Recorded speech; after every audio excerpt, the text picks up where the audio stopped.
Ég býð ykkur velkomin á þennan fund í bæjarstjórn Mosfellsbæjar 4. mars 2020. Þessi fundur er númer 755 og ég segi fund 17.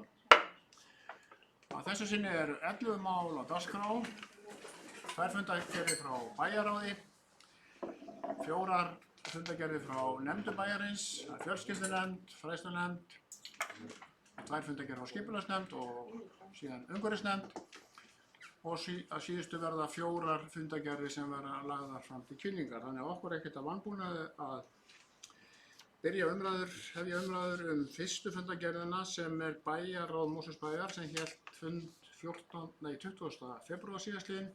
Það var fundur númer 432 og þar voru 8 mál á dagskrá. Ég gef orðið laust í þessa fundargerð. Sveinn Óskar Sigurðsson, ef við beðum orðið, gjörðu svo vel, Sveinn Óskar.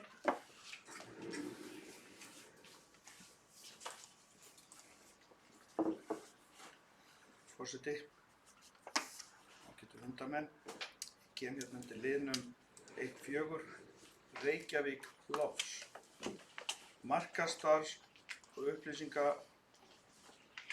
í raun og veru svona samstarf Reykjavíkur ásamt öðrum nágrannasveitarfélögum varðandi markaðsmál tengdum ferðaþjónustu á höfuðborgarsvæðinu.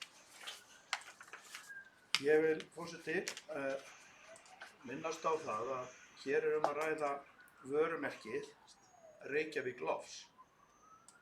Þetta verkefni hefur verið í gangi og er að ræða viðaukasamning sem bæjarráð hefur samþykkt með 3 atkvæðum að heimila bæjarstjóra ganga til samninga þetta verkefni.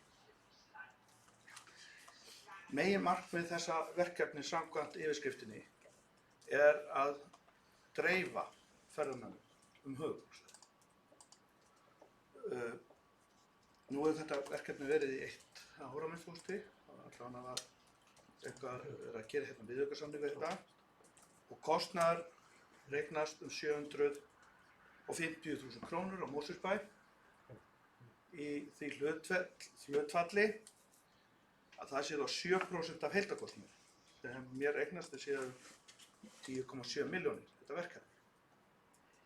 Ég tel að mínu viti ekki rétt að Mosfellsbær taki þátt í þessu verkefni. Málið er þetta. Mér finnst nú bara hingað til ekki tekist vel að dreifa ferðunum og sérstaklega ekki til Mosfellsbæjar. Ég tel einnig að Mosfellsbær með sérkenni sinum geti gert þetta sjálfur bærinn og hefur verið að gera þetta með einhverjum hætti. Nú við erum með sérstaklega nefnd sem er hérna ný á nálinni og ætti þá að vinna í þessu verkefnum. Nú ég lít á það að þetta verkefni sé of mikla áherslu á Reykjavík, ekki Mosfellsbæ. Og þó að það sé hérna áskilinn réttur eða í samningu virðist að hljóma svo að með leyfi forseta þá er ég að vitna hérna í efni samningsins hverju sveitarfélagi fyrir sig er frjálst að setja aukið fjármagn í markaðsstarf undir sameiginlegum merkjum Reykjavík Lofs. Undir sameiginlegum merkjum Reykjavík Lofs. Það er frjálst að gera undir þessum vörumerki. Og þá er bara spurningin, ég ekki sjá það að Mosfellsbær sé þá frjálst að fara út fyrir það í ferðamálamarkaðssetningu. Nú, mér finnst skipta máli í þessu að Mosfellsbær, hann er með margvíslega sérstöðu, langt umfram Reykjavík.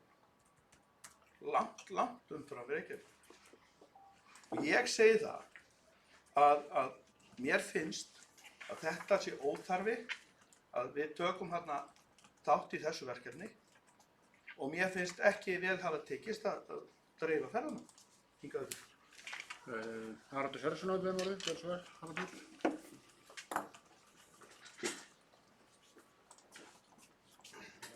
Forseti, það bregðast örstutt við þessum athugasemdum bæjarfulltrúans við þennan samning, eða viðaukasamning Reykjavík Lofts. Það má alveg færa rök fyrir því að Mosfellsbær eigi ekki að vera þátttakandi í þessu tiltekna verkefni.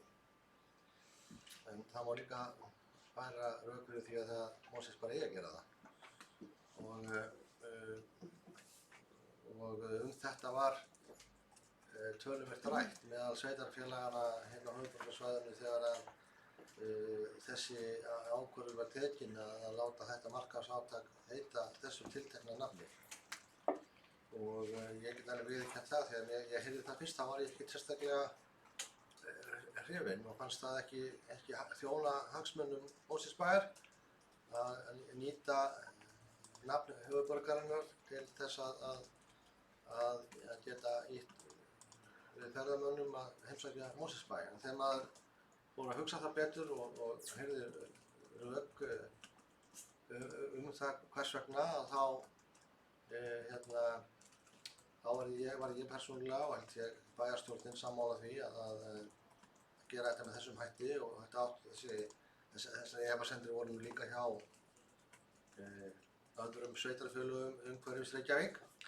En röksemdafærslan er fyrst og fremst sú að ferðamaðurinn sem er að koma til Íslands, hann þekkir nafnið Reykjavík. Hann þekkir ekki nafnið Mosfellsbær, hann þekkir ekki nafnið Kópavogur, hann þekkir ekki nafnið Garðabær, hann þekkir ekki nafnið Hafnarfjörður, en hann þekkir nafnið Reykjavík.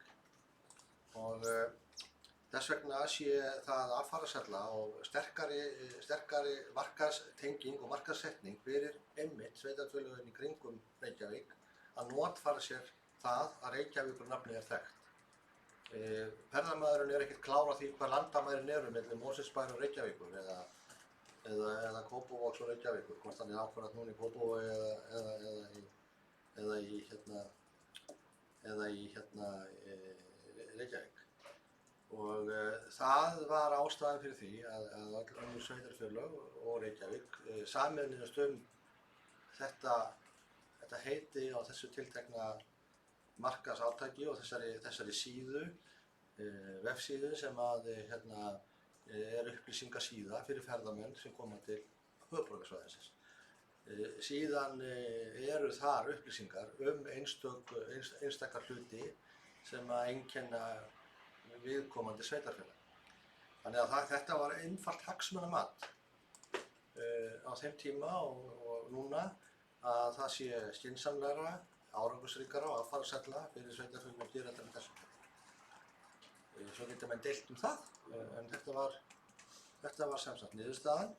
En það sé líka áreitt, þessi samningur bannar Mosfellsbæ ekkert að ef hann vil setja einhverja sérstaka peninga í það að auglýsa Mosfellsbæ sérstaklega slíkt, þá getur Mosfellsbæ gert það. Þetta er ekki mikil peningar fyrir Mosfellsbæ, þetta er 700.000 ef ég man rétt. Það voru sömu fjármunir og voru lagðar í upplýsingamiðstöð fyrir ferðamenn hér á sínum tíma í Mosfellsbæ sem voru settir í þetta og það var einmitt nefndin sem þá hét Þróunar- og ferðamálanefnd sem að verkefni hennar heyra núna út menningar- og nýsköpunarnefnd sem tók þessa ákvörðun á sínum tíma eða lagði þetta til. Þannig að það er ástæðan fyrir þessu. Og ég, við mitt leyti, og ég skil að þannig að bæjarstjórn verður til hópa því sammála, greinilega bæjarráð í þessu tilfelli, að þetta væri skynsamlegri leið fyrir Mosfellsbæ að gera þetta með þessum hætti, en það útilokar að sjálfsögðu ekki það að bærin geti gert eitthvað annað en það. Já, Loga sig Hjartardóttir, þú erum ekki manni, gjör svo vel.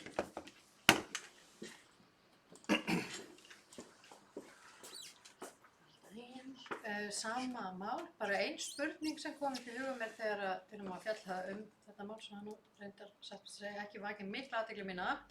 Höfum við einhverja tölfræði? Ef ég er að skilja þetta rétt að þá er þarna einhver síða eitthvað sem við einhvern fengið eitthvað tölfræði hverju þetta hefur skilað. Það er bara svona fróðlegt að sjá hvort þetta sé nýtt yfir höfuð. En ég held að þetta sé bara mjög gott fyrir bæinn að taka þátt í þessu? Ég sé ekki það fínt. Baldur, það er svona beint spurningu sem að svara. Svona var að reyna að lesa hérna stunda hérna varalestur hérna þegar þú varst að þessu. Því að Arnar er náttúrulega okkar fulltrúi í ritari fundarins og okkar fulltrúi í þessu. Það er til tölfræði um þetta. Örugglega ekki hvað margir eru að fara inn á einstaka þætti síðunnar en það hvað margir heimsækja síðuna. Ég held að það sé bara mjög margir vegna þess að hún er þannig en við getum alveg örugglega náð í þar upplýsingar og þeim sé að ritarinn kinkar kolli yfir því ef það er þannig. Bara því það var líka rætt sko hvað mörg ár þetta hefur þetta samstarfið verið og það eru 7 ár. Þetta er 7 ár sem síðan þetta ákvörðun var tekin að nálgast þetta verkefni með þessum hætti. Við langar að segja nokkur orð um þetta mál sem að ber titilinn Reykjavík Loss, samstarf sveitarfélaga á höfuðborgarsvæðinu, tengt ferðamönnum. Það er svona ýmislegt komið fram hérna. Þetta er ákveðið samstarf milli sveitarfélagana á höfuðborgarsvæðinu. Áður en þetta var nú til þá var svona hver í sínu horni og meðal annars var hér ferðamálafulltrúi og hérna ferðamálanefnd eða ferðamálum sérstaklega. Nú erlendi ferðamenn hugsa ekki í sveitarfélagsmörkum og þeir fara bara í þær sundlaugar sem við vitum og á áfengslaug eða hún hefur það til vera og þeir vita annað ekki. Þetta var niðurstaðan að nota Reykjavík af því að það svona þekkja þess flestir og við getum alveg haldið áfram að auglýsa okkur og ég er alveg sammála bæði frá Sveini Óskari að það eru miklu möguleikar í ferðamennsku hér og við höfum vissulega gert það til dæmis með að gefa út gönguleiðakort hérna sem er bara fyrir Mosfellsbæ og gefur út á Mosfellsbæ og það er alveg sjálfsögðu allt opið í því að halda áfram með það en það er umræðu ferðamálinu náttúrulega stöðu hér og ég nefni hvernig stefna okkar er í ferðamál, það er núna opið fyrir utan þetta ferðamál og ég ætla ekki að tala um það. En orðin ennþá laust fjórðamál ef einhver vill ræða frekar, Margrét, Guðjónsdóttir, gjörðu svo vel.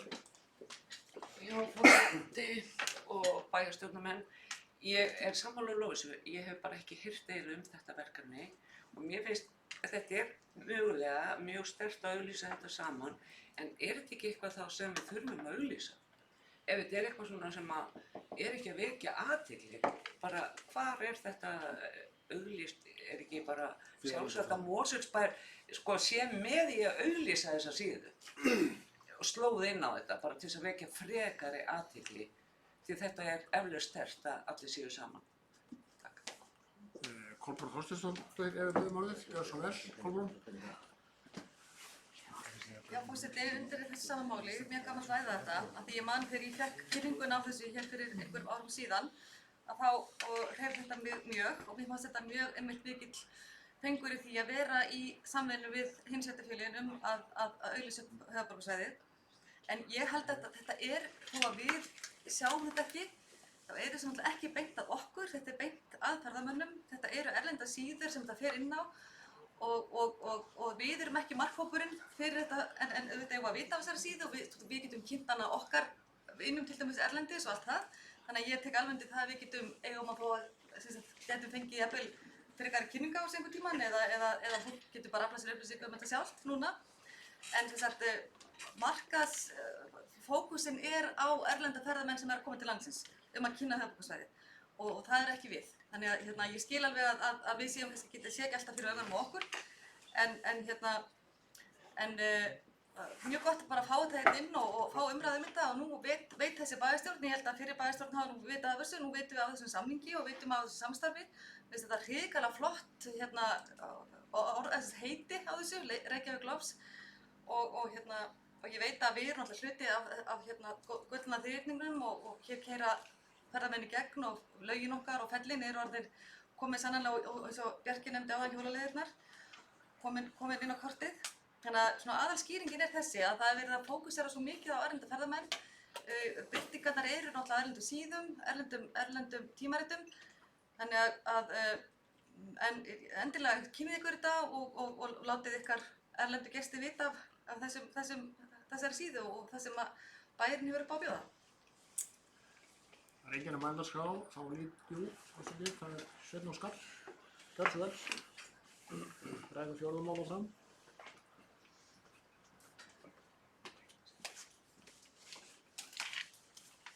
Já, forseti,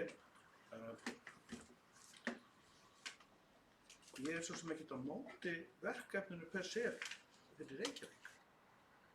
En þetta er ekki Reykjavík, þetta er Mosfellsbær.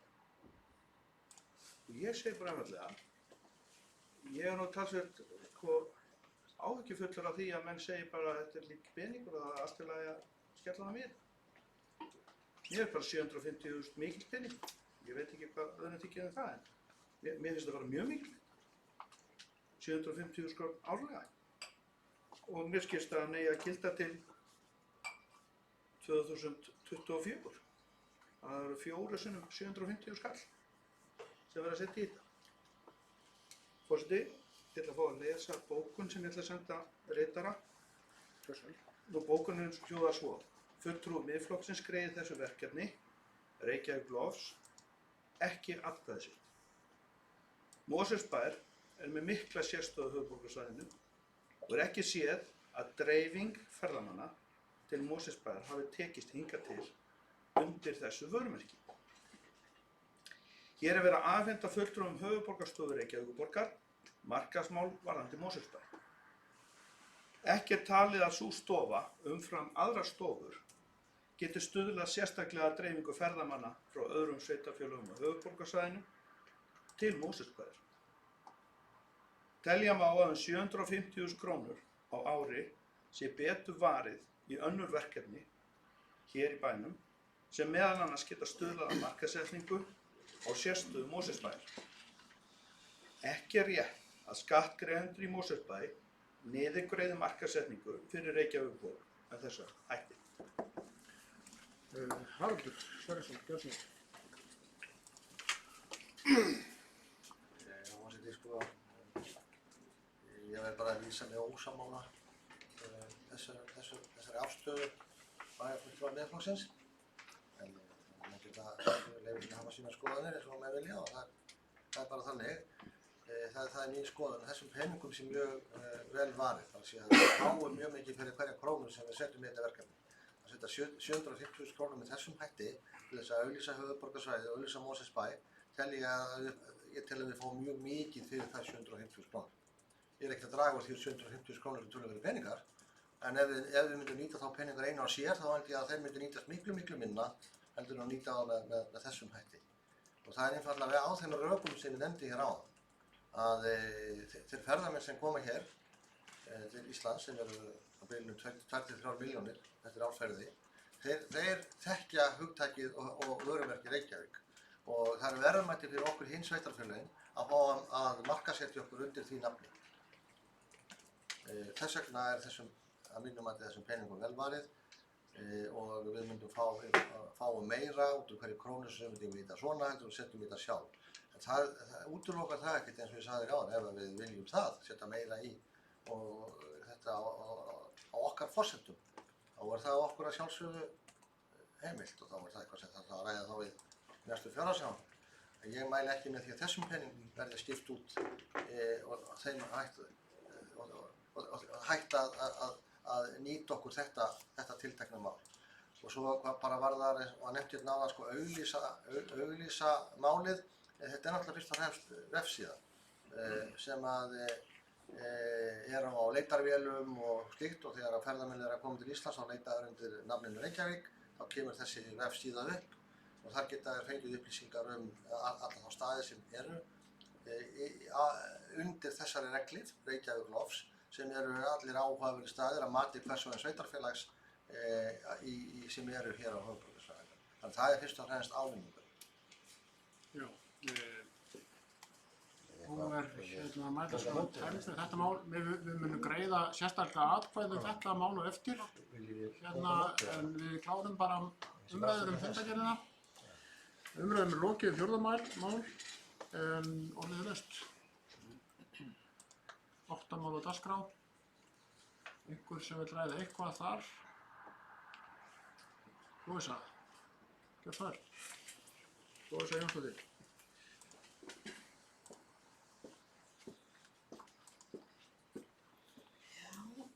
Komið sæl aftur. Ég er að koma hér undir liðnum 1.6, umgengni á lóðvöku á Leirvogstungumelum. Verð að viðurkenna það að þar sem ég er að koma hér inn með mjög skömmum fyrirvara, þá er ég ekki fullnuma í því sem gerst hefur frá því að ég kíkti síðast á þetta mál. En ég myndi gjarnan vilja fá smá útskýringu hérna frá bæjarstjóra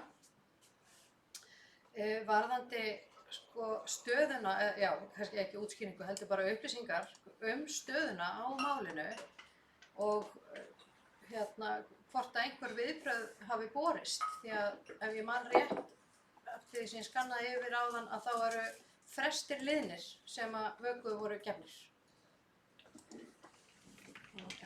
Bæjarstjóri, það var því spurningu til því að þetta fór orðið, Það er ég að rugla þetta. Það getur vel verið, ég er með fyrirvara það sem ég hvað er bara máli standið, basically? Þetta mál þannig í pottinn búið að Vaka eigandi að töluverðu landrými á Leirvogstungumelum. Það landrými í dag skipulagt að mestu leyti sem óbyggt svæði. Það hins vegar komið ósk frá því fyrirtækjum að breyta aðalskipulagi og þar verði heimilt að hafa atvinnustarfsemi. Þeir eiga líka hluta þeirra landi reyndar líka á landi sem aðalskipulagt sem athafnasvæði og hefur líka þegar verið deiliskipulagt. Á því svæði hafa þeir hug á að reisa sínar höfuðstöðvar fyrir sína starfsemi og byggja yfir þessa starfsemi alla saman. Okkur var það síðan ljóst hjá Mosfellsbæ að þeir hafa hafið starfsemi fyrir utan þennan deiliskipulagða reit á svæði sem var í gildi samningur við Ístak geymslusvæði. Þeir hafa eignast hann núna. Ístak átti hann áður. Og þar eru þeir að geyma bílhræ í stöflum sem eru síðan að fara í brotajárn eða endurvinnslu eða eitthvað slíkt. Þegar Mosfellsbæ var þetta ljóst, þá skrifaði umhverfisstjóri Mosfellsbæjar bréf til Vöku að þarna væri starfsemi sem að mati Mosfellsbæjar væri ekki í samræmi við skipulag og ekki samkvæmt lögum og reglum. Það var ekki nákvæmlega orðalagið í því bréfi. Það er hérna undir þessu máli. Það barst svar við því bréfi. Reyndar bara nána sama dag eða daginn áður en að bæjarráðsfundurinn var. Þar sem ákomu voru svona útskýringar fyrirtækisins á hverju þeir var að gera þetta. Og svo framvegis og voru að óska eftir svona góðu veðri innan gæsalappa fyrir þessa starfsemi. Á þeim forsendum líka það væri í vinnslu hjá bænum og bæjarráð hafði samþykkt það að heimila gerðir drög að samkomulagi geymslustæði fyrir Vöku. Þetta bréf frá Vöku var hluti af gögnum sem bæjarráð hafði þegar að þessi bókun var gerð og niðurstaða bæjarráðs var sú sem ég reyndar sem bæjarráð lagði til að það yrði ekkert aðhafst frekar í einhverju samningaviðræðum við Vöku þar til að þeir hefðu tekið til í sínum garði og ekki að fara þarna fram með starfsemi sem að mati Mosfellsbæjar var ekki samkvæmt samningi eða ekki samkvæmt reglum. Það var ekkert að gera samning við fyrirtæki sem var að byrja á því að brjóta reglur eða brjóta samninga eða fara fram með einhverjum hætti. Og þess vegna er niðurstaða bæjarráðs samþykkt með 3 atkvæðum að stöðva frekari samningaviðræður í Vöku nýtingu landsvæðis á Leirvogstungumelum brugðist hefur verið með fullnægjandi hætti við athugasemdum umhverfisstjóra frá 7. febrúar. Það er bréfið sem að Vaka sendi var ekki þess eðlis að það væri verið að bregðast við því. Þessum upplýsingum hefur verið komið til Vöku. Það hefur líka verið komið upplýsingum til starfsmanna heilbrigðiseftirlits Kjósarsvæðis að mati Mosfellsbæjar sé starfsemi sé ekki samkvæmt lögum og reglum. en það hafa nú engin viðbrögð ennþá komið þaðan. Það er í raun og veru eftirlitsaðilinn og sem hefur úrræði til þess að grípa inn í svona. Þannig að við bara bíðum og vonum að heilbrigðiseftirlitið vinni vinnuna sína. Þeirri sem vilja ræða þetta mál sem óvissa og bæjarstjóri, já, Sveinn Óskar gjör svo vel. Titillinn á málinu er svona í fundarboði umgengni á lóð, vöku HF á Leirvogstungumeðlum, bréf umhverfissviðs vegna eftirlits og staða viðræðna. Gjör svo vel. Þetta er dagskrárlið 1.6. Umgengni á lóð vöku. Eitt sem að ég sé hérna í þessu er að markmið er að stöðva samningaviðræður. Og það kom hérna fram í máli bæjarstjóra að þeir óski þess að hafa hérna höfuðstöðu. Þá er spurningin, hvernig stóðu samningaviðræður þegar þetta uppgötvaðist og hvað er svona áform með starfsemina af hálfu bæjarins í þessum samningaviðræðum? Og þá er spurningin sko, er verið að tala bara skrifstofu eða verður hérna væntanlega iðnaðarsvæði? Haraldur, það var beint spurningu til þín, gjör svo vel.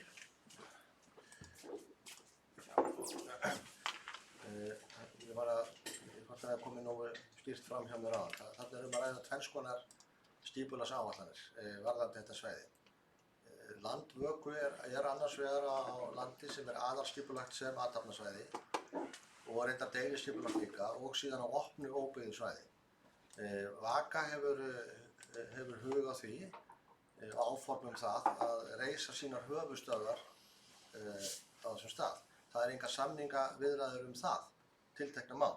Það getur hver sem á það lóð og byggt samkvæmt í skipulagi sem að það gildir og eins og þeir hafa lýst þeim áformum sínum þá hyggjast þeir byggja yfir sína starfsemi bæði þær skrifstofur sem þeir þurfa og aðra starfsemi sem að þeir eru með eins og geymslu á þessum bílum og svo framvegis. Það samningaviðræður sem voru stöðvaðar eða vildi ekki halda áfram meðan ástand væri með þessum hætti voru þær að þeir hefðu óskað eftir því þar til að þeir hefðu komið þessum byggingum sínum höfuðstöðum í það sem sjá til framtíðar. Það er fengið leyfi til að nýta hluta sínu svæði sem er utan deiliskipulags hlutans sem er í gildi aðalskipulagum, opið svæði sem geymslusvæði. Bæjarráð var búið að heimila framkvæmdastjóra umhverfissviðs og bæjarlögmanni að gera drög að slíku samkomulagi og leggja það fyrir bæjarráð.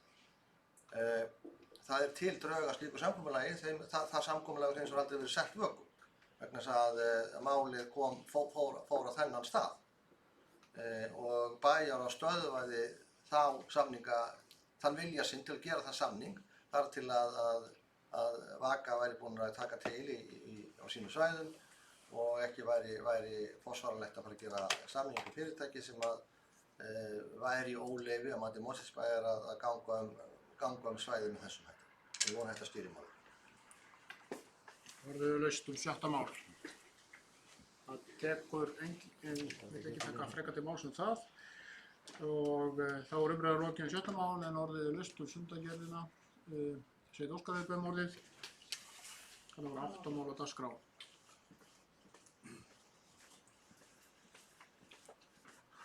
Forseti, það er mál 1.5. Já, það er Það varðar bæjarfulltrúi Anna Sigríður hefur óskað eftir að víkja fundi. Það er vegna þess að hún vék á fundi í umræðinni í bæjarráði og af því að þá ræði þetta ákveðna mál þá er þetta þannig og það verður fært hérna til bókar og gjör svo hérna. Takk fyrir. Forseti, þetta eru fjárbændur í Mosfellsbæ. Þeir eru að árétta þarna sérstöðu, 1000 ára sérstöðu og þeir eru einnig að leggja til hugmyndir sínar varðandi hvort að landið bæri skóg yfir höfuð. Og hérna, ég sé að samþykkt síðasta bæjarráðsfundarins er að ræða við þessa aðila, sem ég þykir bara hið besta mál. Og ég tek undir þessa ábendingar þessara bænda í Mosfellsbæ. Þar sem framkemur greinilega þeirra sýn á sérstöðuna sem þeir eru með í bænum. Og ég vil nú meina að þetta er einmitt sérstaða Mosfellsbæ. Það er þessi sveit sem er enn í bænum.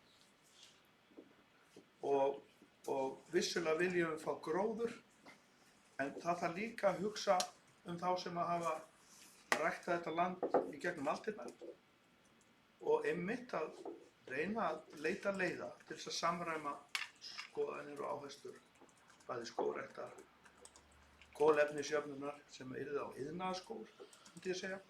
Það er svona markmiði, kannski ekki beinlínis fegrunargildi heldur markmið með kolefnisjöfnun. Það er svona öðruvísi áhersla sem mætti svo sem líka samræma. En ég skil afstöðu bænda, fjárbænda, og ég vil að árétta það hér að ég vil að það sé hlusta á þennan hóp alveg með athygli. Bæjarfulltrúi Hafsteinn Pálsson, þú vil notið, gjörðu svo vel.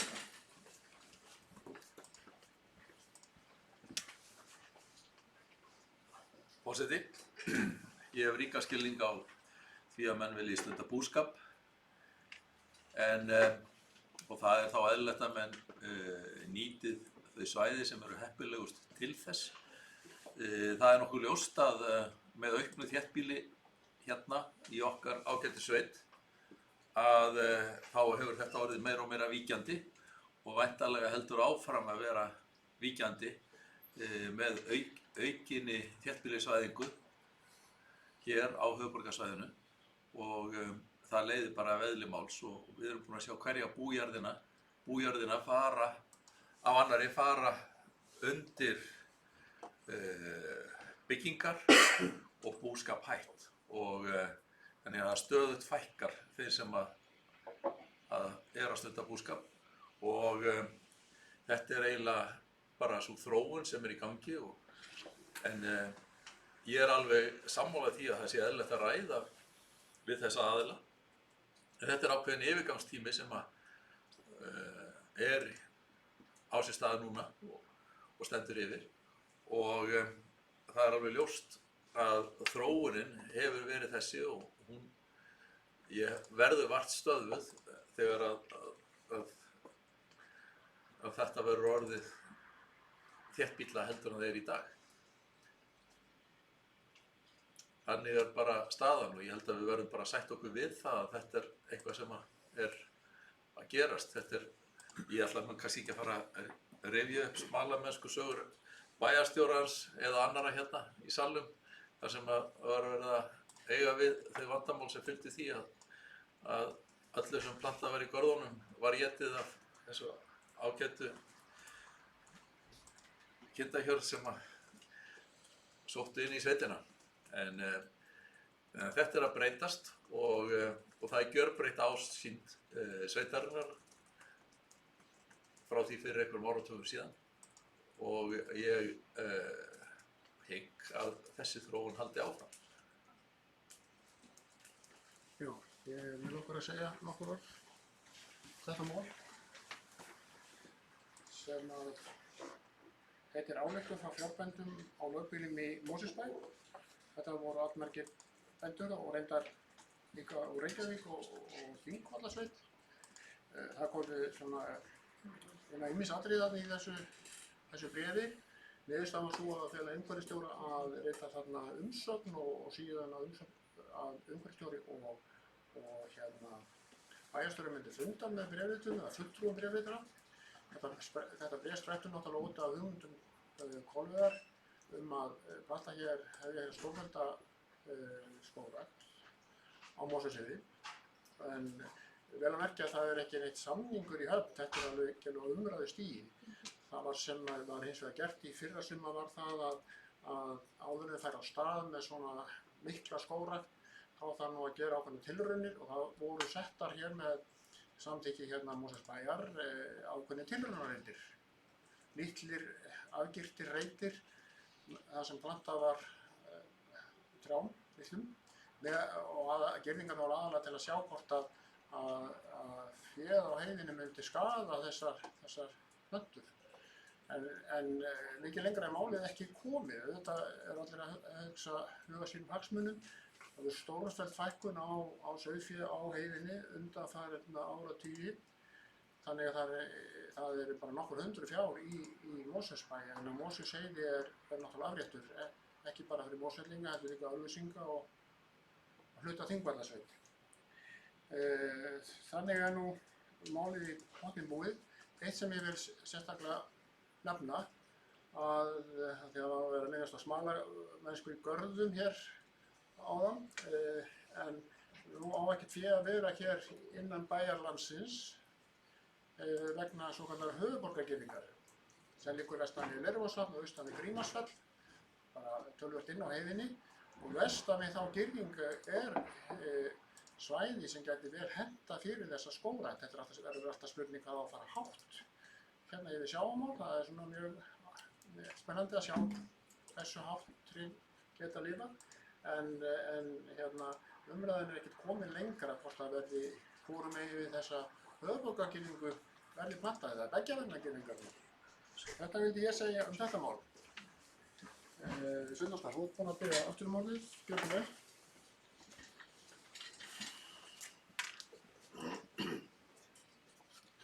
Forseti, það er fagnaðarefni að fleiri en sá sem hér stendur hafi stundað smánamennsku. Ég stundar líka skógrækt og það í Bláskópi, sem er meðal annars fulltrúar frá Bláskópi sem leggja inn þetta erindi. Vissulega þekkir maður það að búfénaður getur verið sólginn í nýgræðing. En þar sem varabæjarfulltrúi Hafsteinn kom hérna upp og nefndir að þetta væri þróun, þétting byggðar, en þá get ég ekki sagt að þéttingi geta líka rautt skónum frá eins og á fénaði. Þannig að þetta varðar skógrækt í stað þá afréttar að hluta til. En sérstaða sveitafélags er þetta líf sem er í bænum. Og bara til þess að geta þess hvað stór borgir geta átt þetta í jaðri sínum, það er sem sé sveitina, geti minnst á bæ eins og Groningen í Norður-Hollandi sem ég hef verið oft, og Ide, þetta eru bæir hérna og borg, og þarna eru fénaðar og hestar mjög í námunda við fólki. Og þetta veitir vissulega heilmikinn blæ og svona hlýindi í bæn, að vera með dýrin, vera með smábúskap eða hvernig sem það er, og algjörlega óháð einhverju áætlunum skipulagsyfirvalda nema að leita að því að hafa þetta með. Þéttingin sjálfsagt leiðir til þess að það er byggt hærra og það ætti að nýta land kannski hugsanlega í eitthvað annað, auka sveigjanleika fyrir fólk sem er með lítinn búskap eða búskap yfir höfuð, hestamennsku, fjárbúskap. Og maður man það bara í mínum litla bæ út á landi þar sem að stóra fjölskyldur voru með kýr í garði til þess að geta bara sinnt stórum barnafjölda. Þetta er kannski ekki lengur við lýði, enda heilsuverndar mál. En ég vil árétta að reynum að huga að þessari sérstöðu og ég veit að þetta er bara komið skammt á veg, eins og forseti nefndi hérna áðan í sinni ræðu. En engu að síður þá er í upphafi skal endinn skoða og þess vegna leggja áherslu á að það sé hlusta á þessa bændur, líka hlustað á tíðarandann hjá fólkinu sem vill hafa meiri hlýindi í þessum bæ og meiri svona nánd við náttúruna. Mér langar að segja aðeins nokkur orð viðbót um þetta ágæta mál.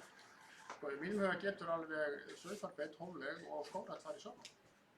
Og gerir það víða um land ef við styrkja hóf. En það er alveg rétt sem að bæjarfulltrúi Sveinn Óskar sagði, sko, það þarf að skoða þetta allt hérna vel sérstaklega þegar þetta fer farið á stað, því að ef þessar hugmyndir ganga eftir þá mun heiðin breytum ásýnd einhverju leyti. Það þarf að gæta að ýmsu, til dæmis planta ekki og þétt þannig að skógarbotninn deyi algjörlega, eða planta yfir minjar eins og gamlar þjóðulegir. En þetta er eins og ekki komið neitt á þetta stig ennþá.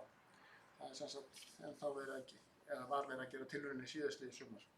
Það er gaman að sjá niðurstöður úr þeim. Það er nú engin hvað sér hljóðs, en það er rétt að við greiðum atkvæði þetta mál strax vegna þess að einn bæjarfulltrúi vék af fundi og greiðum atkvæði þá niðurstöðu nefndarinnar sem var sem sagt að Fela umhverfisstjóra að rita. Já, að fela umhverfisstjóra að rita umsögnarerindið og sitja ásamt bæjarstjóra fund með bréfriturum. Þeir sem staðfesta niðurstöðu bæjarráðs og 20. febrúar er bara rétt upp hönd. Það er samþykkt með 8 atkvæði, þessi niðurstaða. Þá skulum við nú kalla til ágætan bæjarfulltrúa Önnu Sigríði Guðnadóttur til þess að geta haldið áfram hér með fundinn.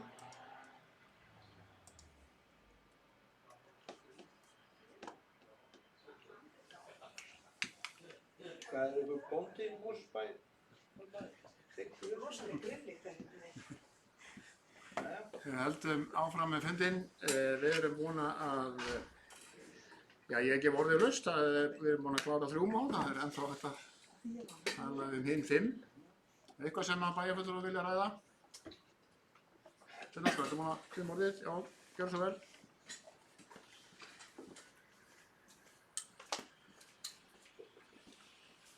Forseti, það er dagskrárliður 1.7, uppsögn á samningi og rekstur varðandi Hamra hjúkrunarheimilisins.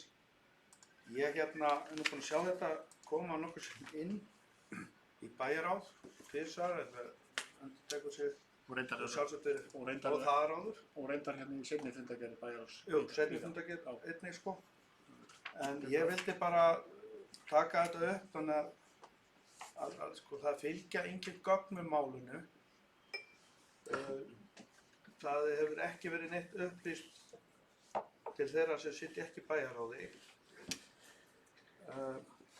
Eins langt og bæjarstjóri kemst á þess að fara út fyrir einhvers konar trúnað í málinu. Getur hann upplýst okkur um stöðu málsins? Það eftir að það þingur svo vel. Þetta er fyrst segja það að það er náttúrulega sjálfsögum öllum þeim sem ekki sitja fundi bæjarráðs, öllum þeim bæjarfulltrúum frjálst að afla sér upplýsinga frá þeim embættismönnum og bæjarstjóra það hvað svona umræða var tiltekin máli í bæjarráði. Þannig að bara ítreka það er frjálst aðgengi að þeim starfsmönnum. Þetta mál snýst rekstur hjúkrunarheimilis Hamra. Við settum þetta þarna á dagskrá vegna þess að við byggumst við því að höfðum heyrt það því frá heilbrigðisráðuneytinu að von væri á einhverju tillögu nýrri aðkomu eða til lausnar þess rekstrarvanda sem að þetta ákveðna hjúkrunarheimili er í. Og ég ætlum að svona geta fara í gegnum það aftur, ég held að öllum bæjarfulltrúum sé fullljós hver hann er.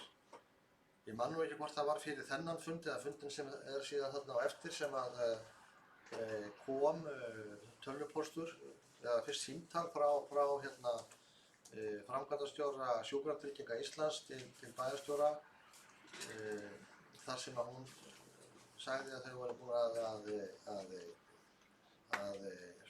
móta nýja tillögu að því hvernig að samningi sem gæti þá gilt milli Mosfellsbæjar og Sjúkratrygginga rekstur Hamra. Ég bað hana bara að koma þessum nýju hugmyndum þeirra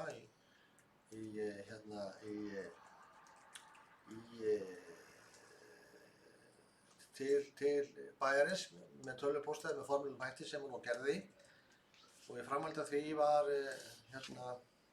boðaður fundur milli Mosfellsbæjar og Sjúkratrygginga sem fram fór á föstudaginn í síðustu viku. Og farið var yfir þessar nýju hugmyndir þeirra að því hvernig svona samningur gæti litið út. Stuttum máli hann þannig að hann raun og veru byggður á samningi sem gerður milli félagsfyrirtækja í velferðarþjónustu og Sjúkratrygginga en við hann bætt viðbót við svokallað smæðarálag. Smæðarálag hækkað það bil 9 milljónir á ársgrundvelli í þessu samningstilboði. Við erum búin að fara yfir þetta lauslega, þar að segja muninn á áætluðum rekstrarkostnaði Hamra og svo þessum nýja samningi og okkar niðurstaða sú að þetta sé spor í rétta átt en svona brúi það bil 1/4 af áætluðum halla. Það að segja áætlaðar hallir eitthvað 36 milljónir ársgrundvelli. Þetta tilboð lækkaði á tölu 9 milljónir niður í þá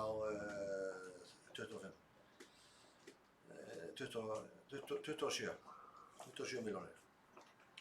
Og við hittum sem sagt framkvæmdastjóra eða forstjóra Sjúkratrygginga á fundi síðastliðinn föstudag, fórum yfir þetta með þessum hætti. Það fundur á morgun aftur með þeim. Þau báðu rekstraráætlanir Hamra allar saman og þau minnisblöð sem við höfum ritað ráðuneytinu sem orðið nokkur þetta mál alls saman og þau hafa fengið það og spurt spurninga sérstaklega til fjármálastjóra Eyrar sem með reksturinn á sínum herðum, fengið svör við því og svo þessi fundur á morgun. Ég veit ekki hvað hann leiðir í ljós en ég get þó sagt það að á þessu fundi sem var þarna fyrir viku síðan, eða tæpri viku síðan og þó nálgun Sjúkratrygginga á þessu máli þá var þetta þá stærsta hænuskrefið sem hefur verið tekið í átt af því að reyna að nálgast að leysa þetta mál. Við sögðum að þetta væri ekki að sjálfsögðu ekki nóg, bara við getum ekki haldið áfram að reka hjúkrunarheimilið með halla. Sveitarfélagi hefði ekkert leyfi til þess að eiga útsvarstekjum sína borgara í að greiða með málrekstur sem það hefði ekkert með að gera og það þurfti að stoppa upp í þetta gat og það kemur síðan í ljós á morgun, þetta fundurinn sé klukkan 11 að hvort að það kom einhver frekari útspil frá Sjúkratryggingu en allavega fannst mér hljóðið í fólki vera á þann hátt að það svona þetta var betri fundur heldur flest allir fundirnir eru þeir nú ansi margir sem farnir hafa verið í ráðuneyti út af þessum máli. Orðið laust, sjöunda mál, Lóvísa Hansdóttir. Lóvísa. Málið heitir í fundarboði uppsögn á samningi rekstur, staða viðræðna við ríkið vegna reksturs Hamra. Já, takk. Takk fyrir þessa upplýsingar. Ég ætlaði einmitt að óska líka eftir svona upplýsingum. Mjög gott að heyra að þetta sé að fókast í jákvæða átt, tökum undir það. Ég verð að taka það fram fyrir mitt leyti að þetta er ekki skylda bæjarfélagsins og við getum ekki tekið að okkur verkefni ríkisins. Það er eitthvað sem ég stend heilshugar að við þurfum að gæta okkar í. Og með þær tölur sem ég hef á þessu, þá vantar einmitt þetta. Það vantar ennþá þarna upp á með hvað við höfum verið að bæta inn í eða veittum heimild fyrir að dekka. En það sem ég stend aðeins eftir með er þessi spurning, af hverju er sveitarfélagið þessi milliliður á milli þá rekstraraðilans og Sjúkratrygginga? Hver er ávinningur bæjarfélagsins af því að við séum að semja við Sjúkratryggingar og ráðuneytið og allt það og síðan er annar aðili í rekstrinum sjálfum. Ég vona að fyrirspurn mín skiljist, Ég dýfka hana þá frekar ef ég get svar, þú veist, ef þetta er eitthvað óskýrjanlegt hjá mér. Haraldur, gjörðu svo vel. Já, forseti. Það spurt af hverju Mosfellsbær að blanda sér inn í viðræður rekstur Hamra, ef ég skildi það rétt, sem að sjálfur sem Mosfellsbær ekki að gera, þess að reka hjúkrunarheimilið. Svarið það að á sínum tíma þegar þetta hjúkrunarheimili var byggt, þá var það byggt þarna svokallaðri leiguleið. Það var í þá daga þegar ríkið veigraði sig við eða gat ekki vegna ástands ríkisfjármála og frágangs á málum vegna fjármálahruns og samninga við Alþjóðagjaldeyrissjóðinn ekki verið í fjárfestingum og eigin vegum. Það var það samið við nokkur sveitarfélög landið að byggja hjúkrunarheimili, þar sé að sveitarfélögin byggðu hjúkrunarheimili á sinn kostnað og leigðu ríkinu húsnæði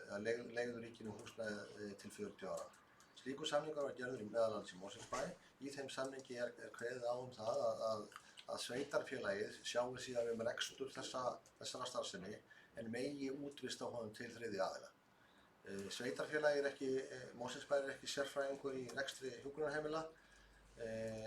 Sveitarfélagið geti kannski titlað sér sérfræðing í að reka skóla og leikskóla og gatnagerð og slíku en heilbrigðisþjónusta er ekki svona kjarnastarfsemi sveitarfélagsins en það er starfsemi ríkisins og þess vegna var tekin svo ákvörðun að gera samkomulag við hjúkrunarheimilið Eyr að reka Hamra á grundvelli þeirra framlaga sem að ríkið leggur í þennan málaflokka, í þennan rekstur.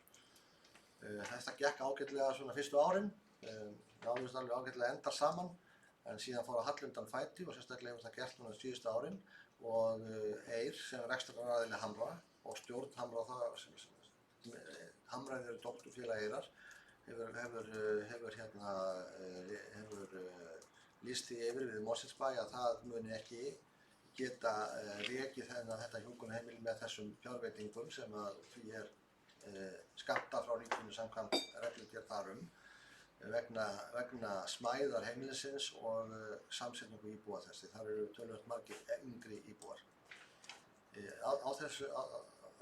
Vegna þess að þá sagði Mosfellsbær og við uppsamningnum við heilbrigðisráðuneyti og sjúkratryggingar rekstur Hamra og það þarf að gera það með ársfyrirvara. Sá fyrirvari rennur út 1. apríl næstkomandi.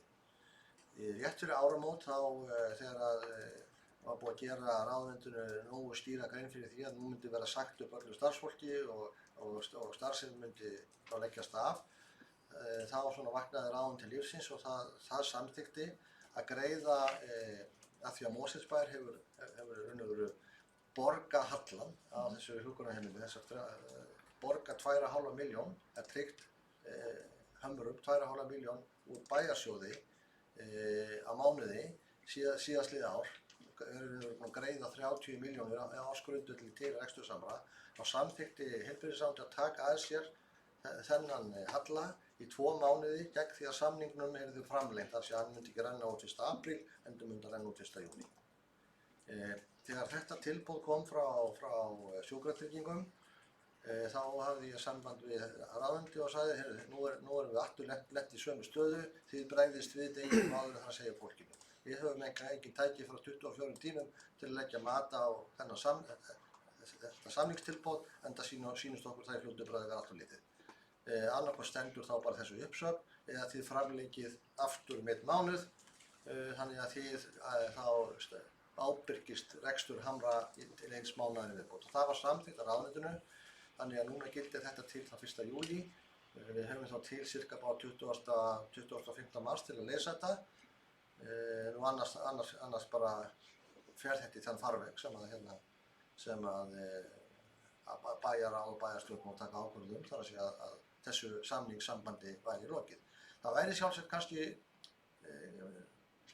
það er engin sérstök ástæða eða engin ástæða bara yfirleitt fyrir Mosfellsbæ að vera að vasast í þessum rekstri.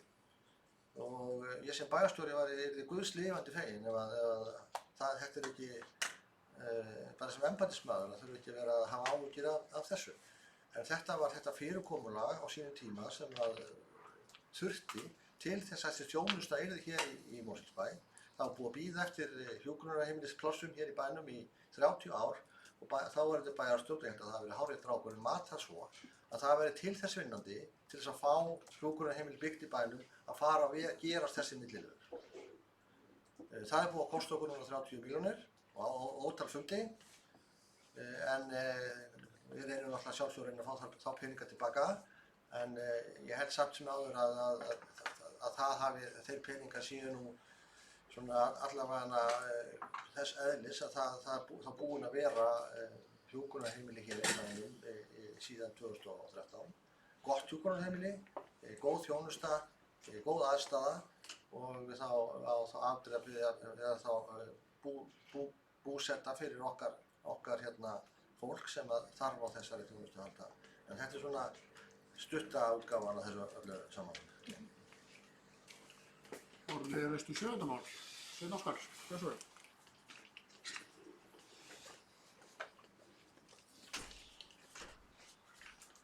Já, ég þakka þessu yfirferð. Nú hamrar þannig eining að það einmitt eins og nefnt að það hefur óskað eftir svokallaðu smæðarálagi. Einnig eru fyrirhugaðar einhvers konar fyrirhuguð uppbygging á svæðinu við Hamra og stækkun og þá samfella því kannski spurningin sú sko að ef við erum að tala svona halla hvort að stærðarhagkvæmni sem þá mun fást geti einhvern veginn náð utan þann kostnaði mun þetta ekki brúa bilið. Það að auka stærðarhagkvæmnina. Þetta talsverð fjárhæðir og þess vegna kannski þessi framhaldsspurning tengd fyrirhuguðum stækkun. Haraldur, þessu er. Já, góða, forseti. Framtíðarlausnin er svo til þess að þetta hjúkrunarheimili geti verið sjálfbært með það fé sem því er skammtað af fjárlögum á ríkinu að stækka heimili. Eins og það hefur komið fram, það 30 rými í dag, eða byggt sem 30 rými, það fengist til þess að hafa sambýli í tveimur herbyggjum, þannig að það telst 33 íbúðar sem eru þar í dag. Svona var eitt af svona skammtíma lausnunum til þess að fá eitthvað upp í hana halla, heimila 3 rými við bót. En framtíðarlausnin er svo að stækka heimilið og það liggur fyrir áætlun að stækka heimilið upp í 75 rými. Deiliskipulag staðarins svæðisins til ráð fyrir því bæði þetta byggja annað hús sem að kemur hafið endan meðfram Skeiðholtinu og svo líka gert ráð fyrir því og burðarvirki þess hús sem fyrir er gert ráð fyrir því að það geti byggst ein hæð ofan á það vel 3 hæðir í staðinn fyrir 2. Með þessu tvennu þetta stækka þetta upp í 75 rými. Það var komin gó eða vilja yfirlýsing frá ráðherra að fara í þessa vegferð og það var hafinn undirbúningur þess verkefnis. Ég ásamt framkvæmdastjóri fjölskyldusviðs og framkvæmdastjóri umhverfissviðs vorum búin að fara inn á 3 fundi í ráðuneytinu til þess að fjalla þetta. Þegar að bærinn sagði upp þessum samningi, rekstrarsamningi við Hamra þegar ráðuneytinu var það ljóst að það nú gert, það tók nú reyndar nokkur tíma, nokkra mánuði að uppgötva það, við höfum sagt upp þessum samningi, einhvern veginn vegna, að þá brást ráðuneytinu þannig við að stöðva eða fresta þessari stækkun hjúkrunarheimilis að Hamra. Við komum þeim skilaboðum strax, eða bærinn kom þeim skilaboðum strax til ráðsins að þetta væri svona svolítið eins og slátra mjólkurkúnni. Það að fresta að hætta við það sem til framtíðar er lausnin væri mjög skringileg ráðstöfun og ákvörðun til þess að leysa einhvern skammtíma mál. Og því var bara ekkert svarað og þetta væri bara ákvörðun ráðherra og svona væri þetta bara. En auðvitað það þannig og það bar meðal annars að koma á þessum fundi með sjúkratryggingum, auðvitað það þannig að það er stærsti þátturinn í að leysa rekstrarvanda þessa heimilis til framtíðar að stækka það. Þannig að það njóti þeirra stærðarhagkvæmni sem nauðsynlegt er. Það þarf líka að taka á samsetningu íbúa, en samsetning íbúa er erfið vegna þess að það er svo stórt hlutfall af íbúanum. Það eru 4 íbúar sem eru yngri en 67 ára sem hafa annars konar umönnunarþarfir, annars konar lífsþarfir heldur en eldri íbúar. Það er ekkert deilt um það að það kostar meira fjármagn, en það er hins vegar deilt um það að svarið er að það sé ekki fordæmi fyrir því að það sé greitt fyrir því, og 4 íbúar í hlutfallinu við 75 er miklu minna hlutfallinu en 4 íbúar í hlutfallinu 30. Þannig að allt þetta vinnur saman og ég held að vonast nú til þess og nokkuð viss það ef næst einhver niðurstaða í þessu núna, þá verður hluti að þeirri niðurstöðu að endurvekja þessa ákvörðun, þessa fyrirætlun með sterka hamra, því það er einu reyna lausn til framtíðar. Fyrirgefðu forseti, hver sem rekur heimil. Það skiptir engu máli hvort það er ríkið, Eyr eða Mosfellsbær, sú stærðarhagkvæmni kemur öllum þeim sem rekur heimil til góða. 7. mál, orðið er laust. Þegar sé ekki hljóðs, þá er umræðan lokið 7. mál. Orðið er laust ennþá nokkuð mál þarna. Og við þurfum að greiða bæði seinna og skatt. Svo við beðum á líka svo.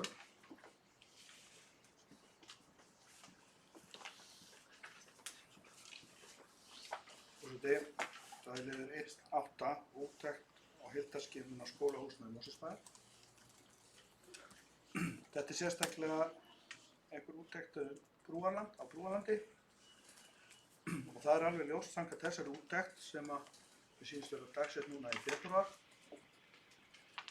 að húsnæði er ekki í lagi og maður segja það að það sé mjög í ólagi. Og sá sem hér stendur vil bara meina það að það sé bara ábyrgðarhluti að vera með skóla starfandi í húsinu. Og það er sjálfsagt hægt að bæta úr og breyta, en ég tel hreinlega að það ætti að skoða alvarlega að loka Brúarland sem skólahús og það strax og finna börnum annan stað í bænum heldur en í Brúarland. Það er einnig mjög alvarlegt svona mikla og svona gerjun í húsnæði af þessu toga þrátt fyrir mikla endurbætur á því á sínum tíma. Hefur bara hreinlega geta valdið skaða bara sem er þegar orðið. Börn hafa verið þarna mjög lengi, allt frá barnaskólaaldri og núna enn. Og ég held að sé bara tími til að loka þessum húsnæði sem skólahúsnæði. Þar til að það sé bara fullunnið, fullbúið og úttekið af heilbrigðisyfirvöldum. Það er alveg ljóst að foreldrar hér í bænum verða að geta treyst því að þessi húsnæði sem börnin eru send í séu ekki heilsuspillandi. Og það er leiðilegt að þurfa að endurtaka þessa umræðu alltaf hér. Ég held að, ég skil það að það er ekkert auðsótt að koma börnum fyrir, en það verður þá bara að gera það, samt sem áður. Og mér finnst þessi úttekt taka ágætlega utan það og leggja til aðgerðaáætlun. En þá er það bara að taka húsið algjörlega í gegn samkvæmt þessari aðgerðaáætlun tillögu og gera það á meðan börnin eru staðsett annars staðar. Nú, með leyfi forseta, þá ætla ég örlítið að vitna í upphaf skýrslu Eflu. Samkvæmt Alþjóðaheilbrigðisstofnuninni, ég sletti WTO frá 2009, það sem sé væntanlega skýrsla frá Alþjóðaheilbrigðisstofnuninni, er raki í húsnæði eða byggingarefni áhættuþáttur fyrir heilsu einstaklinga. Nú, ég vil árétta að ég sé ekki betur en að skólahúsnæði hefur bara hreinlega fengið falling. Og sá sem hér stendur hefur lengi barist fyrir því að þetta skólahúsnæði hafi verið tekið í gegnum loksins liggur skýrsla fyrir. Og þetta óttast maður svona út eftir. En það er ekki rétt að vera með börnin í þessu húsnæði lengur. Og ég mun bóka á þá leið, senda hérna bókun, forseti, á ritara og ég tel að réttast að loka Brúarlandi. Nú, Harður Sveinsson ber morðið, málið heitir Úttekt og heildarskipur á skólahúsnæði Mosfellsbæjar, Bandsvík, loftgæðamælingar. Gjörðu, Harður. Já, forseti. Hér er hátt reitt til höggs. Fullir að það sé verið að kenna börnum í stórhættulegu húsnæði og eiga að loka Brúarlandi. Ég get alveg sagt það hér að ég róað bæjarfulltrúan og aðra bæjarfulltrúa sem hugsanlega trúa þessum bæjarfulltrúa. Ég held að hann hafi rétt fyrir sér að það er ekkert að Brúarlandi, ekkert að því húsnæði. Af því að það er búið að gera við það. Og það var gert í haust, áður en skólinn hófst. Þannig er málið vexti og ég gerir mér ráð fyrir því að bæjarfulltrúan hafi kynnt sér það að hluti af úttekt á rakaskemmdum í Varmárskóla var úttekt á rakaskemmdum í Brúarlandi. Ástæðan er svo að Brúarlandi er hluti af húsnæði sem Varmárskólinn notar undir sína kennslu. Það náðist ekki annað vegna að klára á þá úttekt klára það úttekt í sumar eins og náðust nú á flestum öðrum stöðum í Varmárskóla. Hún var gerð í ágúst, júlí-ágúst, þessi tiltekna úttekt. Áður en að niðurstöður við henni, þar sé að niðurstöður sýnum úr henni, var búið að rannsaka þær og áður en skýrsla sem hér liggur fyrir þetta mál, þá var haldinn fundur með verkfræðistofunni Eflu þegar þeim sérfræðingum tveimur sem held ég helstu sérfræðingar landsins hafa taldir það á úttektum og rannsóknum á rakaskemmdum í húsnæði.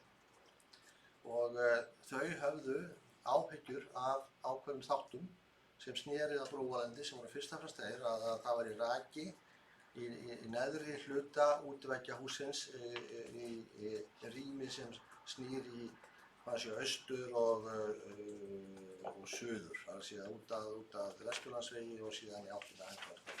Og ástæðan verið sú að þetta væri fyrsta lagi gamalt hús, öðrulegi byggt á þannig stað að það gæti dregið til sín raka með ákveðnum náttúrulegum ástæðum. Það kom líka fram að í þessu máli að það væri engin raki og þau héldu í gólfplötu hússins þar vegna þess að þegar húsið var endurgert árið 2008 og 2009 til þess að reka framhaldsskóla Mosfellsbæjar að þá var steypt upp í gólfplötu húsið sem mjög þykku lagi. Þau ráðlögðu okkur að hefja ekki kennslu í húsinu fyrir annaðhvort væri búið að fá þessi sýni eða niðurstöður þessum sýnatökum sem ekki lágu þá fyrir eða þá taka varúðarráðstöfunina að fara í endurgera alla hugsanlega staði sem gæti leynst raki í þessu húsi. Og það var síðari leiðin sem var farin, það er að segja bærinn ákvað það að fara í að endurgera, laga það sem hugsanlega gæti verið raka og rakaskemmdir að ræða. Og það var búið að því á sama tíma á skóli að notkun hússins hófst í haust. Og ef bæjarfulltrúinn hefur lesið skýrsluna til enda, þá sér hann væntanlega að á seinni part er tafla sem sýnir niðurstöðu sýnatöku og svo niðurstöðu þeirra lagfæringa sem gerðar hafa verið. Fulltrúi Eflu kom hér í bæjarráð. Ég gerir ráð fyrir það að bæjarfulltrúinn hafi upplýsingar þann fund. minnst mér það ábyrgðar hluti ef hann heldur svona löguðu fram að afla sér þeirra ekki, að efla, fulltrúar eflu sögðu ekki, þetta húsnæði er fullkomlega hæft til notkunar og raun og veru bara í ágæti standi. Þannig að mér finnst það svolítið ábyrgðar hluti, ég verð að segja það, ég ætla bara að taka vægt til orða í þessu, að standa hér í opinberum fundi fullyrða það að húsnæðið sé hættulegt óhæft til kennslu, vitna í úttekt sem á því hefur verið gerð, það sem stendur svart og hvítu að svo er ekki. Það var töluverð umræða hér í bæjarráði þetta. Ég vil nú meina að það hefur verið misskilningur í gangi, einmitt svona á þessum nótum. Það tókst held ég að leiðrétta hann og útskýra fyrir þeim sem sátu þann fund hvað þetta snýst. Það sé að Mosfellsbær fór gerði fullkomlega varúðarráðstöfunum, fór í að gera við hluti sem að hugsanlega voru með rakaskemmdum eða raka og það var gert og þess vegna er húsið í góðu lagi og engin kennsla hefur verið fram í því núna á svæðum sem talin eru heilsuspillandi eða þaðan séu hættuleg. Orðið laustum. Ef þá kom einhver bókun það, þá gerir ég ráð fyrir að það komi svarbókun. Já, Bæjarstjóri Sveitarstjórnar myndir senda á forseta. En þú varst að biðja orðið. Gjörðu svo vel. Forseti, það er ódæmigerður fólki í bæjarstjóra, svo vant þegar erfið mál komu upp. Hann er búinn að vera hérna meðan skólinn rekstur í þessari miklu í mörg ár. Hver er ábyrgðin sem varður það? Hver er ábyrgð bæjarstjóra að reka hérna skóla í heilsuspillandi húsnæði sem ári skiptir? Og það stendur í skýrslunni. Reyna það að láta það sem hér stendur sem að boðberi slæmra tíðinda, gjalda fyrir það að koma þegar ég var framfæri til landins. Þykir mér nú bara lágkúrulegt að háist í. Sá sem hér stendur hefur gagnrýnt að notkun á þessu húsnæði mjög lengi. Hann hefur einnig sagt, þegar hljóðvistinn var löguð í kringum húsið, að það hefur verið árangur af því. Og það sem skiptir máli hér er ábyrgðarhluti formanns fræðslunefndar og bæjarstjóra. Öll þessi ár sem þetta húsnæði hefur verið notað og þessi skýrsla er einmitt að segja þeim að þau hafa hreinlega farið í húsnæði sem var heilsuspillandi með ungbörn, kornungbörn. Þetta er sönnun á því.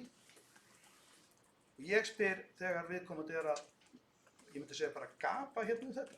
Ég byrði með að gæta Og það er bara einfallega þannig. Hófsíorða. Og viðkomandi, og það þarf að nota sterk orð þegar viðkomandi aðili er ekki að segja satt. Ég ætla að byrja fyrsta Og lagi. reynir að Fyrir ekki að segja náttúrulega. Forseti, Þú verður að hlusta á forseta þegar að tekur til máls, hvað sem hann segir. En ég legg mikla áherslu á það. Þú hefur yfkað það að hlusta ekki á að halda áfram þínu máli. Það stendur ekki og ég vil nú bara leggja mikla hver var athugasemdin? Athugasemdin er svo að gæta hófs í orðavaldi. Ég geri það. En samt sem áður tel ég að bæjarstjóri sé búinn hér og formaður fræðslunefndar árabil segja ósatt þetta húsnæði. Bara segja ósatt. Og draga fjöður yfir ástand hússins sem er búið að sanna hér að var ófullnægt. Nú skal ég koma að þessari úttekt sem bæjarstjóri telur að ég hef ekki lesið þennan, sem er náttúrulega ósatt. Þessi skýrsla er fyrst að segja það sem ég nefndi á hann sjálfur, sem ber ábyrgð á rekstri bæjarins, er búinn að láta ungt fólk, börn, gista í þessu húsnæði og starfa sem skóli og leikskóli árabil. En þú segir það líka það, vissulega er búinn að gera einhverjar úrbætur. Þá vil ég koma umboðsvanda sem ég oft nefnt hérna. Sami úttekt aðili sem fylgir svo með verkinu og tekur það út að lókum. Þetta er bara ekki bjóðandi skattgreiningu hérna í Mosfellsbæ og íbúum. Það er ekki bjóðandi fólki að þessi umboðsvandi sé stöðugt til staðar. Þess vegna þarf óháða úttekt. Og ég veit ekki betur hérna að nýlega, forseti, getur þú sett Já, hvað er fólk að já, þannig að við skulum hafa alveg hljóð hérna. það er eitthvað annar fundur hérna hjá bæjarstjóra og formanni fræðslunefndar. Bæjarfulltrúar hafa algjört hljóð, eða frekar hlé. Og halda svona ræðuna yfir mér á hann, forseti. Gjör svo Nú. vel, Sveinn okkar. Þakka fyrir. Að þessir einstaklingar, eins og kom fram í máli bæjarstjóra hér daginn þegar rætt var heilbrigðisnefnd Kjósarsvæðis. Hann vill handstýra henni. Það bara kom beinlínis í ljós. Hann vill handstýra þessu fyrirkomulagi sem er með sérstök lög yfir sig og sérfræðinga. Það er ekki til umræði núna. Ég er að tala heilsuvernd fólks, forseti, og ég er að tala vinnulag. Ég vil sjá að einhver annar aðili en Efla taki út þetta húsnæði og einnig annars skólahúsnæði, að sé ekki sami aðilinn að rannsaka, láta fylgjast með endurbótum og taka út eigið verk. Þetta gengur ekki lengur. Og forseti, enn og aftur, það er ennar fundur komin hérna í gang. Og ég er að biðja hann til hann lokið. Nei, Nei. eins og er. Ég vona bara, forseti, að þú geti jafnbræðis í þessu. Að það sé ekki fólk hérna á auka fundum hérna inni. Það vona ég líka. Já, og þá endilega halda sömu ræði eins og við mér á það. Hún Nú. styrist orðalag val hjá þér. Já, þú heyrir ekki eins og orðalagi í skvaldrinu hér. Nú, það sem við erum að tala hér eru börn. Og það á engan afslátt að gefa í tengslu við það. En mér finnst að formaður fræðslunefndar með stýringu frá bæjarstjóra hefur riðið á vaðið mörg ár og verið ekki að sinna sínu starfi. Ekki verið að sinna sínu starfi. Bara frábært með svona Og málflutningi. það er löngu búin að biðja að þarna verði athugað ástand húsnæðis. Og það er stöðugt, þeir sem að koma með ábendingar, þeir eru stöðugt að rægðir hérna í pontu á hálfum meirihluta. Rægðir. Tala illa það. Og það gengur ekki. Og ég bara skora á bæjarbúa að skoða þessa skýrslu og átta sig á því að börnin þeirra voru þarna í óheilsusamlegu húsnæði. Árabil. Nú, talandi annað. Það var bókað hér, og það kemur fram á fundi hér á eftir, á skipulagsnefndarfundi nýlega, harðorð yfirlýsing hugsanlega aukna mengun á svæðinu og þungaflutninga. Og það hefur sá sem hér staðið einnig varað. Og það mun allt fara fram hjá brúarlandi. Og öll svo aukning sem hefur verið að aukast frá því að sá sem hér stendur var að gera athugasemdir er alveg gífurleg. Alveg gífurleg. Og þetta kemur alveg... Fyrirgeðu, við ræðum það undir þeim leik. Við erum að tala brúarland. Við erum aðeins að tala heildarskimun. Við erum að tala... Fyrirgeðu, ég verði að áminna þig að þegar forseti tekur til máls, ég áminni þig núna það að þegar forseti tekur til máls, hvað sem hann ætlar að segja, þá þarf bæjarfulltrúinn að hlusta. Hann getur síðan brugðist stuttlega við, en ég veit þér áminningu. Hvað sem það nú gildir, en áminning skilja allir, en ég er ekki alveg... Takk fyrir áminninguna. Ég er ekki alveg búinn. Já. En sem sagt, þessi áminning snýst það að þegar að forseti ætlar að gera eitthvað athugasemd, þá heldur þú bara áfram og heyrir ekki eins og hvað hann segir. Og það er mikil óvirðingu forseti. Þetta hefur eitthvað allir oftan í vetur. Það er nú að komið áminningu. Já, takk. En þetta snýst þess að það. Ég vil alltaf að gera athugasemd það að við erum eingöngu að ræða máli sem er að dagskrá og titillinn er þessi úttekt og heildarskimun á skólahúsnæði Mosfellsbæjar lofthæðamenningar. Já, þakka forseti. Ég vil árétta að forseti er pólitískur andstæðingur þessum stendur pontu. Nú, það er það sem við erum að tala hér er að þetta húsnæði er heilsuspillandi ekki bara á einn þrátt fyrir þessu úttekt. Það er heilsuspillandi út af staðsetningu. Og það var það sem ég var að reyna að koma að þegar gripið var fram yfir fyrir mig hérna með áminningu það sem ég ætlaði að fara að segja. Og ég vil bara mótmæla áminningunni, forseti, en hún getur þá staðið fyrir þitt þetta, en ég vil árétta hér að formaður fræðslunefndar og bæjarstjóri hafa rekið þetta mál með óeðlilegum hætti langa hríð. Og ég vil segja það, þó að hlakki í þeim að forseti hafi ámennt þann sem stendur hér, að þá það þá þannig að hér erum við að tala börn. Og mér finnst svona áhrifin af ræðunum hérna einkenna svona ákveðin stjórnundahátt sem að hefur verið ríkjandi hérna í bænum lengi. Og þar á við forseta og meirihlutann hérna sem að hann inni. Það þessi stjórnenda aðferð. Óttastjórnun, ógnastjórnun og niðurlæging gagnvart þeim sem eru pólitískir andstæðingar. Hér erum við að tala börn og hér erum við að tala húsnæði sem ófullnægjandi. Ég vil segja það að á meðan ekki búið að fá óháðan aðila sem tekur út þetta húsnæði, að þá mun þessi sem hér stendur berjast fyrir því að þetta húsnæði verið lokað sem skólahúsnæði. Við erum að tala úttekt á húsnæði af hálfu verkfræðistofu. Og svo koma aðilar sem vinna að endurbætur og svo tekur sama verkfræðistofan málið út og sendir svo Mosfellsbæ reikning. Þessi umboðsvandi sem þarna uppi bara eitthvað sem búið að afnema í dómskerfinu. Það að sá sem að tekur út og vinnur verkið á að fá einhvern annan til þess að dæma sína vinnu. Það hefur ekki verið gert. Og þess vegna skora ég á það að alvarlega sé skoðað að finna börnunum í þessu húsnæði annað húsnæði til þess að starfa í, fólki til að starfa í og það sé beðið afsökunar til þeirra foreldra og þeirra barna þau þurft að vera í heilsupillandi húsnæði svo árum skipti. Já, einn á mæluskrá, ég árétta það að áminningi sem ég gaf hér áðan sneri eingöngu það að bæjarfulltrúinn hlustaði ekki á forseta, ekki það sem það var að segja, heldur að bara hann gaf ekki forseta svigrúm til að bera fram sitt mál og það ekki að gerast í fyrsta skipti og ekki í annað skipti. Ég mótmæli þessu, ég hlusta á forseta. Já, það nú ekki hægt að hlusta á tali í einu, eða hvort sem þú getur menn verður að hætta að tala þegar forsetan tekur orðið. En við skulum halda áfram með fundinn, en formlega fund og það Kolbeinn Þorsteinsdóttir sem hefur beðið orðið. Verður svo velkomin.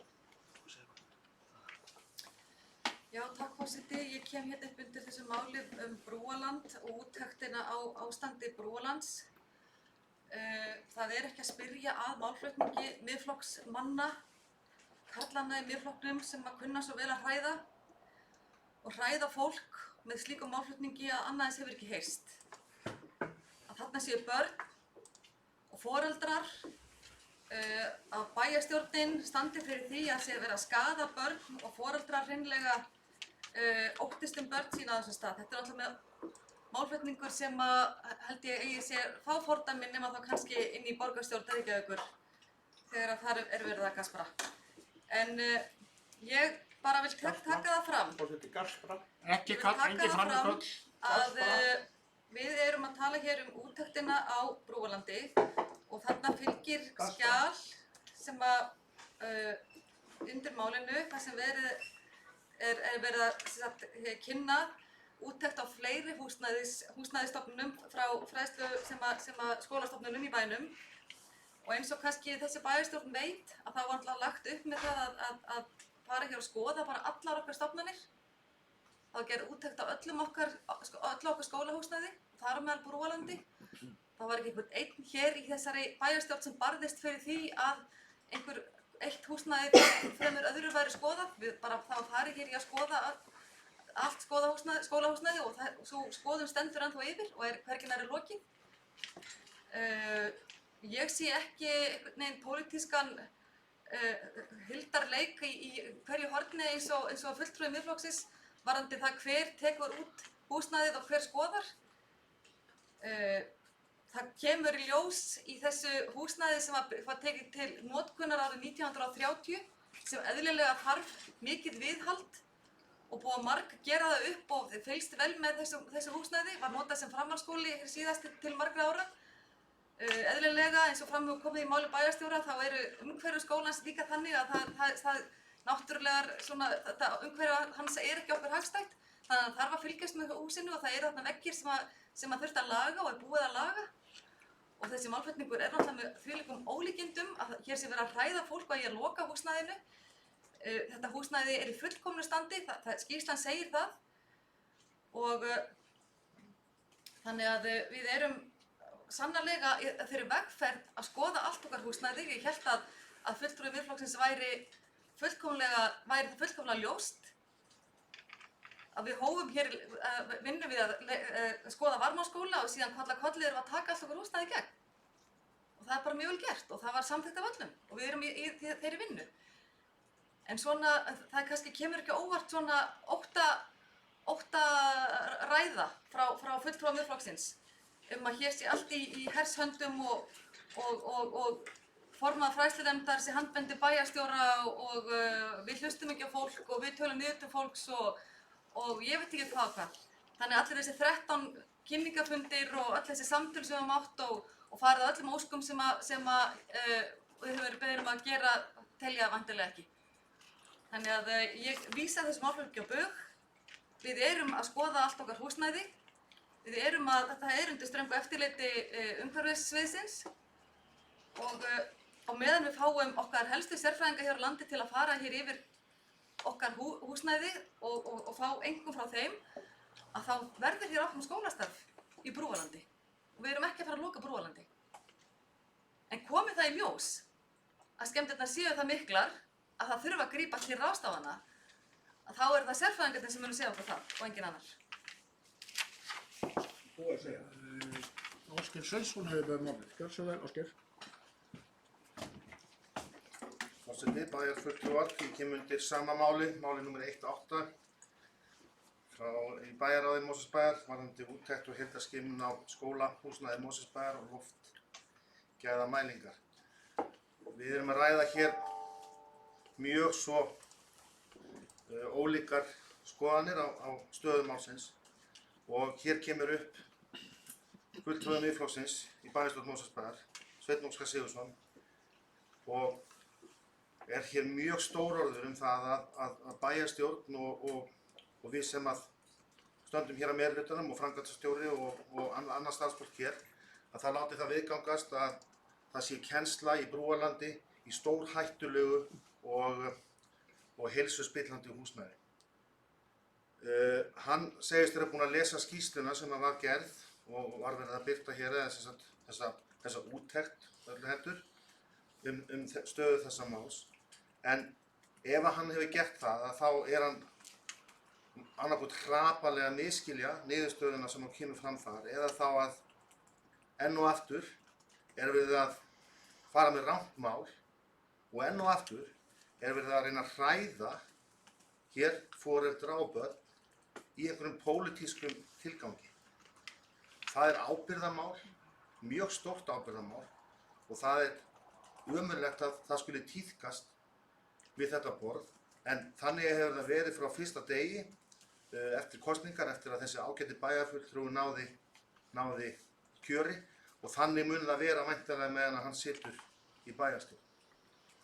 Þegar að síðan það er komið upp og reynt að leiðrétta það sem að kemur fram í hans máli, að þá er talað að það sé verið að tala niður til fólks, þá er talað að það sé hroki, þá er að tala að það sé ógnastjórn, en það sem er verið að reyna að benda á í þessu sambandi eru staðreyndir sem að koma fram í úttekt og það er líka verið að tala þá hvað búið er að gera eftir að það var skoðað þetta á húsnæði síðastliðið sumar sem að gera það að verkum að það er ekki ástæða til þess að óttast með neinum hætti að það sé kennsla í Brúarlandi. Eins og kemur fram að þá var farið og hefur komið fram hér að þá var skimað húsnæðið rétt fyrir skólasetningu og það kom þau í ljós að það var ekki hægt að treysta því að það var komna niðurstöður og þess skimun áður en að kennsla hæfist.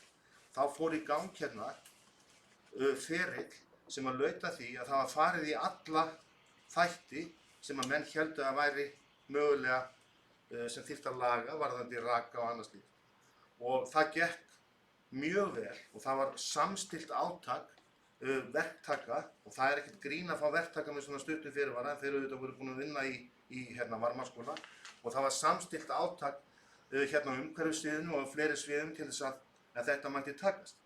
Þetta tókst og þetta endaði með því að í fundarröð sem var haldin fyrir foreldra bæði þá í varmaskóla og síðan að endingu í Brúarlandi þar sem var haldinn fundur með foreldrum þar sem að þeir fengu að ganga húsnæðið, þar sem þeim var sýnt hvað hafði verið gert, hvað hafði þurft að gera og eftir það þá gátu þau spurt fagmennina spjörunum úr hvernig þetta hefði allt verið, hvað hefði þurft að gera og hvernig staðan væri núna. Það var mikil ánægja með þennan fund og allir sáttir eftir því sem að ég veit, enda var þetta mikil framkvæmd og það var farið jafnvel langt umfram það sem að kom svo kannski fram í skimuninni að hefði þurft að gera. En þá kemur fulltrúi Miðflokksins, Sveinn Óskar Hér, slær því fram að það sé verið að kenna í stórhættulegu húsnæði og heilsuspillandi. Hann segir ekkert til hvað það sé sem sé svona heilsuspillandi eða stórhættulegt húsnæði. Svo þegar hún er bent á það að það sé búið að gera við húsnæðið og þetta liggur allt fyrir í þessari ágættu úttekt, að þá sleppur hann bara tilbaka á sér, já þetta er búið að vera stórhættulegt og heilsuspillandi í mörg ár. Það kemur þetta hvergi fram, en þá er það ekki nóg að það er búið að reka þá onni að þetta sé í góðu lagi, eflaust þarf að fylgjast með þessu húsinu áfram og það verða ábyggilega áfram framkvæmdir við það og viðhald, en þá er bara farið að tala um margra ára heilsuspillandi aðstæður sem að þarna hafi verið og því að haldi blákalt fram að framkvæmdastjóri bæjarins og það er nefnt hér formaður fræðsluráðs og þá væntanlega fólki hérna á umhverfissviðinu, það er bara þannig að þetta fólk, það er allt saman með því brennimerktu að það lætur sér í léttu rúmi liggja, ekki fram í koll. Ég er bara að gera því skóna það sem að þú ert að segja, þetta fólk kemur að þessum framkvæmdum og ekki nóg með það, heldur það að verkfræðistofan Efla, að hún er þá með í þessum göldurum og hún má ekki taka þetta út vegna þess að það verður þá væntanlega pöntun niðurstaða frá verkfræðistofanu Eflu samkvæmt því sem að þessi ágæti bæjarfulltrúi Miðflokksins heldur fram. Það er pöntun niðurstaða frá Eflu að gefa grænt ljós og gefa stimpil að þetta húsnæði sé óhætt til notkunar og kennslu. Hann er ekki bara að vega að heiðri bæjarstjóra og starfsmanna hér, heldur það er verkfræðistofan Efla líka sem er ekki þess traustsins verð að gera þetta með þessum hætti. Og hann er að vega þarna að heiðri og fagmennsku þessara stofnunar, eða þessara fyrirtækis. Og af hverju er þetta gert? Jú, hann er að sá hér fræjum, hræðslu og ótta til að ná sér í einhver atkvæði af því að það virðist bara að vera formaður Miðflokksins í Mosfellsbæ sem er umhugað börn í Mosfellsbæ. Öðrum er ekki bara illa við þau, heldur þau er að keppast við það að þau séu látin vera hér í húsnæði sem er hættulegt og óhæft í kennslu. Það er óþolandi að sitja undir þessu og þetta fór hálfur veturinn í því fyrra líka, en við verðum að sætta okkur við það að þessu verður ekki breytt, en ég treysti því og ég veit það eftir umræðuna frá þessum aðila að fólk í Mosfellsbæ er ekki fífl og kjósendur sjá í gegnum svona ömurlega pólitík. Amen. Nú, það enginn á mælendaskránuna og þannig að ég lít svo á að umræðum þetta má sé lokið. Bæjarfundur Sveinn-Óskar, þú varst búinn að boða bókun, er það ekki? Jú. Geturðu sent hana á forseta þannig að hann getur bara lesað henni upp hérna. Já. En umræðum sem sagt lokið allt málið. Við förum sem sagt í næsta dagskránni sem sagt að bókun fulltrúa M-lista.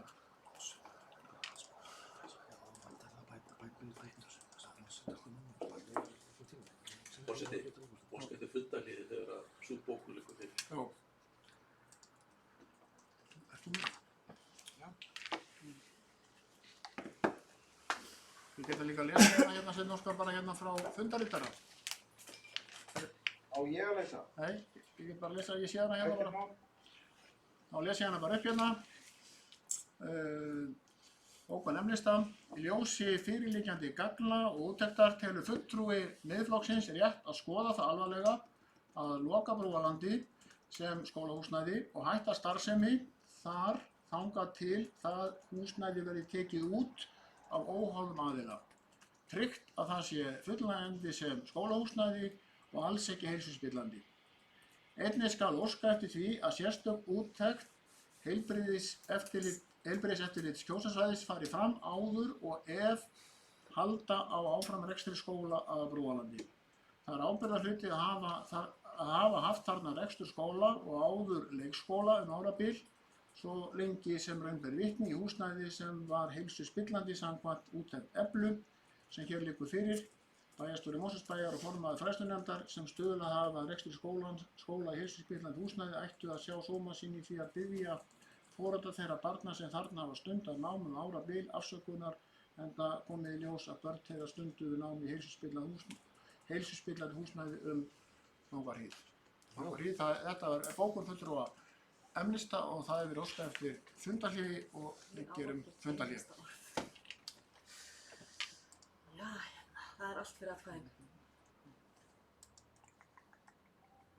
Við þurfum nú að fá þessa vitsmið. Já, Sveinn-Óskar, myndirðu senda bara hérna á okkur Getur ekki ritari bara senda á? Harald á og fleiri hérna? Þessi nú, það er að prenta þetta út og hengja þetta upp á vegg líka. Helst ekki ráða þetta núna mína sko. Ramma þetta inn og setja þetta á skrifstofuna. Það er ekki lagi Sveinn-Óskar. Þú að hafa þetta eins víða eins og kostur er. Komið þín, Komdu til Haraldar. komið til Haraldar. Er við til að prenta, þetta er ekki að senda þetta á prentara líka? Fyrir ekki, já. Viljið þið fá þetta brendar líka? Það er þá ekki að prenta. 26 mitt. Það voru að greina 10 viðbútt. Já, og það er allt í Hvað er það? Ítalíu þar? Það var komið Skíðamenn Hvað bara, var þetta lið? Stendur Hvað var þetta lið? hættið þið að fara á skíði.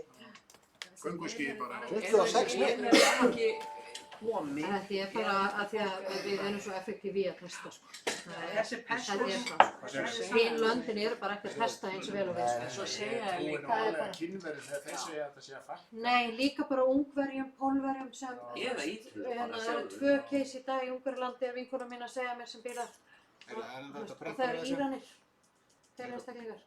Ég meina, hvað var að gerast á þessu hóteli hann í Ítalíu? Það voru allir honi Haraldur. Hann er að Prentara þessi.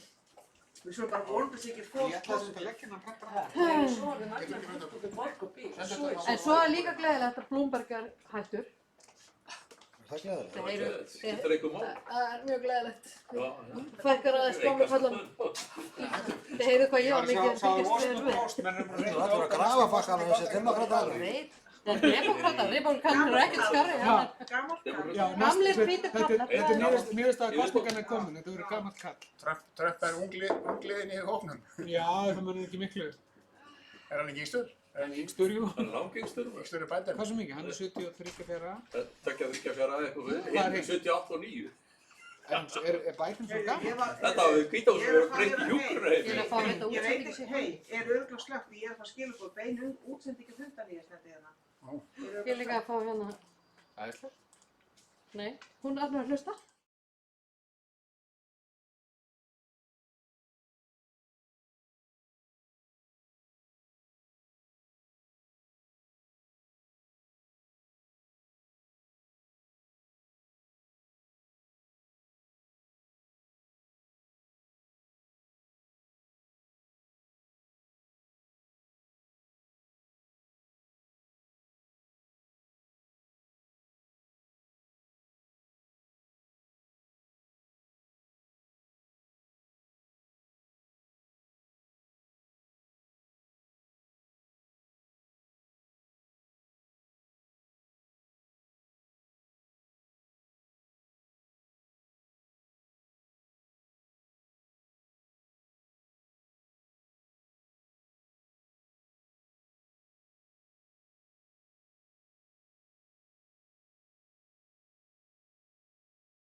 á afmörkuðum stöðum í húsnæðinu.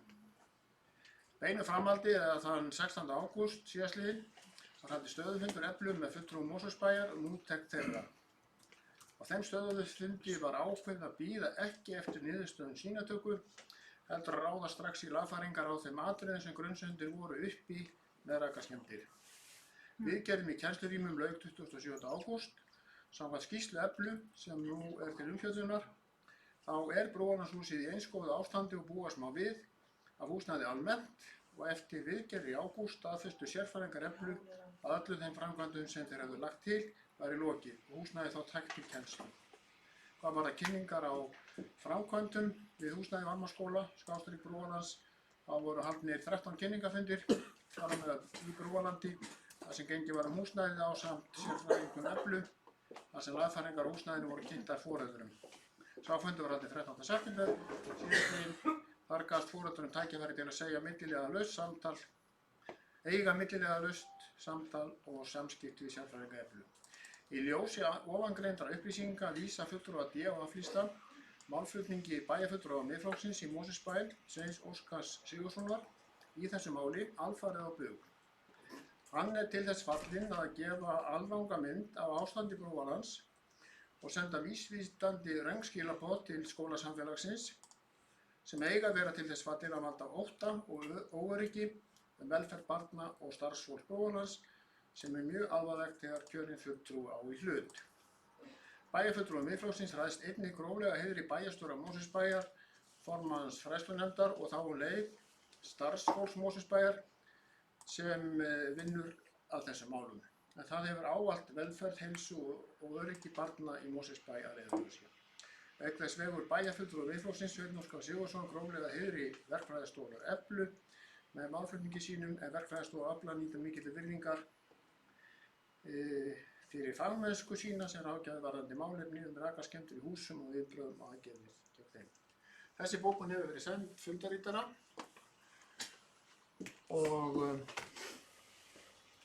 ég lít þá svo á að þetta máli sé afgreitt að þessu sinni. Það að segja 8. mál. Nú, Getur ekki senda bókuna? Já, fundarítari myndi við senda. Það þetta var Sveinn Óskari þessa bókun. En ég lít þá svo á að 8. mál sé umræðum sem 8. mál sé lokið. En enn hægt að biðja orðið mál þarna í þessari ágættu fundargerð frá 20. febrúar. Þannig að ég gef orðið laust.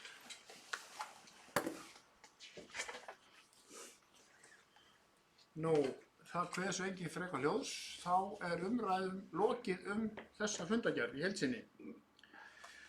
Og þá komið atkvæðagreiðslu og ég forseti telur rétt að það verði greitt sérstaklega atkvæði 4. mál þegar bæjarfulltrúi hefur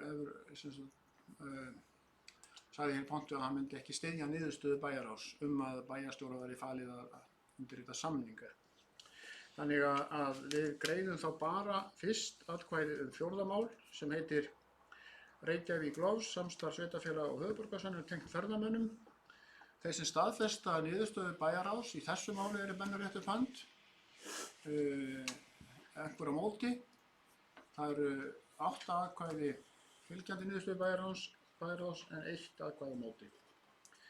Þá komið að því að greiða atkvæði öll málin hin. Við erum búin að afgreiða mál númer 5 og númer 4 og þá ber ég fundargerðina upp með öllum hinum málunum. Þeir sem staðfesta öll hinum málum niðurstöðu allra hinna máluna þeir eru rétt upp hönd og þá eru 9 hendur á lofti. Þá erum við búin að ljúka afgreiðslu þessa fundargerðar og þetta fyrri bæjarráðsfundurinn sem við ræðum í kvöld. Viku seinna að venju þá var afturfundur í bæjarráði nr. 1433 27. febrúar. Það voru 12 mál en rétt að árétta að meirihluta málanna var frestað vegna tímaskors og þau verða reyndar það var 7 málum frestað af 12 en þau verða öll á dagskrá bæjarráðs í fyrramálið. Þannig að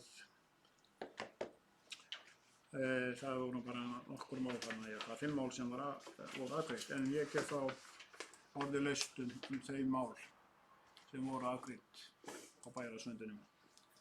Númer 1433, einhver sem vil taka til máls. Svo virðist ekki vera. Sveinn Óskar, þú ert búinn að biðja málið. Gjörðu svo vel.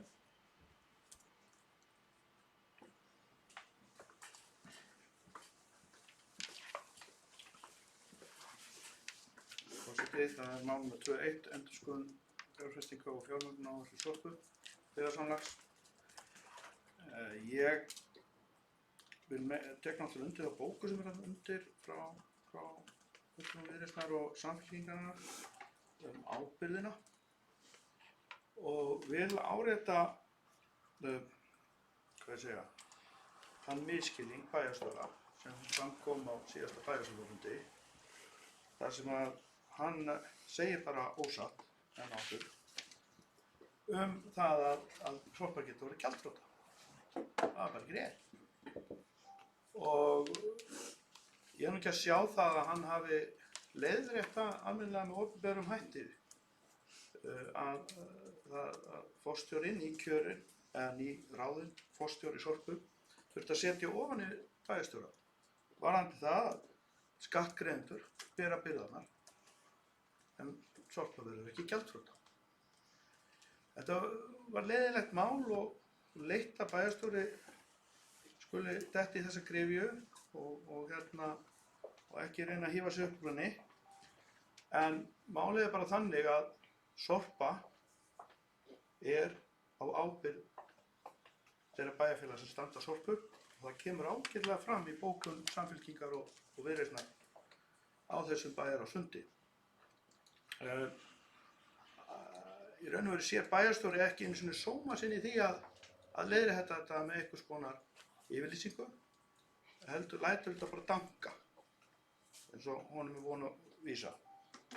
Nú, það var nú verið að ræða ákveðið mál varðandi þessu atriði að þarna er bæjarstjóri að villa fyrir bæjarfulltrúa á miðjum fundi og þetta vil ég nú meina að hér og oft verið talað að það sé nú aldrei gott þegar sá sem hér stendur, forseti, þegar mann hagar sér hérna, já, að á síðasta fundi að þá kemur hann fram hérna og með þessa yfirlýsingu og oft hefur nú verið fjallað á þessum væng hérna og það er nú gott að hafa upptöku í gangi þegar einhver vitleysa fer fram. En þessi vitleysa rataði bara í fjölmiðla og fyrstu frétt í hádegisfréttum RÚV og kvöldfréttum þann stuttu síðar. Og ég hef nú ekki komið svona langt í þessu, þrátt fyrir áréttingar þess efnis að hálfu fulltrúa meirihlutans.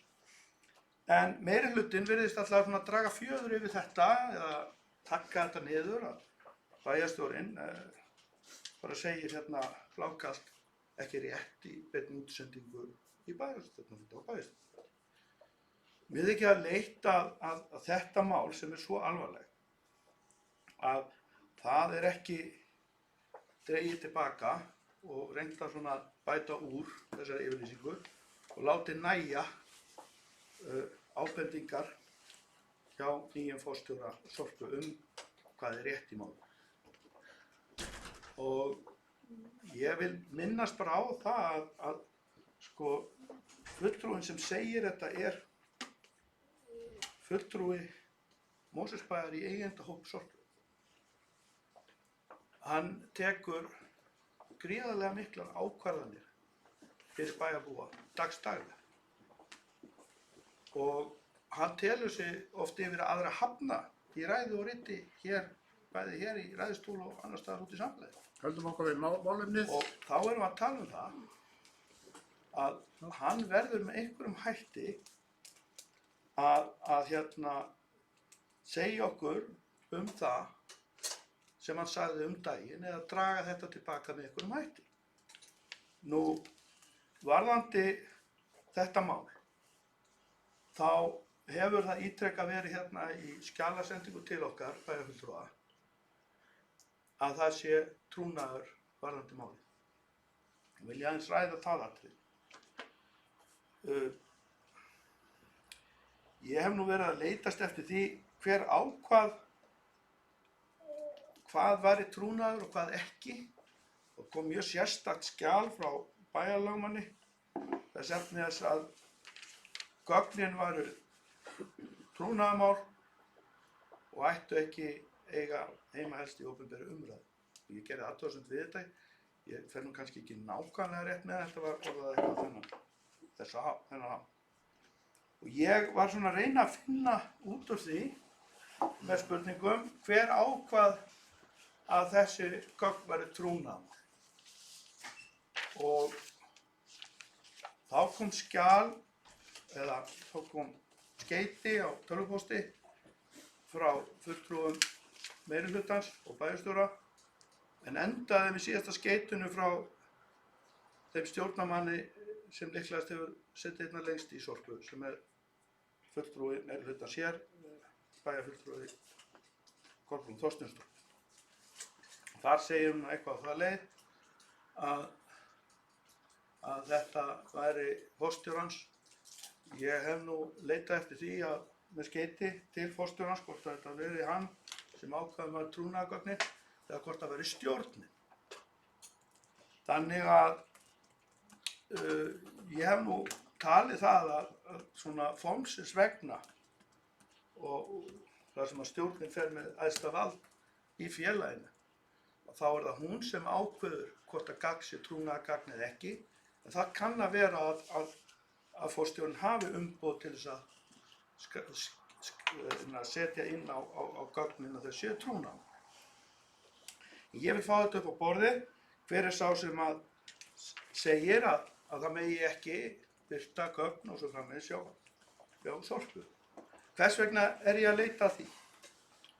Jú, ég er að leita að því hvort að, eins og mér finnst, að þeir sem að komu málum trúna fyrir hjá Sorpu, stjórnin, séu að hamla opinberu umræðu eigin verk og reyna þannig að stuðla að því að hér sé ekki gagnsæi í umræðu þetta alvarlega mál, eigið ágæti stjórnarinnar í raun og veru hjá Sorpu.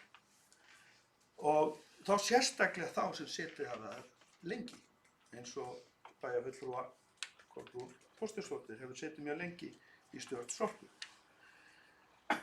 Við samkvæmt þessum dagskrárlið er umræða hérna endurskoðuð fjárfestingarstefna og fjármagnaáætlun. Þessi fyrirsögn er með gögnum og þessi gögn eru stóru hluta trúnaðarmál. Og ég hef sent, það var vitnað í stjórnsýslulög og sveitarstjórnarlög varðandi trúnað.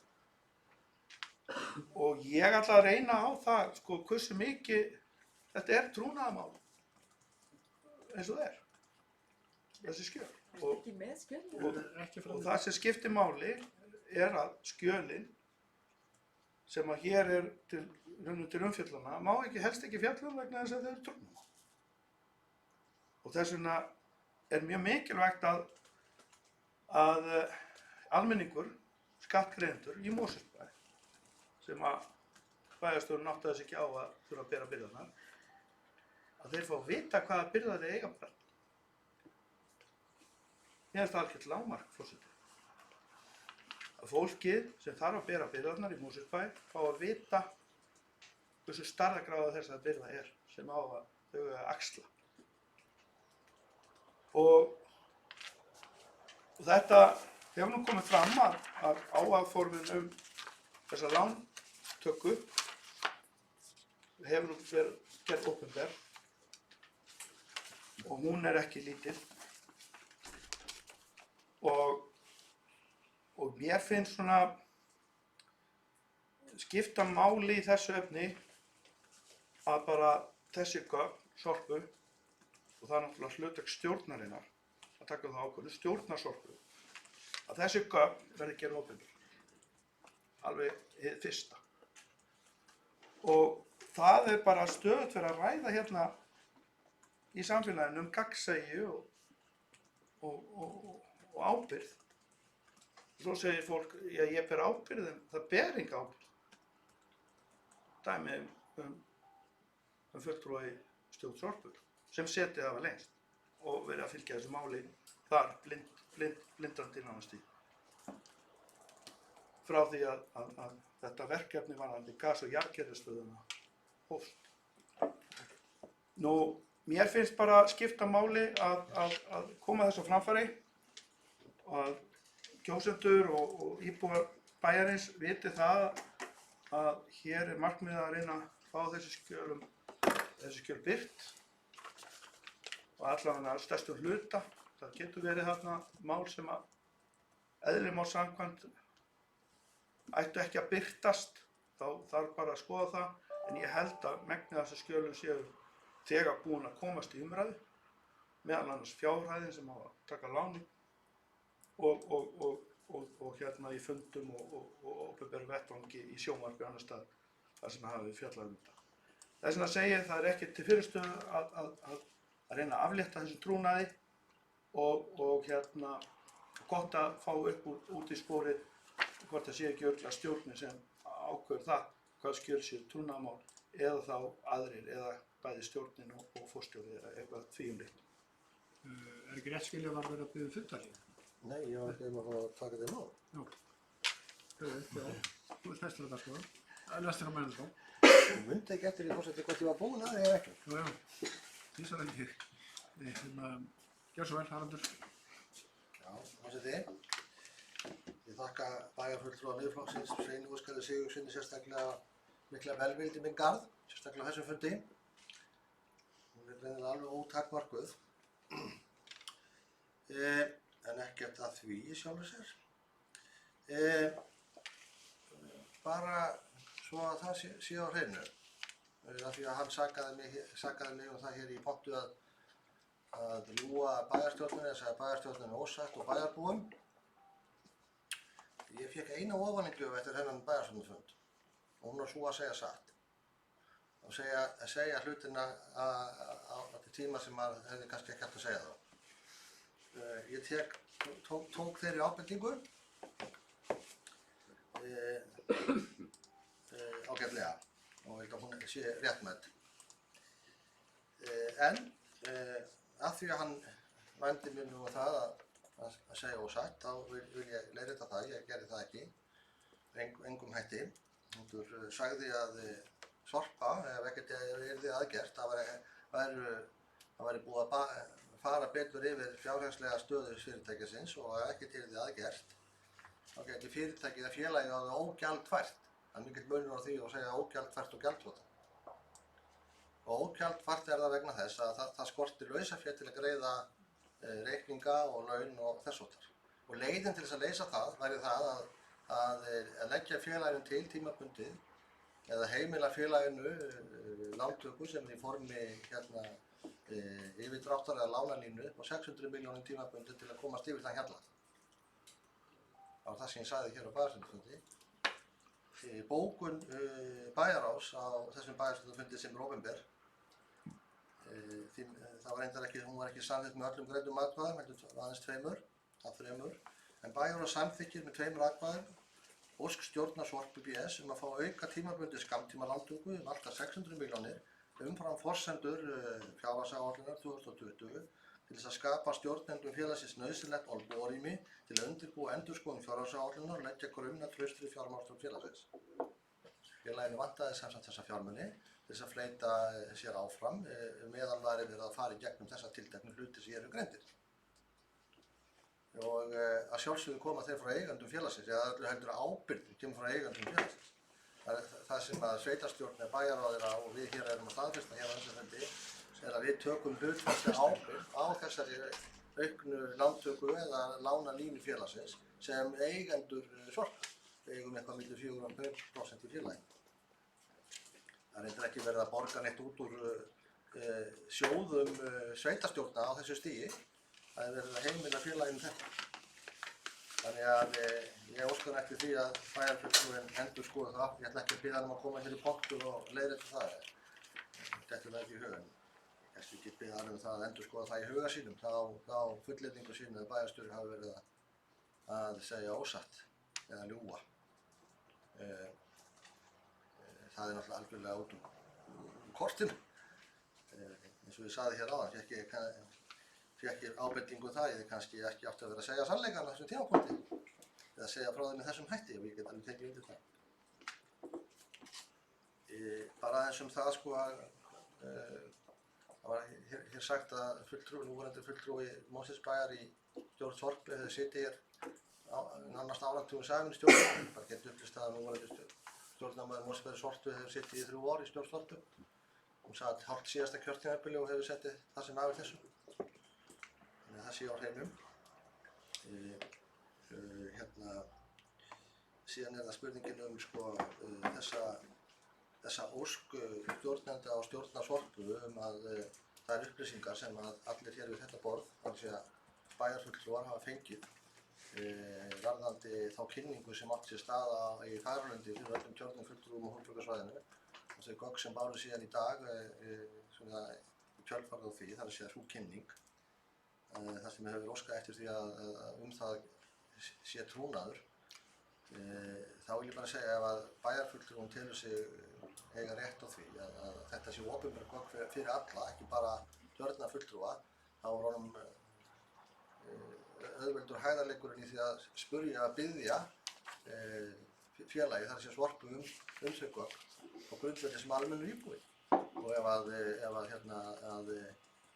félagi neitar því og þá hefur það er leikreglur sem að stjórnsýslu kveða á að óska eftir því við úrskurðarnefnd upplýsingamála að það gögn séu gerð opinber. Þannig að ég bara bendi bæjarfulltrúum að fara eftir leikreglunum sem eru slík mál. Ég skil hins vegar vel afstöðu stjórnenda og stjórnar Sorpu svona ákveðin trúnað þessi gögn eða verið að ljúka þeim og klára. Það er verið að endurskoða fjárhagsáætlun Sorpu, vinna því og þeirri vinnu væntanlega lýkur fljótlega og þá verður þau gögn að sjálfsögðu birt og lögð fyrir.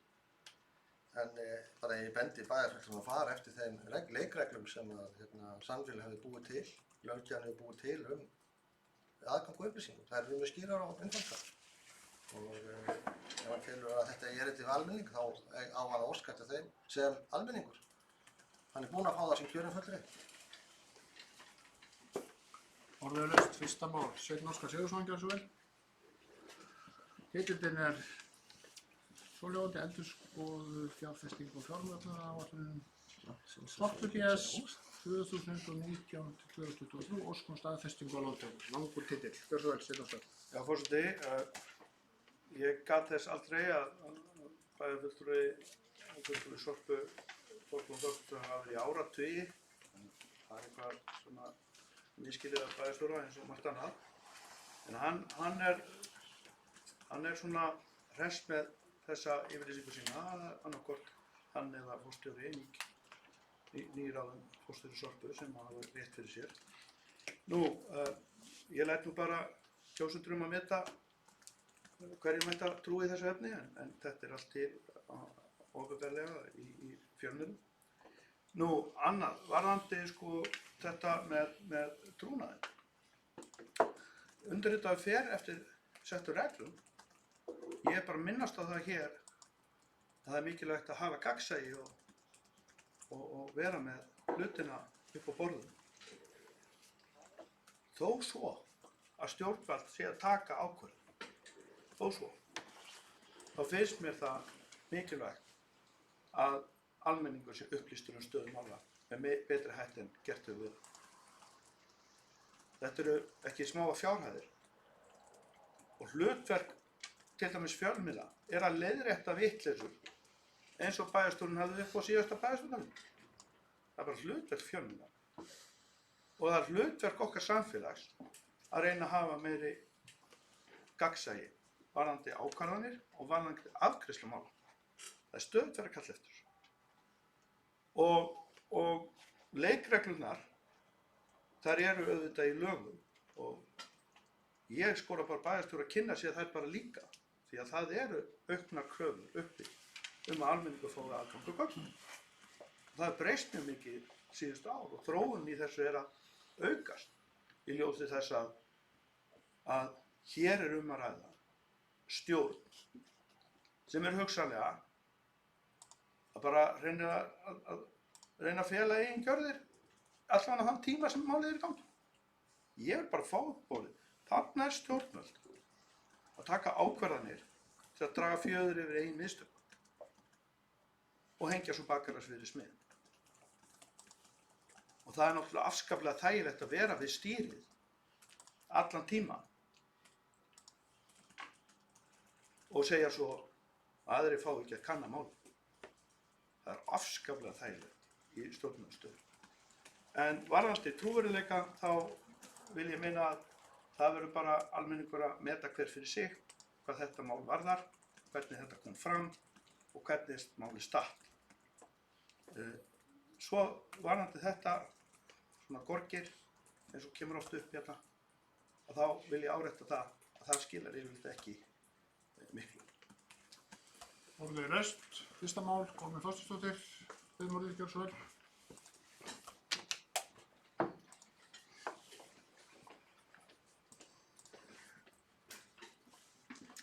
Já, forseti, kemur undir málefnum Sorpu sem er nú málanna hjá mörgum okkar og ég held að þetta innlegg fulltrúa Miðflokksins Sveins Óskars hjálpi ekkert til og fái hann gögn í hendur hjálpar það lítið til. Þannig að svo ég leiðrétti nú málið að þá er hér að ræða vinnugögn og ég veit að margir hér inni þekkja þá reglu þegar að ræða vinnugögn. Það er verið að vinna nýjar áætlanir, nýr framkvæmdastjóri ásamt hans teymi fekk leyfi og stjórn Sorpu gaf það leyfi að þessi gögn fengju þann stimpil að vera vinnugögn og við þekkjum regluna og flestir, allavega þeir sem eru löglærðir og eru þeir nokkur hérna við borðið, þekkja hvað það þýðir þegar gögn eru vinnugögn. Það er verið að vinna hörðum höndum á því að endurreisa Sorpu. Áætlanir stóðust ekki og það eru margar ástæður fyrir því. Gas- og jarðgerðarstöðin rís, hún Gaia er á áætlun, greiðslurnar hafa staðist, sú áætlun hefur staðist. Sorpa er að berjast við lausafjárvanda af mörgum ástæðum. Umhverfið Sorpu og allt umhverfið bara hér í efnahagslífinu hefur breyst.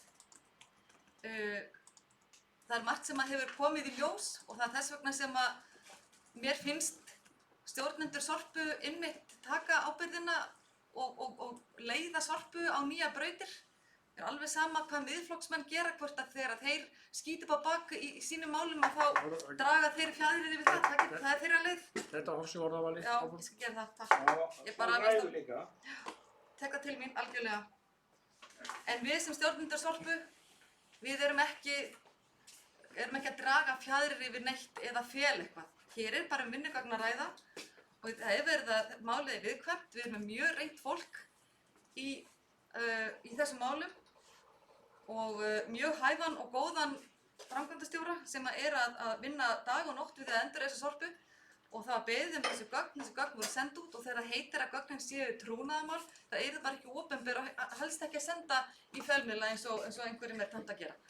Þannig að við erum bara að berjast við að bara allir sem einn maður að endurreisa Sorpu og ég tek það fram að ég hef ekki setið þarna nema í 3,5 ár. Ég hef ekki setið þarna áratugum saman eins og mætti ætla af ræðu fulltrúa Miðflokksins. En ég er sannlega barist ötullega fyrir því að þessi stöð yrði reist. Og eins og fram hefur komið hér oft í málflutningi okkar meirihlutans að þá var það mikið hagsmunamál að reisa þessa stöð. Og svo það sé sagt líka að þá eru urðunarmál kostnaðarsöm og þess vegna erum við að gera þetta í samvinnu. Gas- og jarðgerðarstöð og urðunarmál Álfsnesi munu alltaf vera kostnaður fyrir sveitarfélögin. Þetta er bara eitt af því sem við verðum að gera. Allt svo strætó og allt þessi þjónusta sem að fólk þarf á að halda. Við þurfum þetta er bara það sem fólk þarf að gera. En auðvitað það eiga áætlanir að standast og þess vegna erum við að byrja upp á nýtt. Já, það er búið að hafa mörg orð hér það að bæjarstjóri hafi varpað einhverju sprengju og sagt ósatt. Það var bara nákvæmlega það sem kom fram síðan á fundinu niðri í Bæjarlundi að það eru að Sorpa átti við og á við lausafjárvanda að stríða. Þess vegna þarf að gefa heimild fyrir gefa heimild fyrir aukinni að hækka sem sagt lántökur eða heimildina. Og þannig að það var ekkert ósatt þar. En að öðru leyti er gangurinn hjá Sorpu bara mjög góður. En innkoman ekki eins mikil og við ætluðum. Þannig að við erum að breyta takt og við erum að bregðast við. Og það er bara það sem ábyrg stjórn gerir. Og hér ekkert að fela. Við erum ekki að draga fjæðri við neitt. Þannig að ég vísa þessu málflutningi alfarið á bug. Og engin tortryggni og við erum ekkert að fela eitthvað það sem við höfum, stjórnin hafi verið að gera eitthvað mistök. Stjórnin gerði bara nákvæmlega engin mistök. Við höfum algjörlega verið að fylgjast með öllum málum. Og þegar kemur síðan í ljós, af því við vorum að fylgjast með, að málin voru ekki eins og áætlað var í upphafi, að það þarf að bregðast við. Og þannig sem að ábyrg stjórn haga sér. Og hér engin fyrirleikur, það ekkert sem ekki má líta dagsins ljós. Og ég tek það fram að í sirka eftir mánuð munu nýjar áætlanir Sorpu líta dagsins ljós sem að allar fá að verða gerðar opinberar og fara undir arnaraugu allra þeirra aðila sem að hlutið á máli. Það munu fá mjög ítarlega kynningu og það verður örugglega aftur önnur kynning í Fagurlundi og allir fá að koma að. En eins og fólk kannski þekkir og þá þegar við verðum að vinna málum, þá þarf að kannski að gefa smá vinnufrið. Og það er bara það sem við erum að biðja. En gögnin voru send út, allir eru með gögnin í höndunum, allir geta skoðað og rýnt ofan í kjölinn. Gögnin sem voru kynntir niður í Fagurlundi hér daginn eru gögn sem að það er svo glærukynning, hún sýnir náttúrulega það að verði ekkert að gert, að þá var staðan þessi og hún var alvarleg. Nú verið að bregðast við og nýjar áætlanir munu líta dagsins ljós eftir sirka mánuð. Og þá veit ég það að við spyrnum við fótum og málin bara halda áfram og Sorpa verður áfram það sóma fyrirtæki sem hún á að vera. En hitt annað mál að Reykjavík og Kópavogur, og ég ætla að segja það hér í pontu, verða að annarkvort að erum við öll með inn í þessu byggðasamlagi eða ekki. Það er margt sem að koma í ljós, sem það ekki hægt að vera bara að hluta til inn í byggðasamlagi og hluta til ekki. Við verðum öll að ganga í takt. Og bara það þegar núna allir hafa skoðanir á Sorpu og allir þekkja núna gas- og jarðgerðarstöðina og segja síðan reka framan í okkur stjórnarfólk í Sorpu að þið geti ekki einu sinni komið ykkur saman það hvernig það var að flokka bara á gangi í takt varðandi flokkun á höfuðborgarsvæðinu. Og auðvitað tek ég það til mér og mér finnst það mjög skammarlegt. Þannig að við eigum öll að ganga í takt hvað varðar þetta byggðasamlag. Urðunarmálin eru stór og alvarleg mál. Við munum, ég hef trú á því að það verði lagað.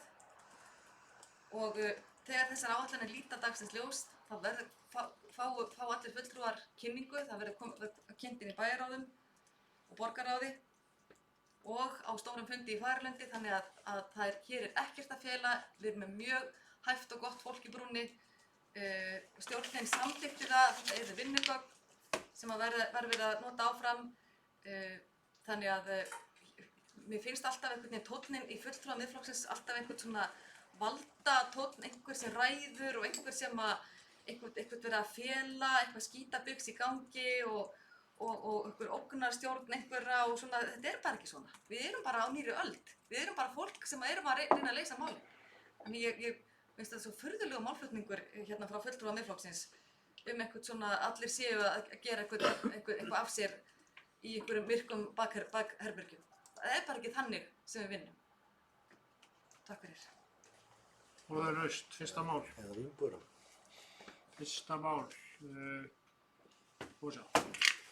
Lóvísa Jónsdóttir beðið orðið, gjörðu svo vel, Lóvísa.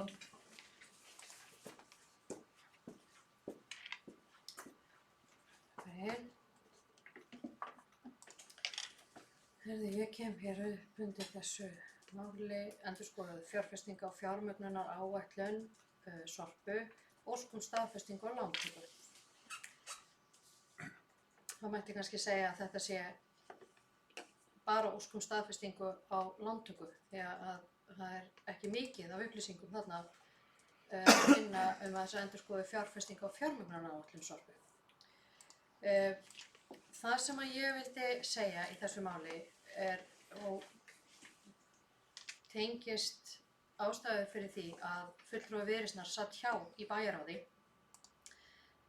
þetta fyrirkomulag með leyfi forseta ætla að fá að lesa bókun frá bæjarráðsfundi þar sem kemur fram bókun 7 á S-lista. Sveitarstjórnir þeirra sveitarfélaga sem eiga og reka Sorpu BS bera endanlega ábyrgð á rekstri byggðasamlagsins. Eðlilegt að bæjarfulltrúar fái að sjá og leggja mat á þær áætlanir sem liggja til grundvallar þeirri lánveitingu sem til afgreiðslu. Ef bæjarfulltrúar eiga að bera ábyrgð á rekstri Sorpu þá nauðsynlegt við kringumstæður eins og félagið í núna að þeir fái að sjá þær áætlanir sem byggt á. Eftir þennan fund þá mér kunnugt það að það hafi bæði hér í okkar sveitarfélagi og í öðrum verið óskað eftir upplýsingum þessar áætlanir.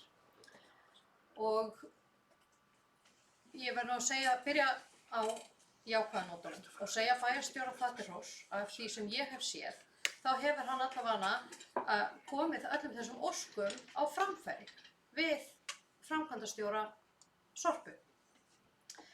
Hins vegar kemur babb í bátinn þegar það kemur að því að veita upplýsingarnar. Og nú vil ég rifja það upp.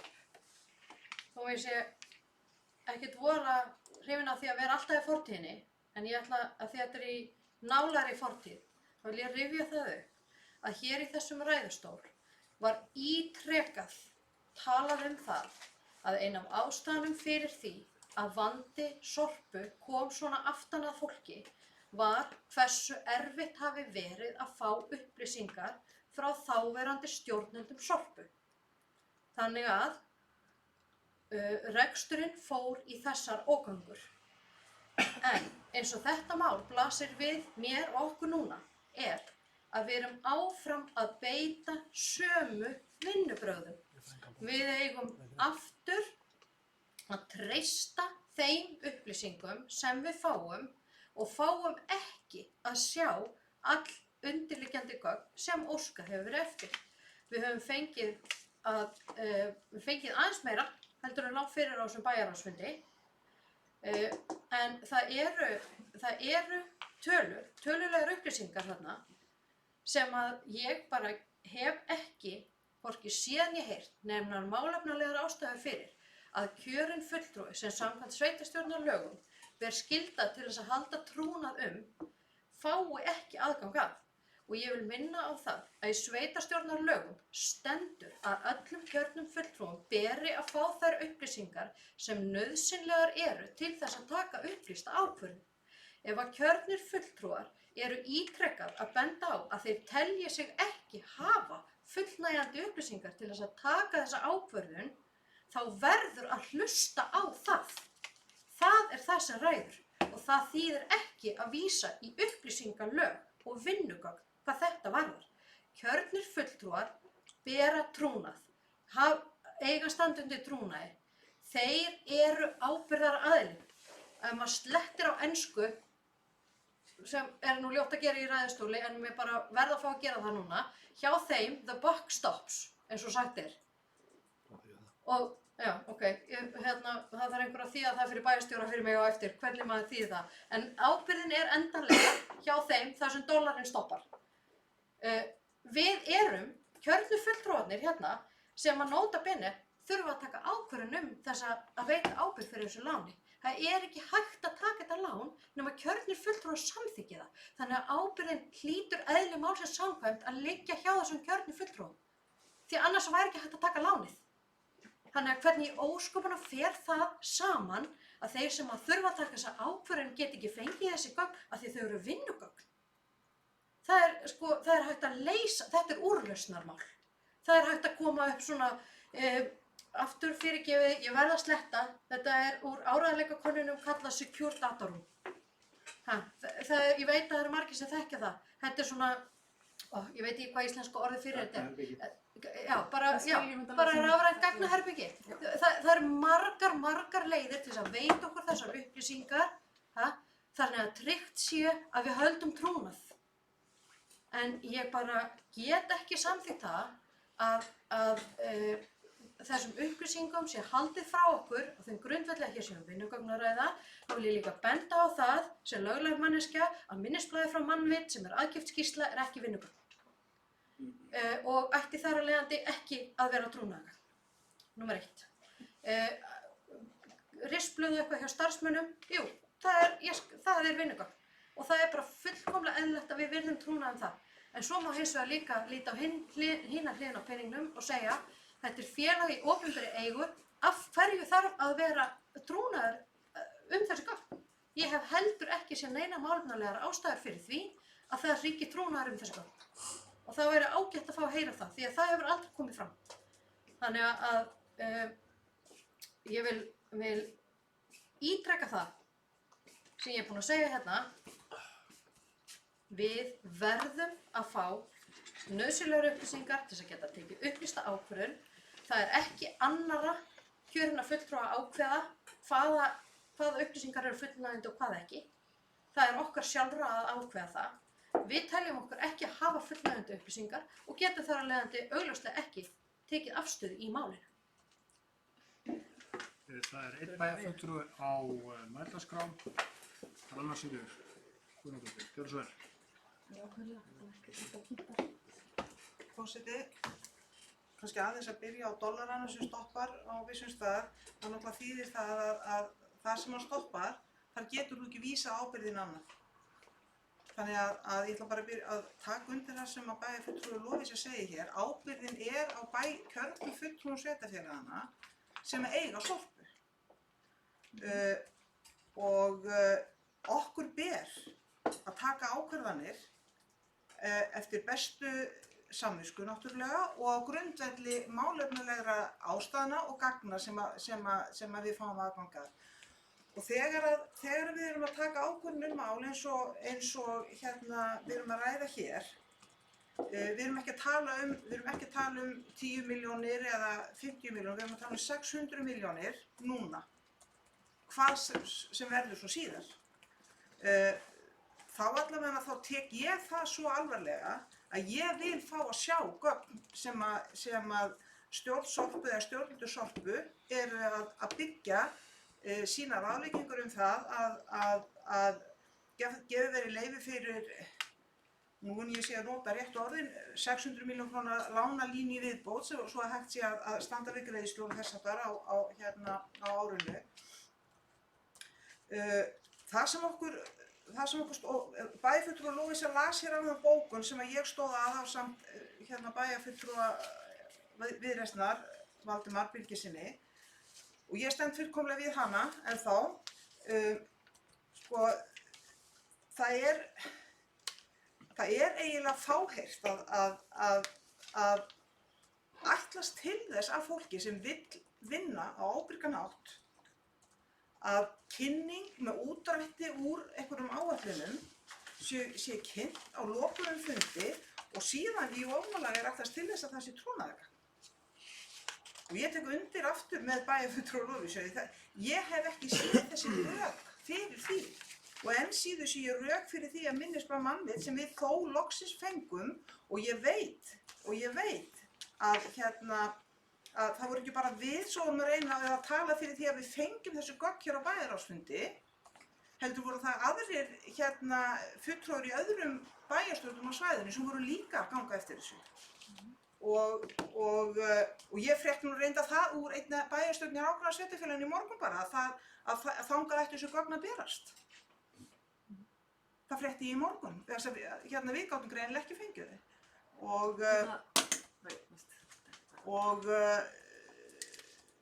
En nú veifaði fulltrúi Mosfellsbæjar í Sorpu, þá ætlum ég bara að segja það hér að það kom svo seinna í ljós að fulltrúi Mosfellsbæjar í Sorpu hafði sent bæjarstjóra gögnin í morgun. Takk. Og hann síðan áframsenda á okkur hinn þegar hann sá þann póst, þá er ég ekki ég ætla að taka það fram, ég er ekki hér að reyna að búa til einhvert samsæri bæjarstjóra Mosfellsbæjar eða bæjarfulltrúa meirihlutans í Mosfellsbæ í Sorpu þetta mál. Ég bara segi, ég veit að bæjarstjóri reyndi, spurðist fyrir þessu gögn fyrir okkur, ég veit það. En það sem ég bara segi að einhvers staðar var einhver þrýstingur og bæjarstjórn í nágrannasveitarfélaginu var henni var heimilað að fá þessu gögn. Og þar alveg fengum við sem betur fyrir þau öll. Það var ekki bara ein bæjarstjórn sem að fékk gögnin.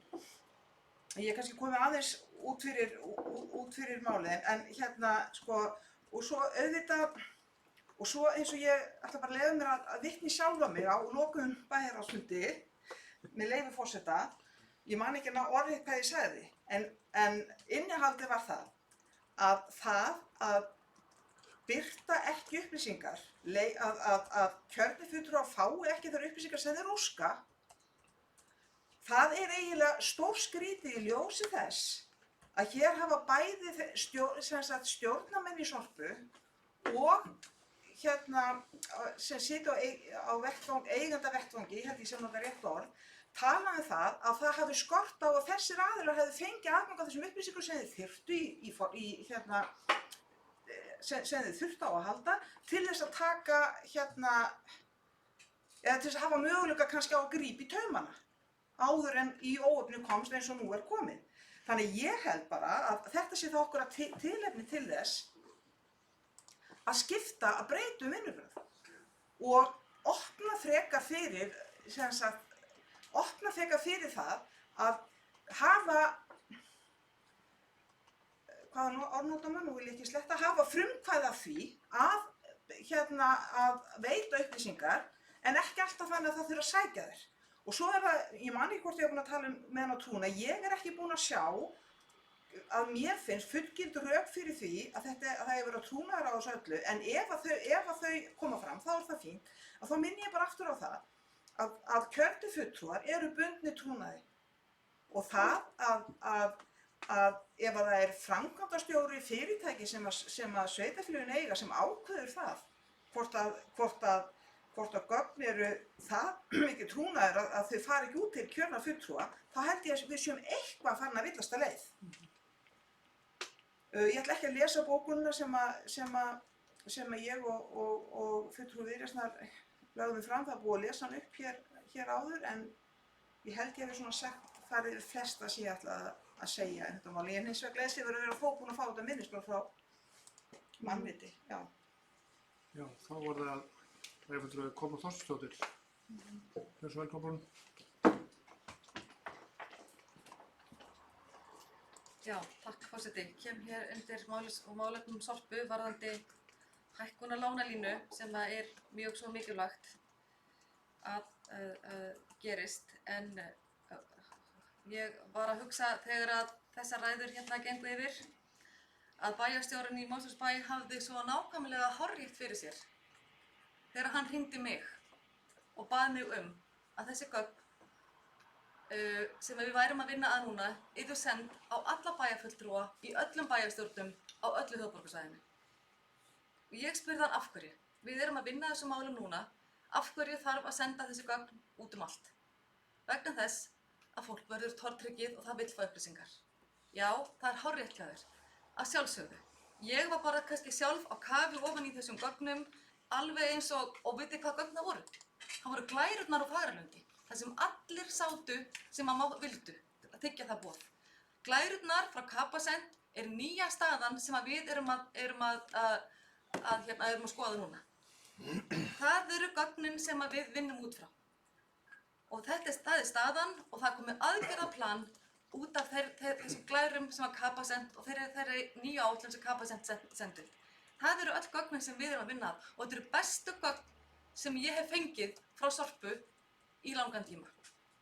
Öll gögnin hingað til, allar áætlanir Sorpu sem hafa komið fyrir bæjarráð og fyrir bæjarstjórn í þessi 3,5 ár sem ég hef setið í stjórn Sorpu hafa verið hér öllum opin, það hefur ekkert verið að fela en kannski ekki eins aðgengileg og gögnin sem við erum að fá núna.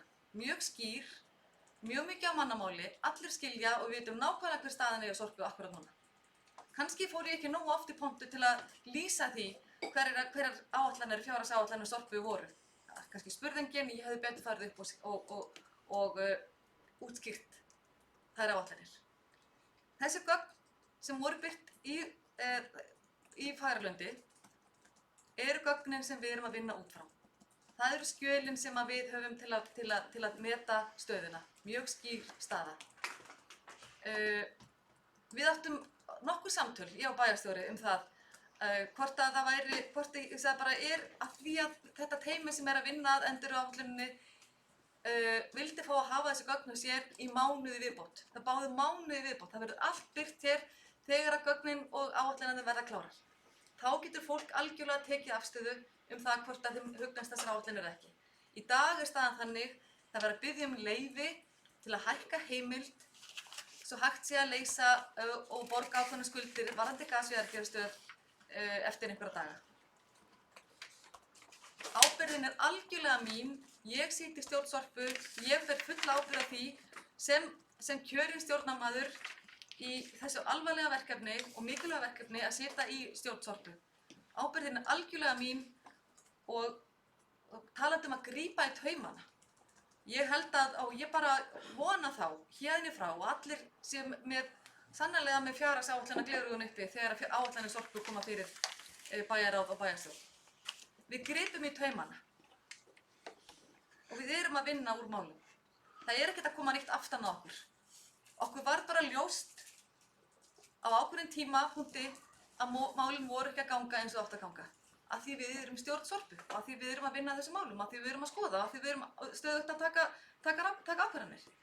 Framkvæmdastjóri Sorpu eins lýðræðislega þengjandi einstaklingur eins og mögulegt er. Eina sem hann bað bara að beiðni teymisins sem vinnur að þessum áætlunum núna. Að þau væru, og mér fannst bara ósköp eðlilegt að virða það og við bæjarstjóri vorum ekki einu sinni sammála. Hann sagði, bæjarstjóri, þið verðið að birta þessu gögn og ég bara tala aftur við framkvæmdastjórann og úrvarð. Það var ekkert annað sveitafélag sem var að biðja þetta og engin annar framkvæmdastjóri sem baði þessi gögn og óskildi að koma hvergi annar staðar en hérna úr þessu sveitafélagi. Já. Það bara bókanir, ég skal bara fara yfir. Þannig að stjórnarmenn í Sorpu sögðu mér það á ákveðnum tímapunkti að það hefðu engar óskir borist það að birta gögnin annar staðar en frá Mosfellsbæ. En öflust hafa óskirnar komið eftir að ég hitti stjórnina síðast, þannig að það efast ég ekki. En á þessum tímapunkti var það þannig að bæjarstjóri og einhverjir aðilar, ég veit ekki mann ekki hverju fleiri, sem að báðu þessu. En ég meina gögnin, þið eru með allt saman í höndunum og bara mjög gott að bæjarstjóri skildi stíga þetta ákveð, bara vera þetta ákveðin því að við skildum senda þessi gögn út og ég náttúrulega bara býttu við, hringi aftur í Helga, er það eitthvað vandamál og gögnin verið send og hann bara nei, á sjálfsög ekkert vandamál, við þurfum bara að fá leyfi hjá þessu teymi. Teymið sagði já ok, en bara ekki hafa gögn opinber. Þannig að þetta er sagan.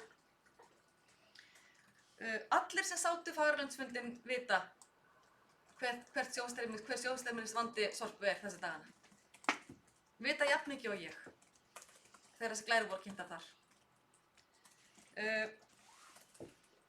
Eftir Fagralundsfundinn fóru þessar beiðnir inn í öll bæjarráðin að gefa leyfi til að hækka heimildina 600 milljónir.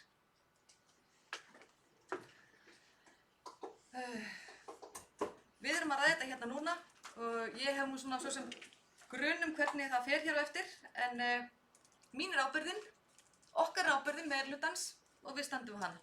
Takk fyrir. Haraldur, þú varst að stjórnvöld. Já, forseti, svo sem meiri parturinn af því sem ég hafði nú hugsað mér að segja koma hérna reynda fram í máli bæjarfulltrúa Kolbrúnar og stjórnarmanns Mosfellsbæ í Sorpu.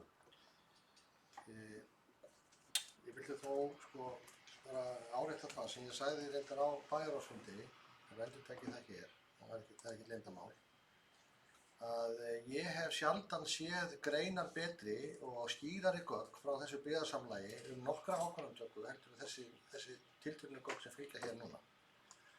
Og ég hef reyndar oft bent á það, bæði á eigendafundum Sorpu sem og inn í stjórn SSA, að gögn frá stjórnendum Sorpu hafi verið óskýr og ruglingsleg.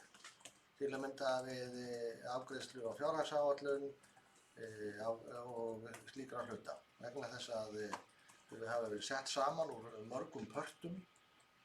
Sorpa byggðarsamlag sem rekur nokkra gerðir af þjónustu og þau gögn sem það er mitt álit og ég er nokkuð vanur því að lesa út úr fjárhagsgögnum í gegnum árin, unni við það og lærði það líka í skóla, að þau gögn væru ekki sérstaklega aðgengileg, sérstaklega ekki fyrir þá sem væri mjög vel inn í mál.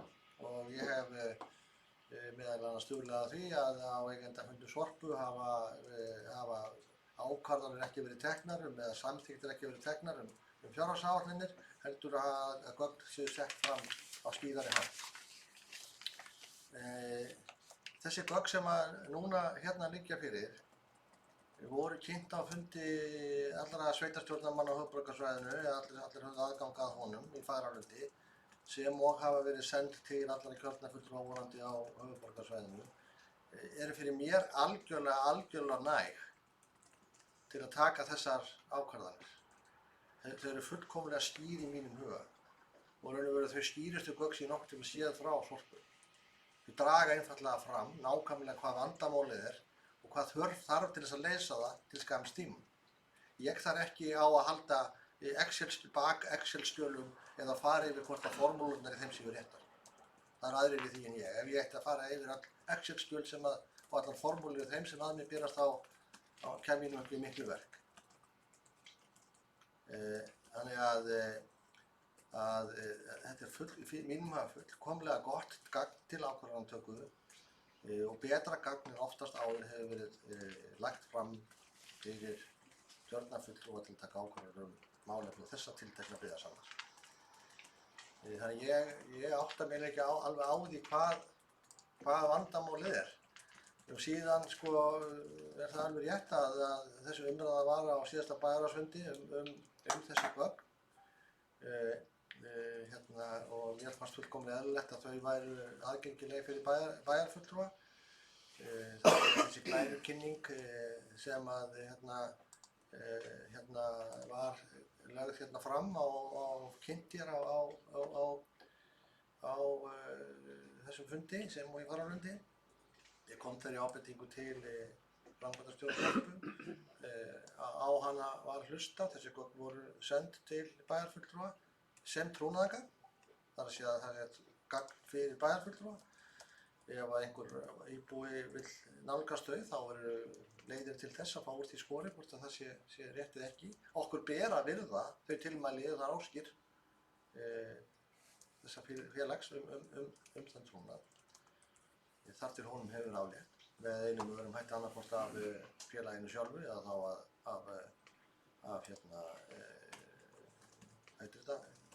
úrskurðarnefnd upplýsingamála, er það ekki? Þannig að það er þannig. Ég fékk tölvupóst frá stjórnarmanni Mosfellsbæjar Sorpu klukkan 11:41 í dag með frekari gögnum eða svona nánari skýringum af þessum gögnum kannski frekar.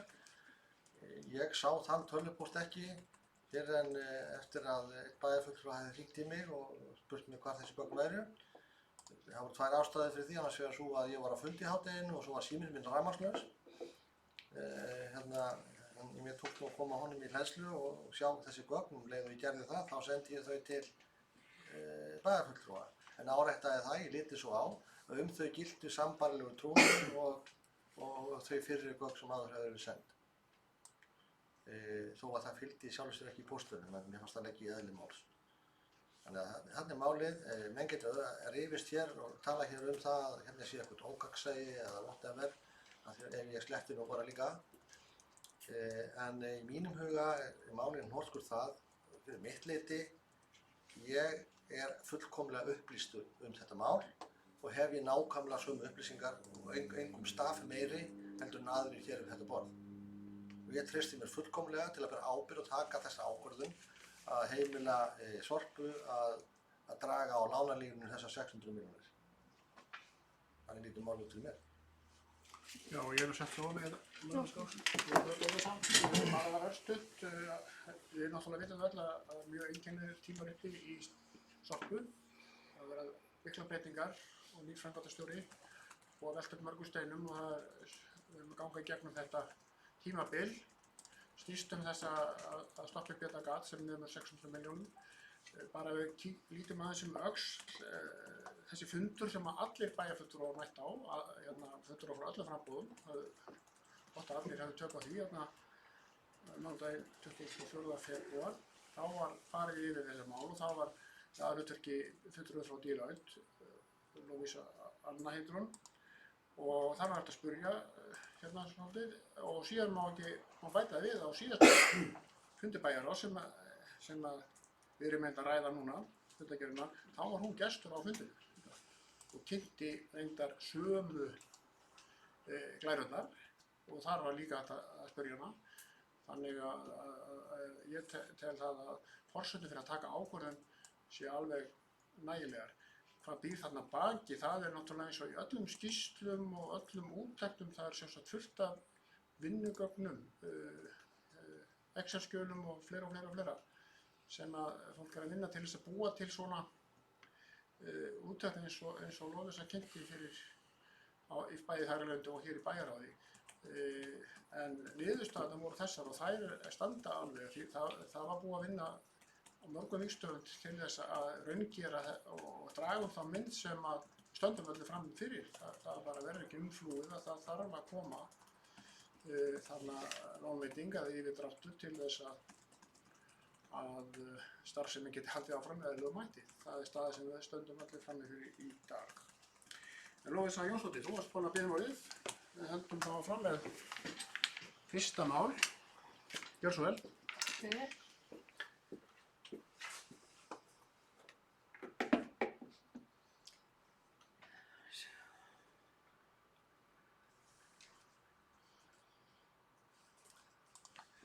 Já, ég ætla að halda hér áfram með út frá þeim svörum sem hér hafa komið frá fulltrúa Mosfellsbæjar í stjórn Sorpu og bæjarstjóra.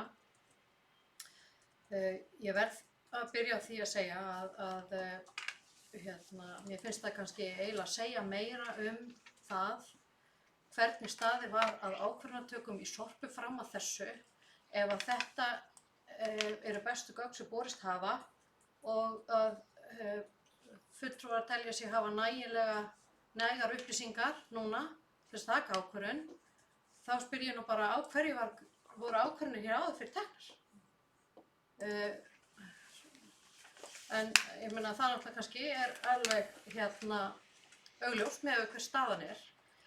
Það er grafalvarleg staða uppi og það sem ég var að reyna að koma á framfæri áðan að það hafa verið viðhöfð ákveðin vinnubrögð og þá að það sé vissulega verið að stíga skref í rétta átt með aukinni upplýsingagjöf, þá skýtur það á sama tíma skökku við þegar að fólk segir þetta er ekki nóg að hunsa það.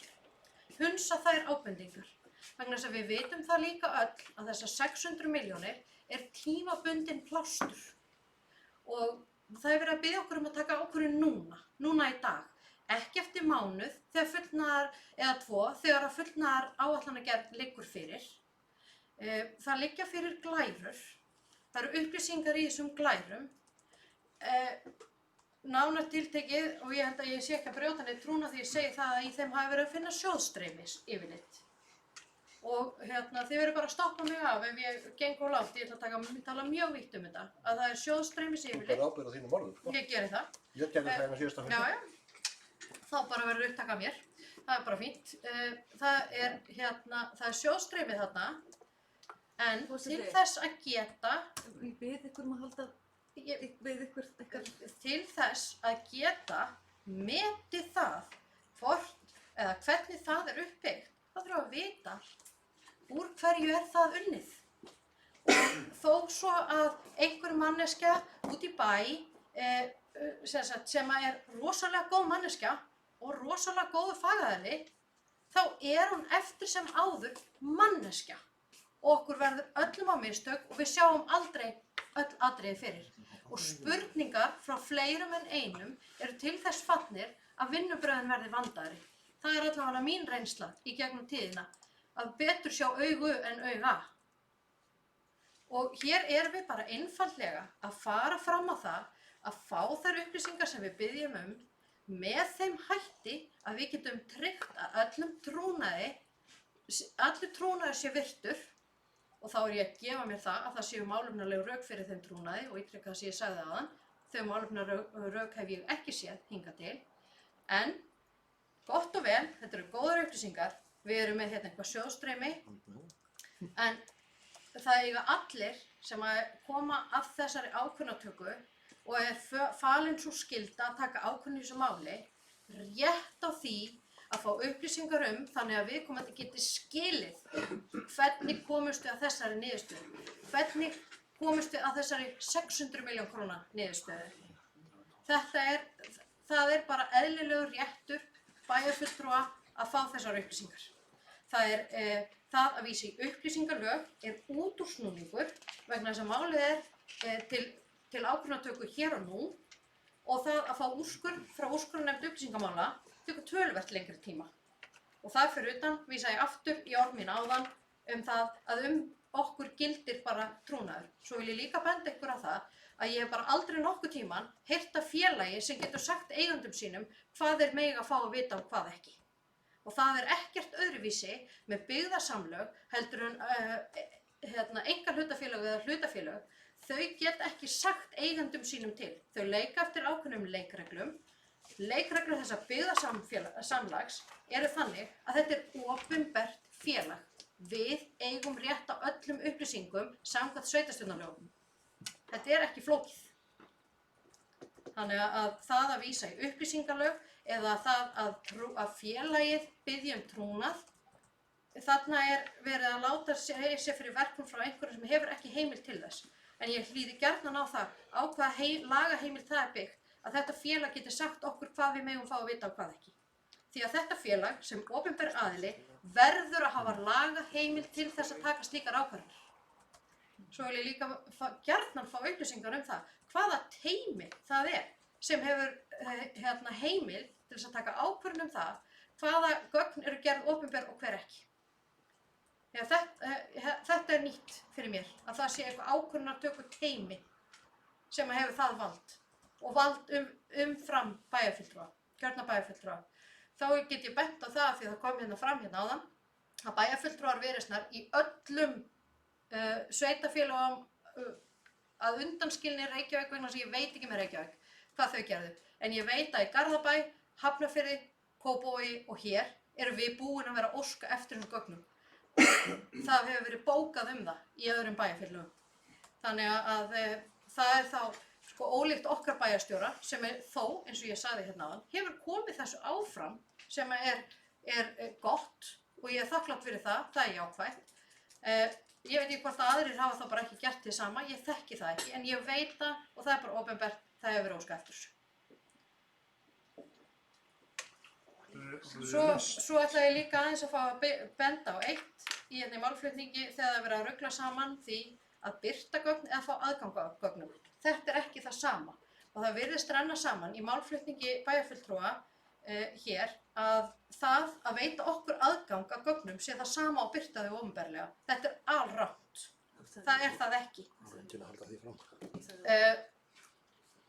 Það var verið að tala það að birta gögnin en þið eru að tala að birta glærurnar. Við erum að tala að fá aðgang að gögnum. Við erum að tala að fá aðgang að því sem liggur til grundvallar og ég var búin að segja hérna að það til alls konar leiðir til þess að veita okkur aðgang að þessum gögnum.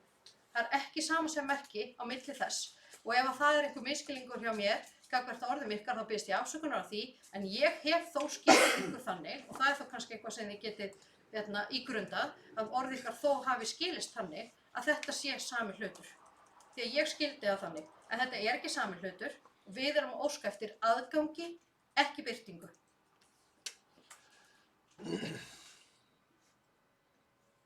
Já, takk fyrir.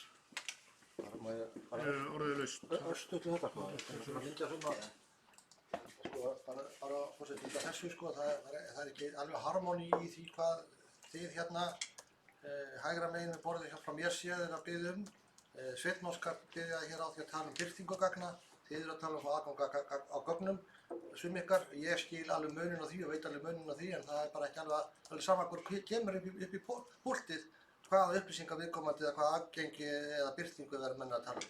En það tölum við hvert fyrir sig. Já, og það var verið að svara mér. Við heldum áfram bara með fundin. Ég komið vatn, ég kom tvisvar. Nei, já, þú erum að koma tvisvar. Það var ekki spurningar því.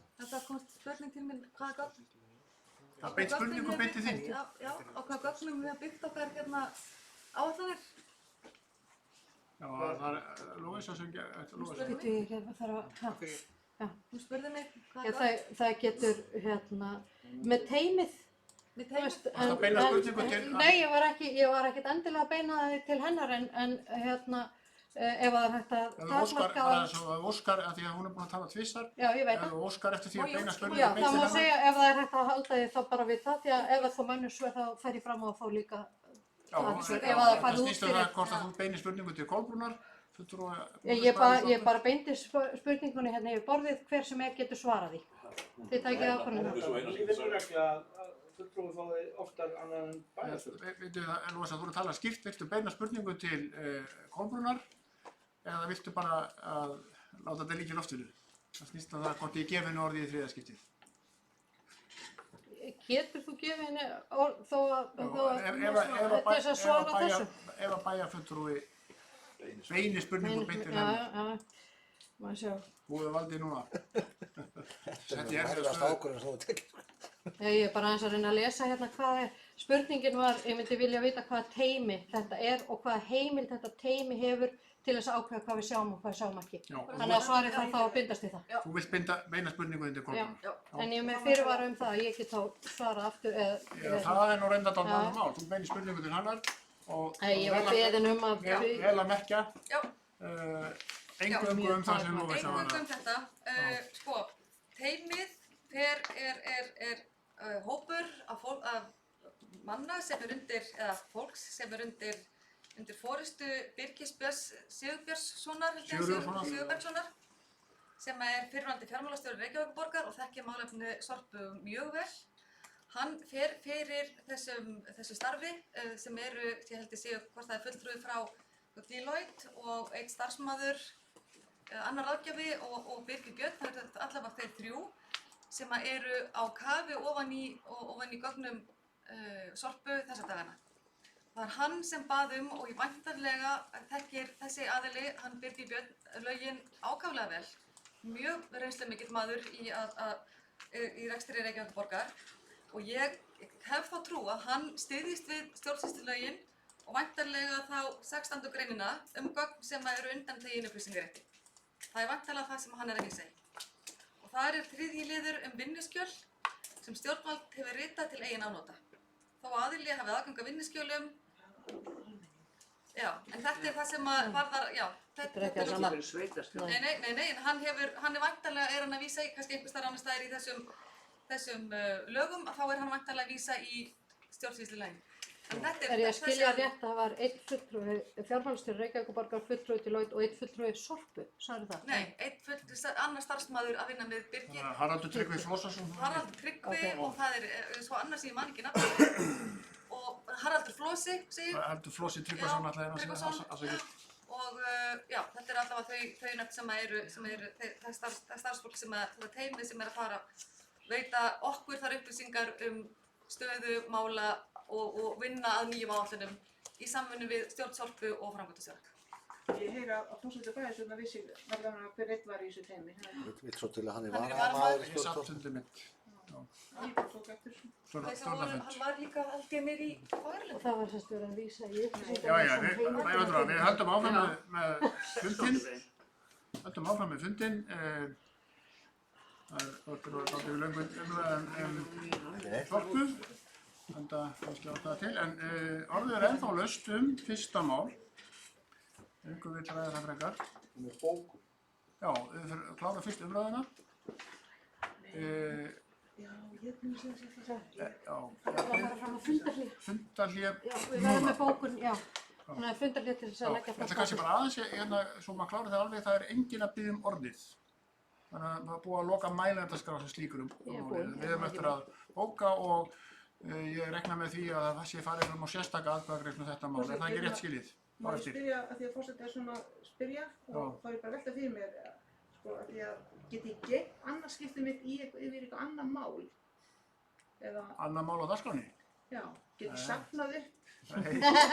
Það eru uppsafnaði vandi. Heyrðu, jæja, gott og vel, umræðum er lokið þetta mál, en það er verið beðið fundarhlé og það er búið að boða inn á bókun, en það er alveg fundarhlé og við byrjum fundarhlé.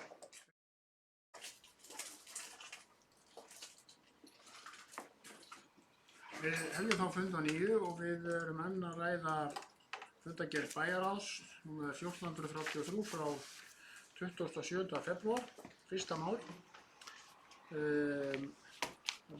Mælendaskrá er tæmd. Það er komið að atkvæðagreiðslu.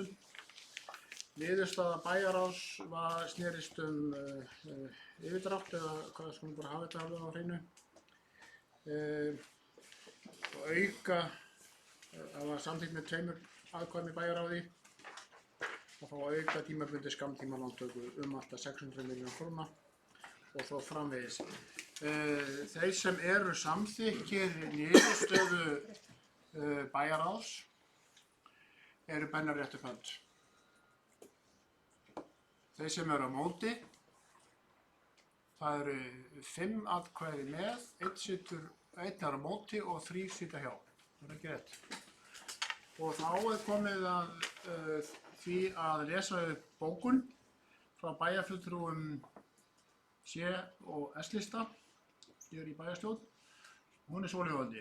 Bæjarfulltrúar ítreka bókun C og S-lista frá bæjarráðsfundi nr. 1433 að ekki séu fyrirliggjandi nægjanleg gögn til að taka upplýsta ákvörðun í málinu. Rétt er að benda á að samkvæmt 7. málsgrein 94. greinar sveitarstjórnarlaga nr. 138/2011 eiga einstaka sveitarstjórnir og endurskoðendur aðildarsveitarfélaga rétt á aðgangi að öllum gögnum stjórnsýslu byggðasamlags. Þrátt fyrir þetta ákvæði og ítrekkaðar beiðnir frekari gögn hefur einungis borist 1 minnisblað ásamt bréfi framkvæmdastjóra Sorpu þar sem kemur fram að ekki sé hægt að veita aðgang að gögnunum fyrr en að nokkrum mánuðum liðnum. Fyrir fundinum liggur að taka ákvörðun í dag en ekki eftir nokkra mánuði þegar gögnin munu liggja fyrir samkvæmt bréfi framkvæmdastjóra. Því er augljóst að ekki er hægt að taka upplýsta afstöðu til málsins í dag. Forsíða málsins sem við stöndum frammi fyrir í dag er með þeim hætti að enn ríkari ástæða er til þess að vanda vinnubrögð og hafa öll gögn upp á borðunum þegar ákvarðanir eru teknar. Þetta er bókun frá bæjarfulltrúum C og S-lista og verður hér farið í fundargerð. Óskar eftir fundarhlé. Það hefur verið óskað eftir fundarhléi núna og við gerum fundarhlé. Ég ger þessu.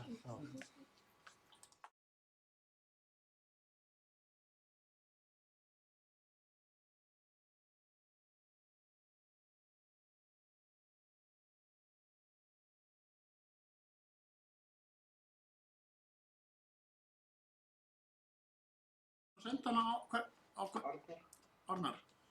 Það gerum við bara. Og mun ég næst lesa. Þetta er bara að segja.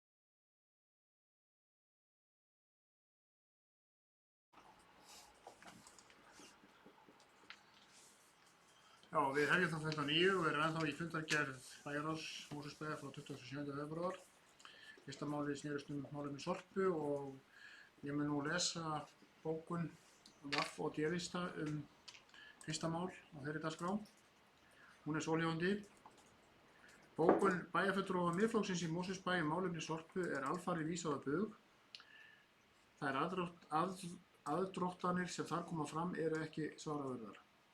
Varðandi bókun fulltrúa S- og C-lista er rétt að ítreka það að haldinn var fundur mánudaginn 24. febrúar málefni Sorpu þar sem allir bæjarfulltrúar Mosfellsbæjar og annarra sveitarfélaga sem eiga aðild að Sorpu fengu kynningu á fjárhagsstöðu fyrirtækisins hjá sérfræðingum sem vinna að málinu. Sú kynning var svo endurtekin á síðasta fundi bæjarráðs Mosfellsbæjar þar sem fulltrúar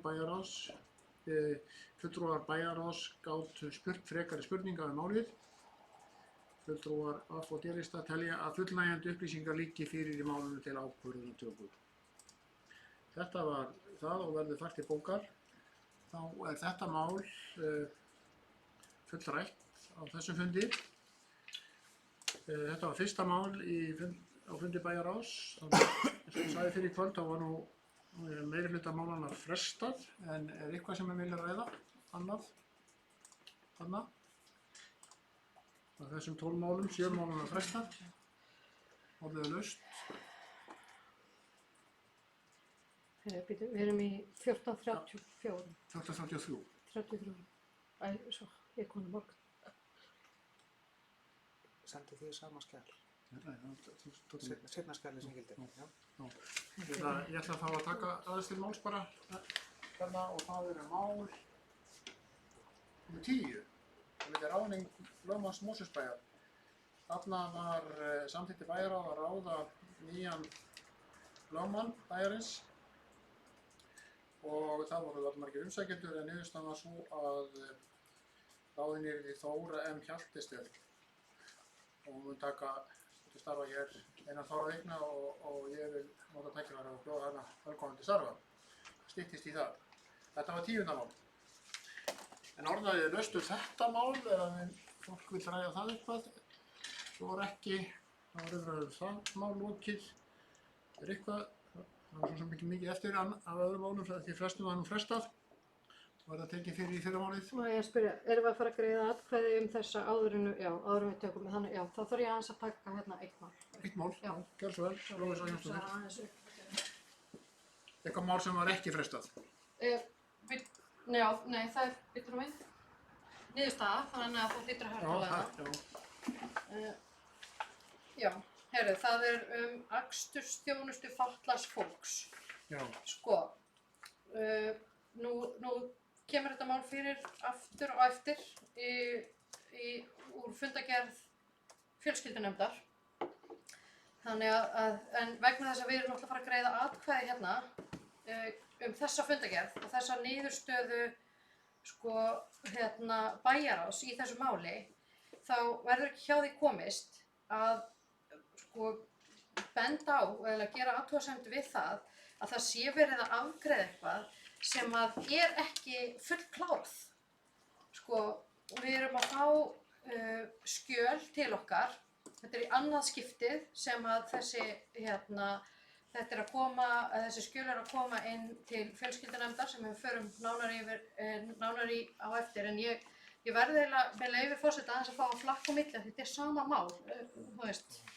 Og það er erfitt að tala að vísa í hitt líka. Mér skilst og núna vegna þess að ég sat ekki þennan fund bæjarráðs, en minn skilningur er sá að það hafi ekki verið rétt gögn til staðar á fundinum þegar hann byrjaði.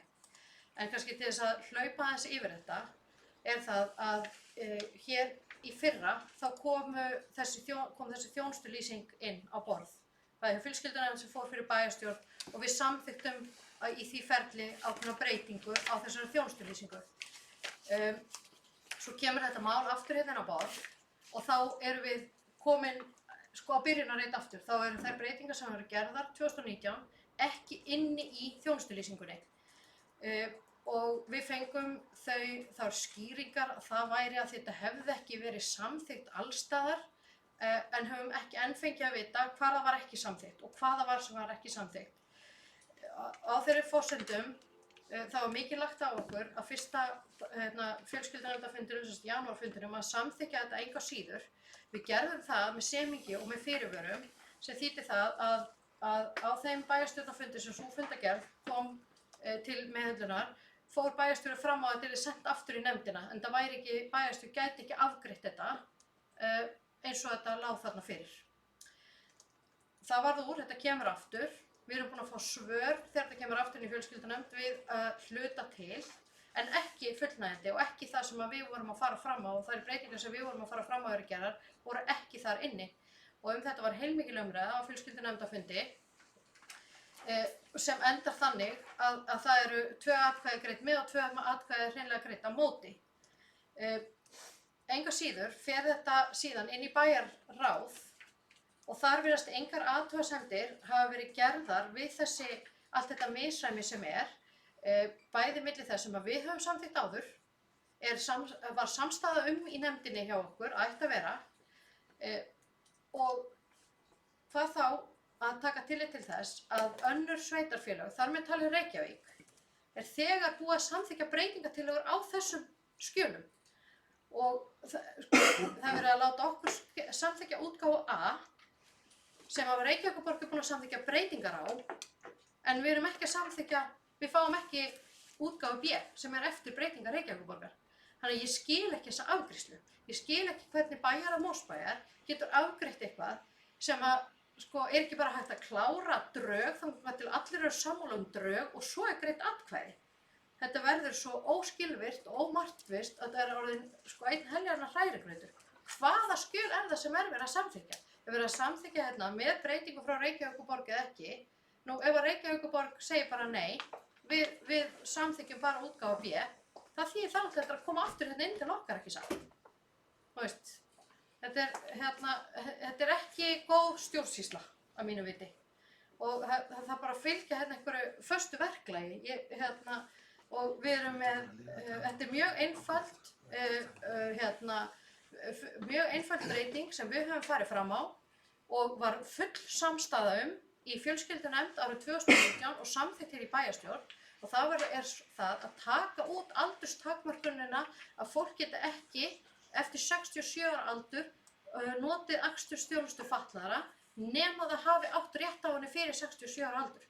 Fólk getur fatlast hvenær sem annaðhvort ertu fatlaður eða ekki.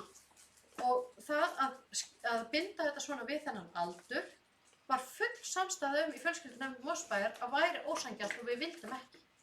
En einhvern veginn þetta alltaf að læðast inn aftur og aftur.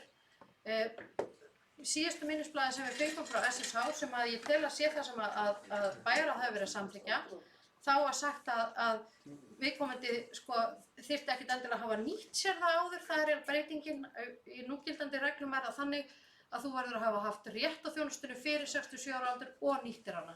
Þetta með nýtingarskylduna, það tekið út. En aldursviðmiðið eftir sem áður til staðar. Og við höfum ekki fengið nein málefnaleg, bara engan rökstuðning, hvorki málefnalega en annan, fyrir því af hverju þetta bara poppar alltaf inn aftur. Takk fyrir. Anna Silja Gunnardóttir, kjörför.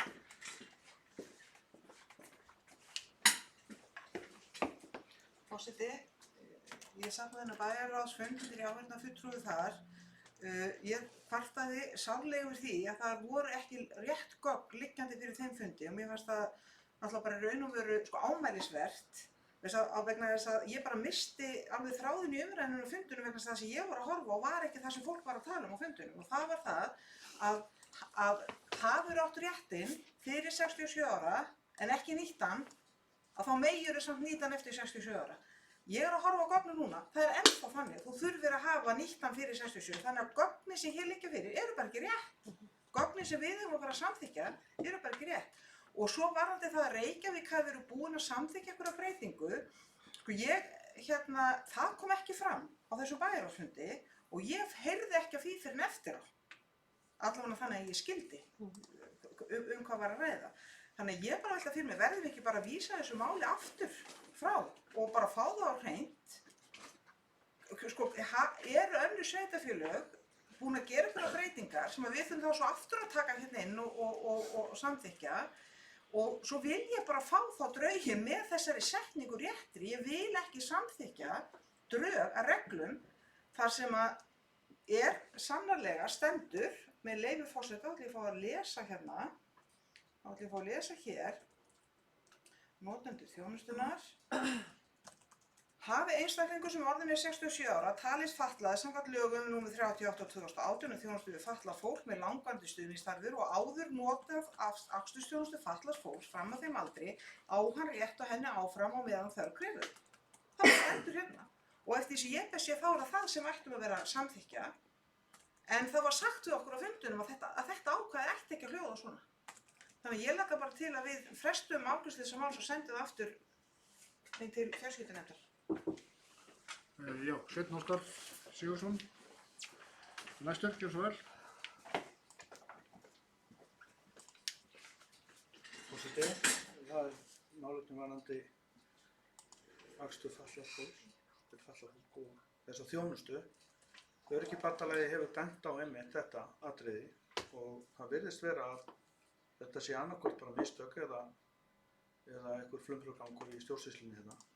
Við verðum bara að vísa þessu tilbaka, fá þessa breytingu.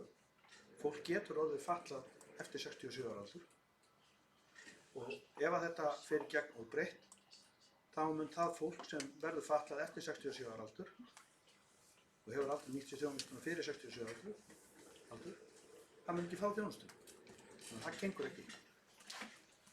Margrét Guðjónsdóttir er næst, gjör svo vel Margrét. Já, forseti og bæjarstjórnarmenn, ég vil taka undir þetta að mér finnst að þetta mál þurfa að fara aftur til fjölskyldunefndar. Ég er áheyrnarfulltrúi í fjölskyldunefnd og ég hef hlustað á umræðuna og það er eitthvað að þessum skjölum. Það er ekki búið að breyta þeim. Við í Mosfellsbæjar erum ekki í bæjarráði núna og ekki með áheyrnarfulltrúa, þannig að ég get ekki tjáð mig hvað var rætt varðandi þessi skjöl þar. En við erum búin að ræða þetta hjá fjölskyldunefnd og það þarf að leiðrétta. Það er einhver mistök þarna og það er það sem ég tek undir. Takk. Óskar eftir fundarhlé. Það verður óskað eftir fundarhlé og við gerum fundarhlé.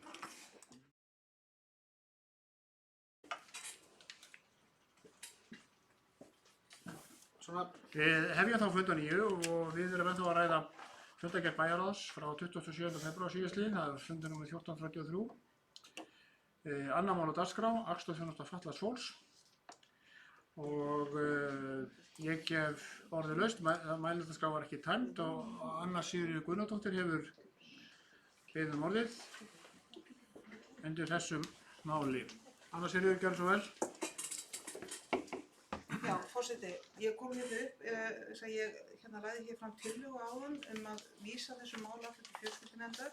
Ég vil gjarna draga hann tilbaka því hún var byggð á röngum forsendum. Forsendum mínar voru þær að það lægi ekki rétt gögn fyrir í málinu en það kom í ljós að svo var, en reyndar voru þau ekki nægilega skilmerkilega merkt þannig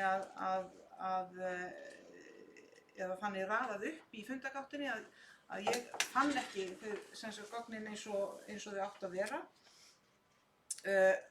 Mér skilst að þetta mál nú snúist þetta mál það að við erum síðasta sveitarfélagi af þeim sveitarfélagum sem taka þátt í þessu samlagi rekstur akstursþjónustu fyrir fatlað fólk og það er búið að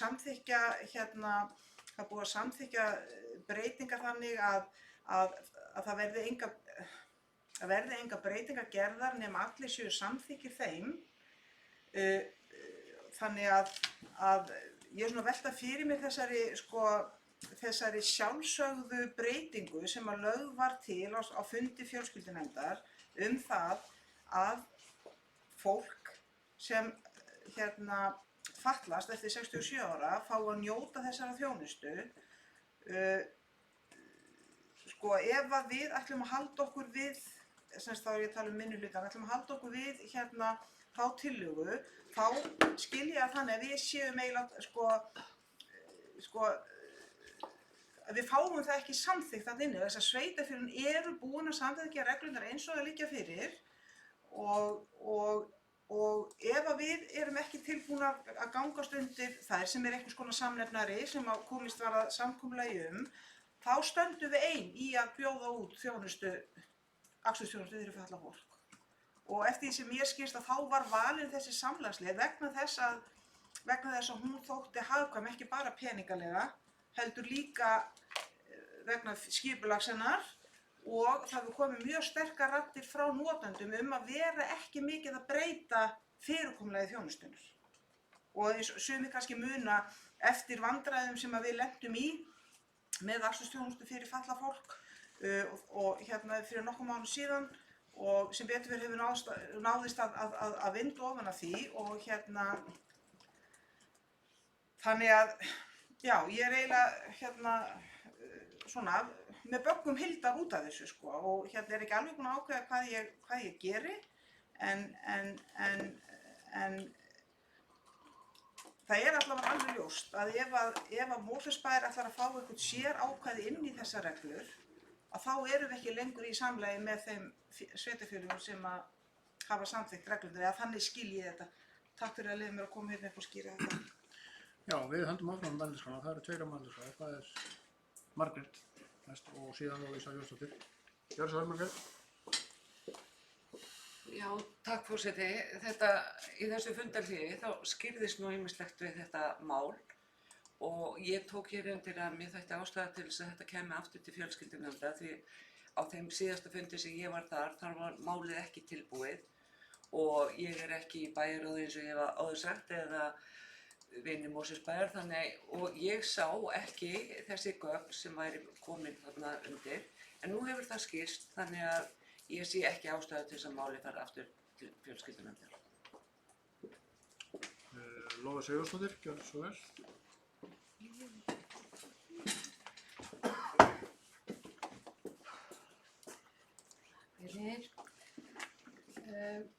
Ég kem aftur undir þessum lið sem afgreiðsla málsins í bæjarráði og fagna þeim breytingum allavega sem hafa komið hér fram í fundarhléi og við munum ekki standa í vegi fyrir þessu og það er mjög brýnt að afgreiða þetta mál. Það er alveg á hreinu og það er fyrirliggjandi að við þurfum að fara í útboð og þetta er þjónusta sem við verðum að veita en ég verð engu síður að harma það að við séum að taka þetta aldurstakmark sé áfram inni. Ég vil benda á það að samhljóða bæði í fjölskyldunefnd og í bæjarstjórn Mosfellsbæjar í febrúar 2019 var samþykkt að hafa þetta ekki inni. Þetta aldurstakmark það að þú yrðir að hafa haft rétt til akstursþjónustu fatlaðra fyrir 67 ára afmælisdaginn. Þessi sama þjónustulýsing kom hér inn til okkar fyrir ári síðan. Ég þekki ekki nákvæmlega af hverju málið var ekki klárað þá, en nú kemur þetta hér inn og við þurfum að klára þetta með hraði og þurfum að fara í gegnum alla þessa umræðu sem við erum búin að þurfa að fara í gegnum. Eftir sem áður, þá ítreka ég þá bókun sem var lögð fram í fjölskyldunefnd og vegna þess að þetta er tengt hérna og þá með leyfi forseta ætla ég að fá að lesa hana hérna upp. Á fjölskyldunefndarfundi í febrúar þá var að hluta til bókun COS lista þannig að við ítrekkuðum þau athugasemdir við aldursmiðið í 1. grein reglum akstursþjónustu fatlaðra en í greininni er miðað við að einstaklingar 67 ára að aldri geti einungis nýtt þjónustuna hafa átt rétt á henni fyrir þann aldur. Við endurskoðun á reglunum árið 2019 þá felldi fjölskyldunefnd út aldursviðmið og gerði athugasemdir við að það væri komið aftur inn á fundinn í janúar 2020. Þrátt fyrir þetta er ákvæðið enn inni. Við tökum einnig undir það sem segir í umsögn Öryrkjabandalags Íslands að fólk getur að fatlast óháð aldri og við teljum óeðlilegt að skilyrða þessa þjónustu við ákveðin aldurstakmark. Að þessu sögðu þá tel ég að afstaða okkar sé vel bókuð í þessu máli en jafnframt þá þarf að klára þetta og koma þessari akstursþjónustu í útboð þannig að við getum haldið áfram að veita fötluðum þessa gríðarlega mikilvæga þjónustu. Takk. Nú, fleiri hafi ekki hvað sér hljóðs þetta mál. Forseti telur rétt að greitt verði atkvæði þetta mál sérstaklega og það er best að gera það bara núna. Það eru smá viðbætur við niðurstöðu bæjarráðs. Þar stendur í niðurstöðu bæjarráðs frá 27. febrúar reksturinn akstursþjónustu fatlaðs fólks samþykkt með og svo framvegis.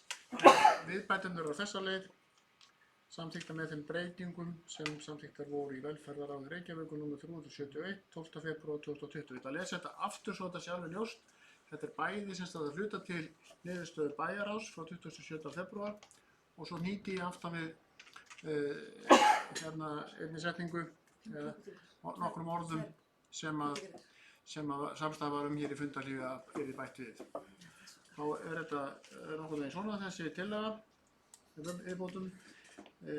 Reglur, já það er lagt til að reglur akstursþjónustu fatlaðs fólks verði samþykktar og nú kemur viðbótin með þeim breytingum sem samþykktar voru í velferðarráði Reykjavíkur á fundi nr. 371, 12. febrúar 2020. Þeir sem eru samþykkir þessari tillögu beri rétt upp hönd. Hún er samþykkt með 9 atkvæðum. Þetta fá fundarhlé. Fundarhlé. Það er beðið fundarhlé og bókaðist við gerum fundarhlé. Já, fundarhlé. Það var komin að rappútgáfa, Bjarka. Við hefjum það fund að nýju og það liggur hér fyrir bókun frá bæjarfulltrúum C- og S-lista annað mál á dagskrá akstursþjónustu fatlaðs fólks og ég ætla að lesa þessa bókun. Hún hljóðar svo. Bæjarfulltrúar C- og S-lista samþykkja afgreiðslu bæjarstjórnar þar sem mikilvægt er að ekki verði frekari tafir á útboði akstursþjónustu fyrir fatlað fólk, enda þjónustan þeim afar nauðsynleg. Hins vegar ítrekum við þá skoðun okkar sem kom fram í bókun C- og S-lista í fjölskyldunefnd þann 18. febrúar að einstaklingar sem fatlast eftir 67 ára aldur ættu að geta nýtt þjónustuna óháð því hvort þeir hafi átt rétt á henni fyrir þann aldur. Við tökum því undir það sem segir í umsögn ÖBÍ, Öryrkjabandalags Íslands, að fólk getur fatlast óháð aldri og við teljum því óeðlilegt að skilyrða þessa þjónustu við ákveðinn aldur. Þetta var bókun C- og S-lista og hún fer hér inn í fundargerðina. Þá er umræðum á þessu fundi lokið annað mál í fundargerð bæjarráðs, nr. 1433. Er eitthvað sem við vilja ræða, bæjarfulltrúar? 7 málum var frestað og við erum búin að ræða þarna 3 mál sem við hafum lítið eftir, en Sveinn Óskar Sigurðsson hefur beðið orðið.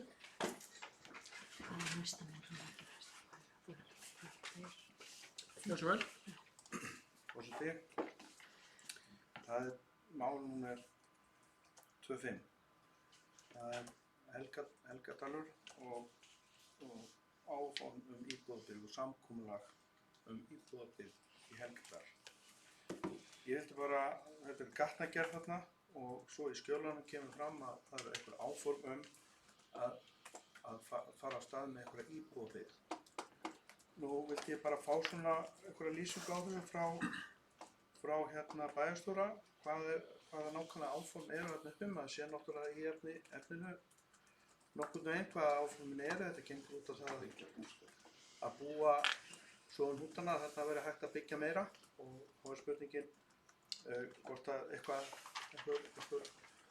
samráð hefur verið við íbúa í dalnum, Mosfellsdal og Helgadal.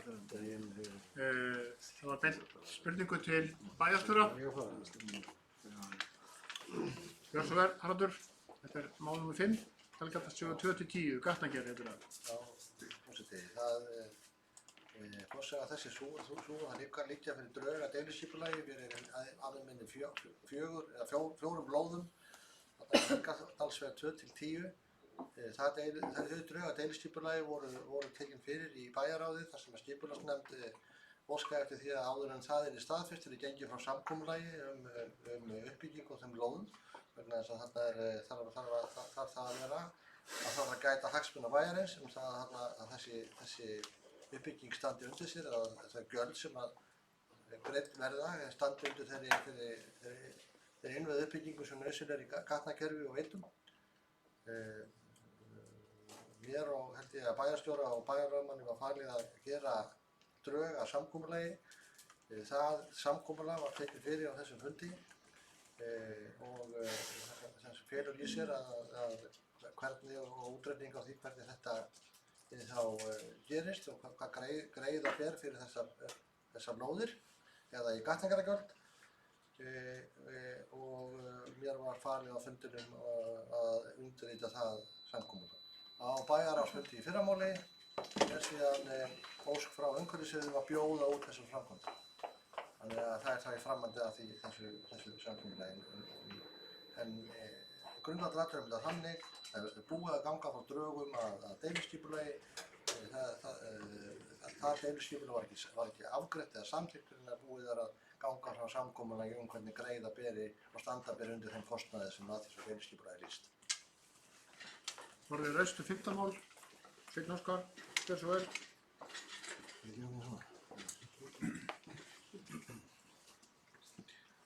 Forseti, þetta er svona eins og með eggið og hænuna, hvað kemur fyrst? Ég hafði nú haldið að það væri rétt að fara í deiliskipulagsáformin, kannski gera samkomulag sérstaklega þau áform, kynna þetta íbúum þarna í kring og ef að og þegar að slík áform eru þeim lokið, að þá að vinna að samkomulaginu, kannski byrja á viljayfirlýsingu áður. Nú, það er ekki fleiri hvassir ljós þetta mál. Eitthvað sem við vilja ræða nú farið að verulega þrengja málum sem eftir eru. Við talaðum þau öll sýnist mér eða flest. Það óskaði sér greitt sett ákvæði 25. 25, já. Við skulum klára hérna umræðurnar. Er eitthvað sem fólk vil ræða frekar? Og svo ekki, þá er hérna komið atkvæðagreiðslu. Við greiðum fyrst atkvæði það er óskvættið að greiða sérstaklega atkvæði niðurstöðu í máli nr. 5 í fundargerðinni, Helgadalsvegur 2-10, gatnagerð. Þeir sem staðfesta niðurstöðu bæjarráðs eru beðnir rétt upp hönd. Þeir sem eru á móti, það er 8 atkvæði fylgjandi niðurstöðu bæjarráðs og 1 situr hjá. Það var búið að taka 2-1, ekki? Jú. Það er búið. Það var búið að... Nei, við veit. Það var það búið? Nei, við veit nú við.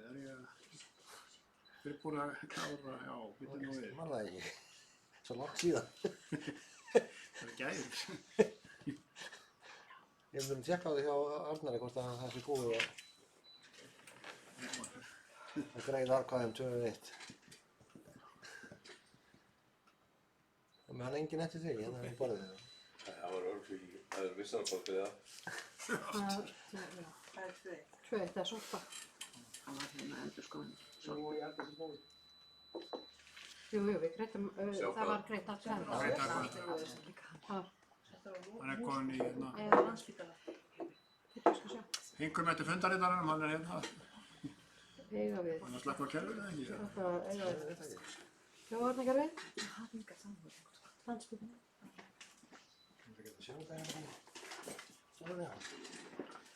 Ég man alveg eftir að við greiddum atkvæðum 2-1. Ok, þá var það bara. Testu við því. Já. Við getum náttúrulega klárað þessa atkvæðagreiðslu þeir sem samþykkja niðurstöður bæjarráðs í þeim málum sem við höfum ekki nú þegar greitt atkvæði eru beðnir að rétt hönd. Er þetta ekki alveg rétt orðað? Já. Þetta eru 9 hendur á lofti. Við hérna skulum nú bara halda áfram með fundinn. Þetta kvöldið. Þá komið að fjölskyldunefnd Mosfellsbæjar. Já, er þetta gafir? Það er hérna fundur nr. 291 frá 18. febrúar. Þar voru 12 mál á dagskrá. 12 mál á dagskrá og ég gef orðið laust þar. Fjölskyldunefnd Mosfellsbæjar.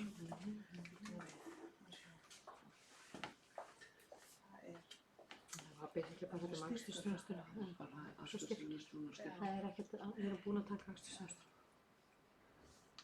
Eitthvað sem bæjarfulltrúar vilja ræða þar. Svo virðist ekki vera, þá göngum við til atkvæða. Þeir sem staðfesta niðurstöðu fjölskyldunefndar eins og einstök mál bera með sér eru beðnir rétt upp hönd. 9 hendur á lofti. Nú er ekki að fundarreitur núna, það var semst að vera að samþykkja fundargerð fjölskyldunefndar með öllum greiddum atkvæðum, það er að segja 9 atkvæðum og ennfremur niðurstöðu bæjarráðs. Það var samþykkt 9 atkvæðum fundargerði mínus þau mál sem þegar var búin að beða atkvæðum. Þetta var nú fjölskyldunefndin, þá förum við í fræðsluna. Fræðslunefnd Mosfellsbæjar fundaði 27. febrúar síðastliðinn að fundur nr. 373, 5 mál á dagskrá. Orðið er laust. Sveinn Óskar Sigurðsson hefur beðið orðið gegn svo, Sveinn Óskar.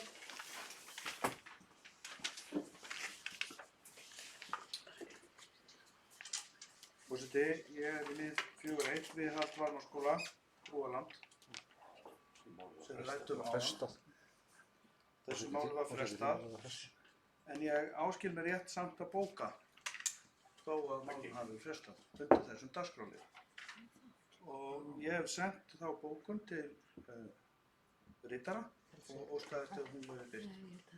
Já, nú ætla ég að fá að gera fundarhlé, fórstu að gera fundarhlé.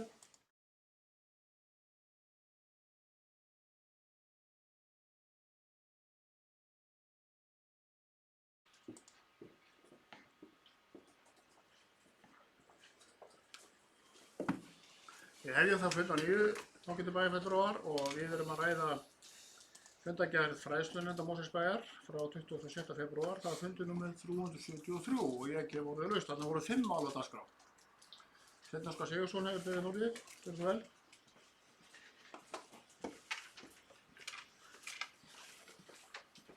Forseti, undir lið 4.1 sendi ég forseta bókun og ritara. Forseti hafnar að færandi bókar. Jafnframt gegn mótmælum þess sem hér stendur. Og einnig var haft samband við lögmann bæjarins sem virtist segja að frestun sé afgreiðsla dagskrárliðar og þá væntanlega bókun heimil. En forseti hefur ákveðið að hafna þessu og markmið það sem hér stendur er að leita réttar síns sem bæjarfulltrúa hvað þetta varðar. Ekki aðeins fyrir þann sem hér stendur, heldur alla aðra bæjarfulltrúa. Vegna þess að þess konar afgreiðsla er afskaplega sérstök þrátt fyrir álit annara á bókunni. Þetta er nú það sem ég vil segja um þetta, forseti, og ég vil bara kurteislega óska eftir því að svari mínu um þetta mál verði þá afgreitt hérna eða að samþykkt til umræðu sérstaklega. Ég vil óska eftir sérstökum dagskrálið um þetta mál sitt og sér, þessari höfnun forseta, og einnig óska ég eftir þá fundum þessa fyrirætlan í framtíð. Já, forseti vil taka til máls hérna bara á sæti sínu, svo allir séu nú meðvitaðir um það hvað máli snýst. Þetta var fyrsta mál á fundi fræðslunefndar, heitir viðhald Varmárskóla. Það sem gerðist var það að það átti að vera kynning á niðurstöðum á skýrslu Eflu vegna Brúalands. Niðurstaðan var frestað til næsta fundar vegna forfalla. Það var útskýrt hérna í fundarhlé að það var ákveðin gestur sem átti að mæta á fundin og hann gat því miður ekki mætt og það var ákveðið að fresta málinu. Bæjarfulltrúi Sveinn Óskar eftir bókun sem að forseti las og ég taldi hana algjörlega ótæka. Það er hægt að bóka þá eitthvað um málið eða frestuna sem slíka en að fara út í efnisatriði þessa fundar sem það sem málið var ekki rætt og það var ýmislegt í þessari bókun sem að ég taldi algjörlega ótækt og vísaði henni algjörlega frá. Þannig að hún verður ekki lesin hér í heyranda hljóði. Eru fleiri sem vilja ræða þetta fyrsta mál? Nei, það er svo ekki. Þá höldum við áfram með fundinn. Það voru þarna 4 önnur mál. Kolbrún Þorsteinsdóttir hefur beðið orðið. Umræðum fyrsta mál er lokið. Já, forseti, ég kem hérna upp undir máli númer 43, menntabúðir.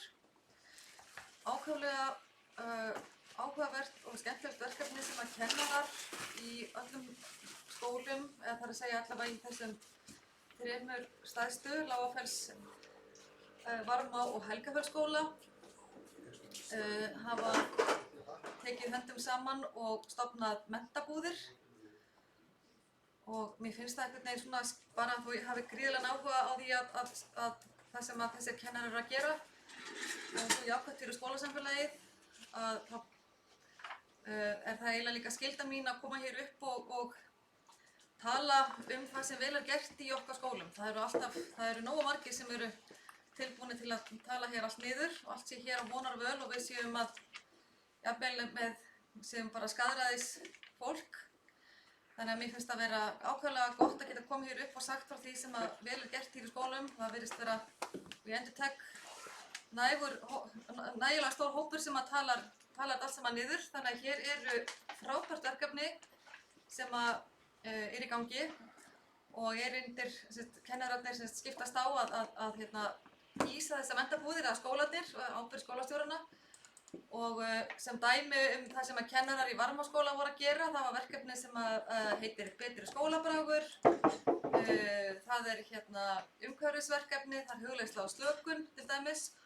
Og þá ykkur ákveðin kennarar sem standa fyrir þessum verkefnum og bjóða öðrum kennurum að koma til sín úr öðrum skólum til að kynna sér það sem er verið að gera í Varmáskóla. Þannig að ákveðlega jákvætt, ákveðlega skemmtilegt, eflaust hvetur til samvinnu og frekar samstarfs á milli skólana. Þannig að mér finnst þetta mjög jákvætt og þessu hefur verið vel tekið og mikill áhugi fyrir þessu. Þannig að ég vil bara benda á þetta hvað þetta er gífurlega jákvætt og skemmtilegt verkefni í okkar lærdómssamfélag. Takk fyrir.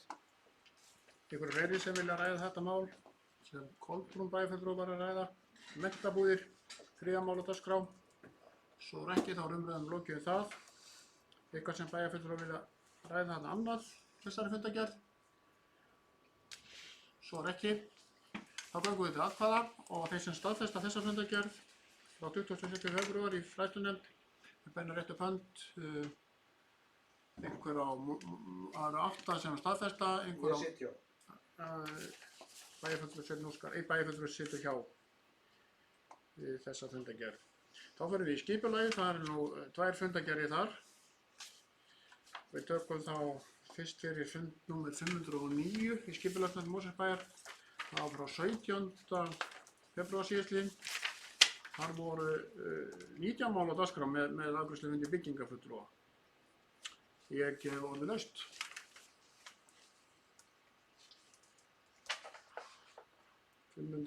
Skipulagsnefnd Mosfellsbæjar.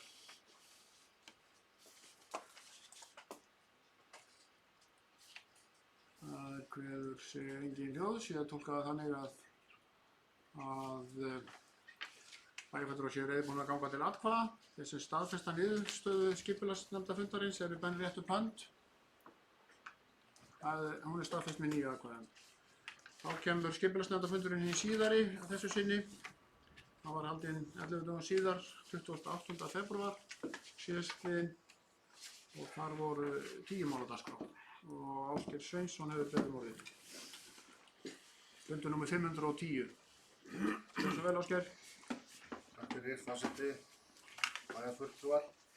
Ég kem hér upp undir máli númer 66 á þessum fundi númer 510 skipulagsnefndar og það heitir erindi Reykjavíkurborgar deiliskipulag Esjumela á Kjalarnesi.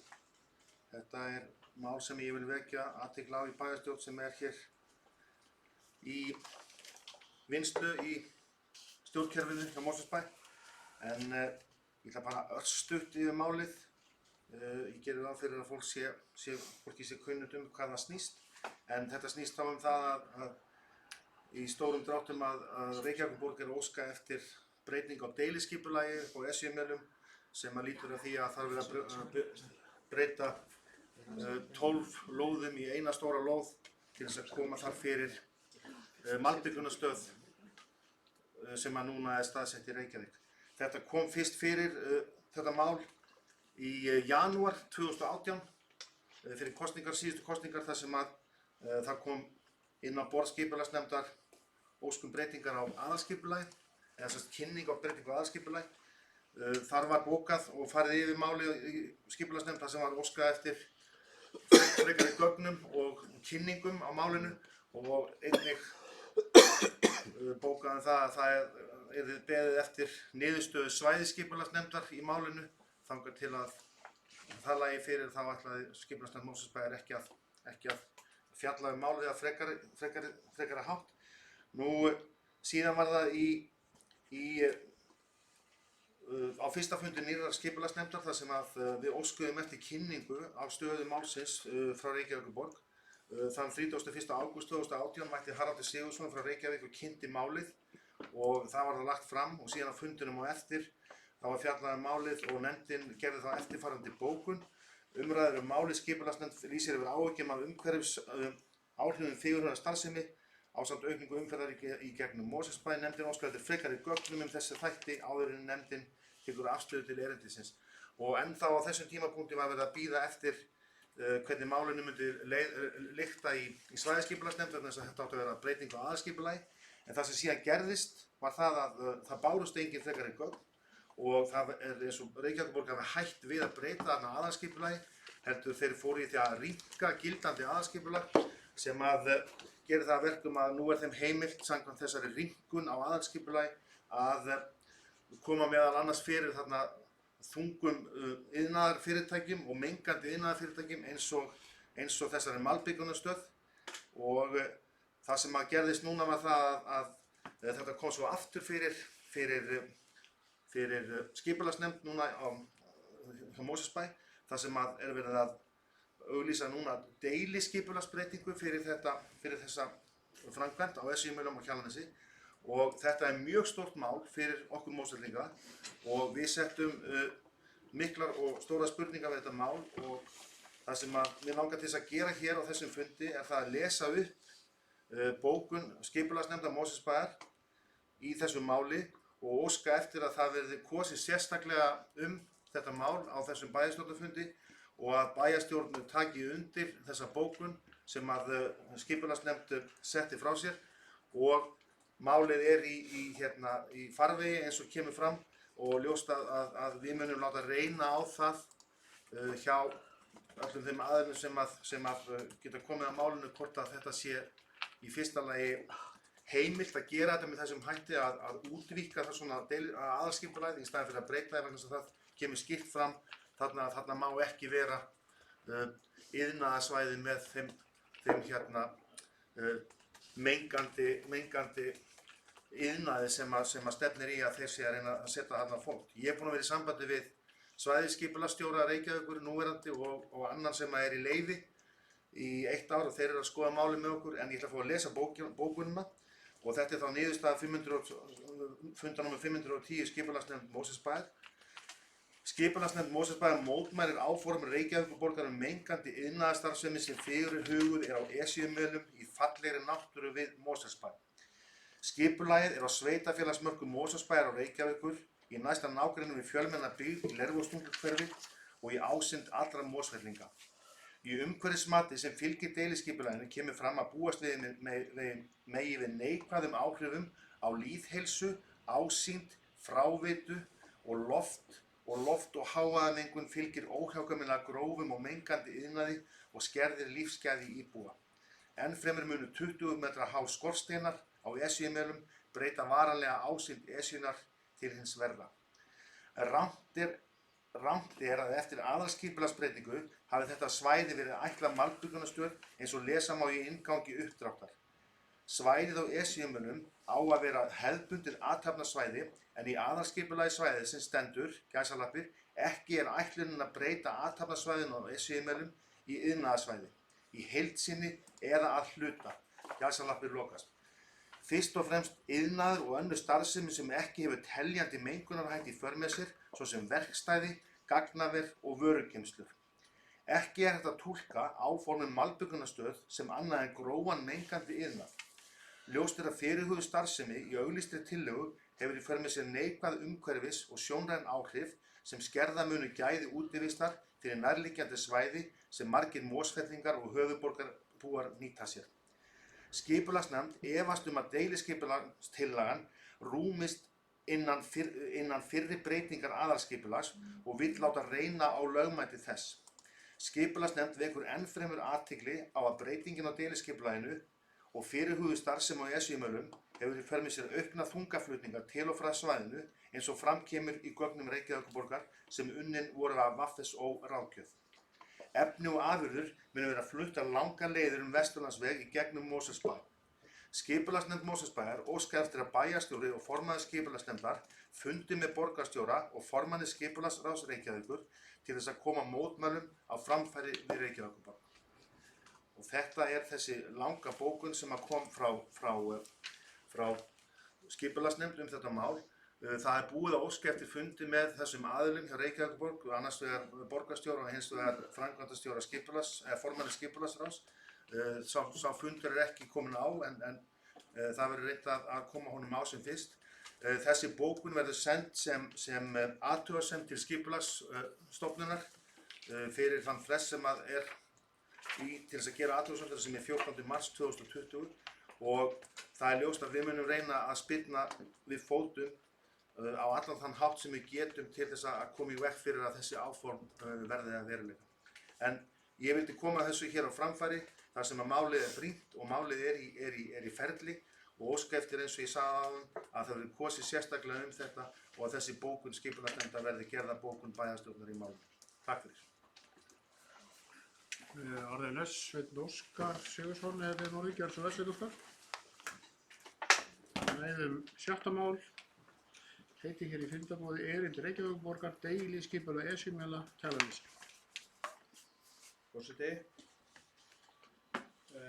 ég kem hérna undir lið 6.6 í þessu dagskrá og vil ég fara aðeins yfir sögu þessa máls sem mér finnst vera afskaplega einkennileg.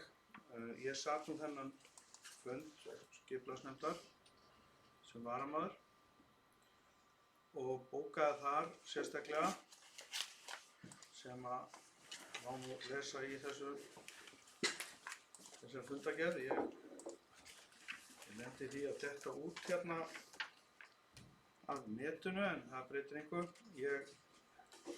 Ég með bókun. Ég árétta það að ég tek undir þessar áhyggjur, allar saman. En ég vil jafnframt koma að ferli málsins hér áður fyrr. Þegar maður fer í skipulagsvefskrá Reykjavíkurborgar, þar má finna það gildandi deiliskipulag sem nú Esjumela. Það samþykkt 22. júní 2019 í borgarráði og þar stendur, með leyfi forseta.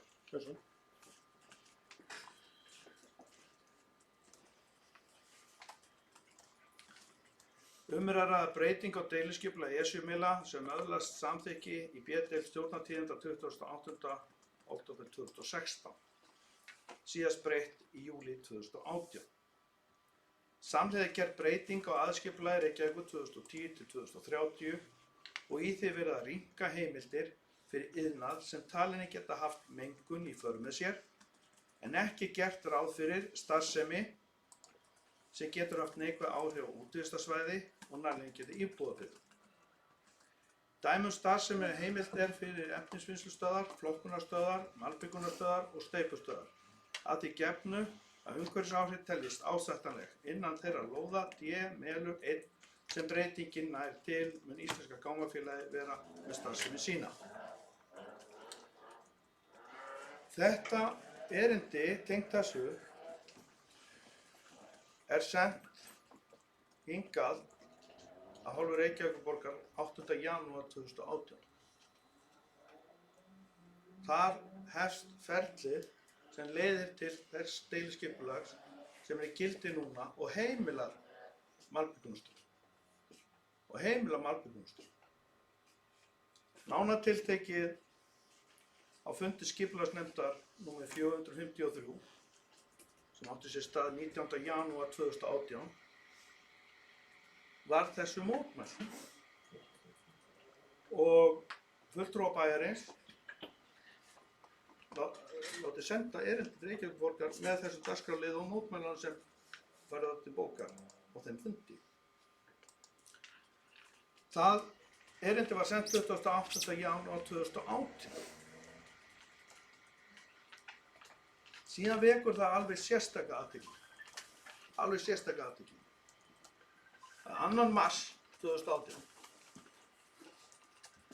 situr formaður þáverandi skipulagsnefndar Mosfellsbæjar fund svæðisskipulagsnefndar höfuðborgarsvæðis.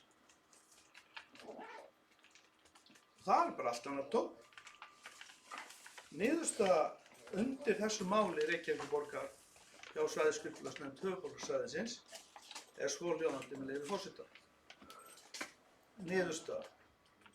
Svæðisskipulagsnefnd gerir ekki athugasemdir við verklýsinguna enda verði horft til greiningar svæðisskipulagsnefndar landþörf, iðnar og athafnasvæði á höfuðborgarsvæðinu öllu. Mikilvægt er að viðhafa gott samstarf allra sveitarfélagana þegar kemur að staðsetningu og starfsemi sem hefur ónæði í för með sér.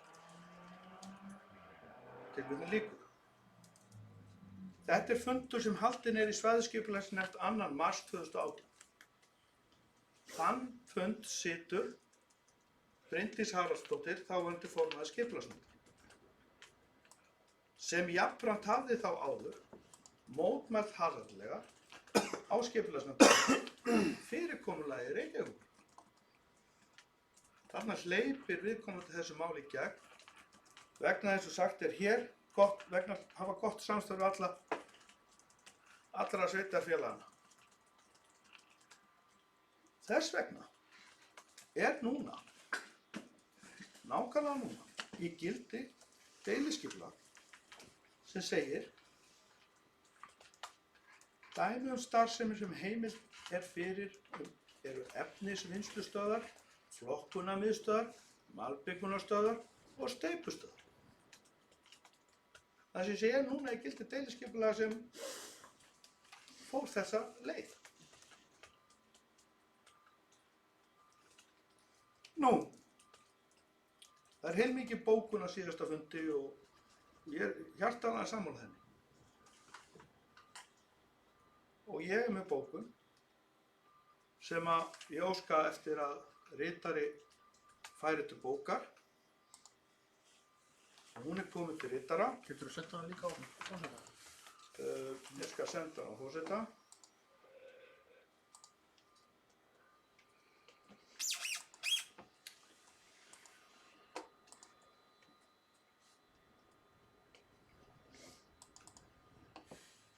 Komið til forseta. Ég ætla að leyfa mér að lesa hana upp með leyfi forseta, bókun M-lista. Fulltrúi Miðflokksins vill benda á að meirihlutinn sem hér ríkti í Mosfellsbæ fyrir sveitarstjórnarkosningarnar 2018 tók sambærilegt mál til afgreiðslu mengandi starfsemi við Esjumela og óskaði eftir umsögn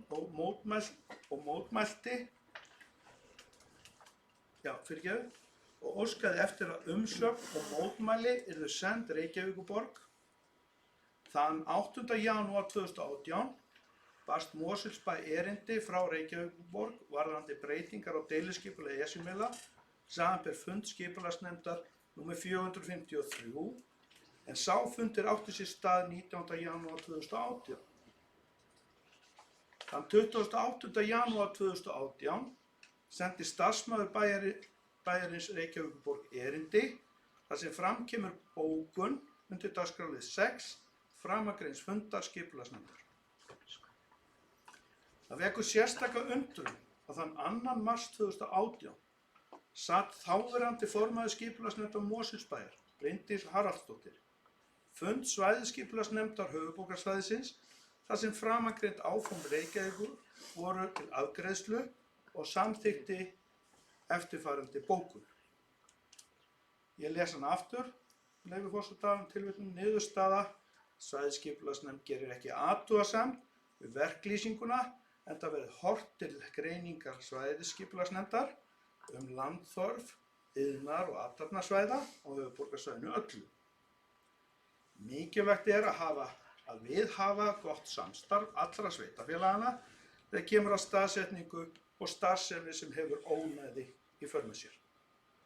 Svo heldur bókun líkur henni svona: hér virðist fyrrverandi formaður skipulagsnefndar Mosfellsbæjar ekki setja sig upp á móti áformum Reykjavíkur á Esjumölum eftir að hafa mótmælt áformunum sem bæjarfulltrúi og formaður skipulagsnefndar Mosfellsbæjar.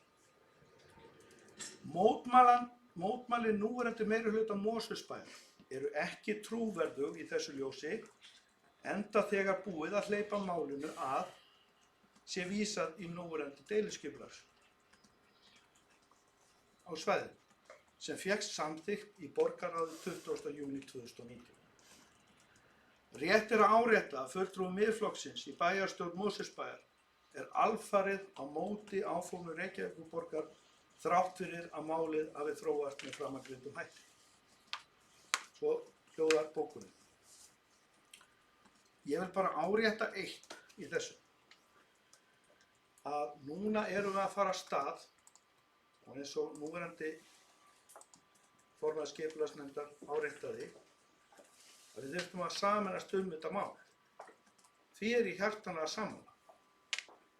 En við viljum líka vera raunsæ á það að núverandi deiliskipulag er mjög skýrt og það verður alveg notað gegn Mosfellsbæ þessi afgreiðsla í svæðisskipulagsnefnd höfuðborgarsvæðisins. Mig langar að árétta eitt í því efni að við eigum 2 sæti í svæðisskipulagsnefnd höfuðborgarsvæðisins, að fulltrúi Samfylkingarinnar boðaði forföll á þessum fundi sem ég er að vitna til. Þannig að hann satt hann ekki. Það er aðeins fyrir Mosfellsbæ Bryndís Haraldsdóttir. En mér þykir miður að þurfa að koma svona með þetta mál, en ég vil að sagan sé rétt, og ef einhverju hafi athugasemdir við þessa bókun og þessa skilning, þá er það sjálfsagt að fá andmæli við því. En svona lítur þetta út fyrir mér og bókunin er nokkuð ljós. Orðið er laust. Ásgeir. Bara ábendingu sættum mig, ég mér engan við ljóst hvað þessi bókun snýst, hvað er bókun og hvað er ræða.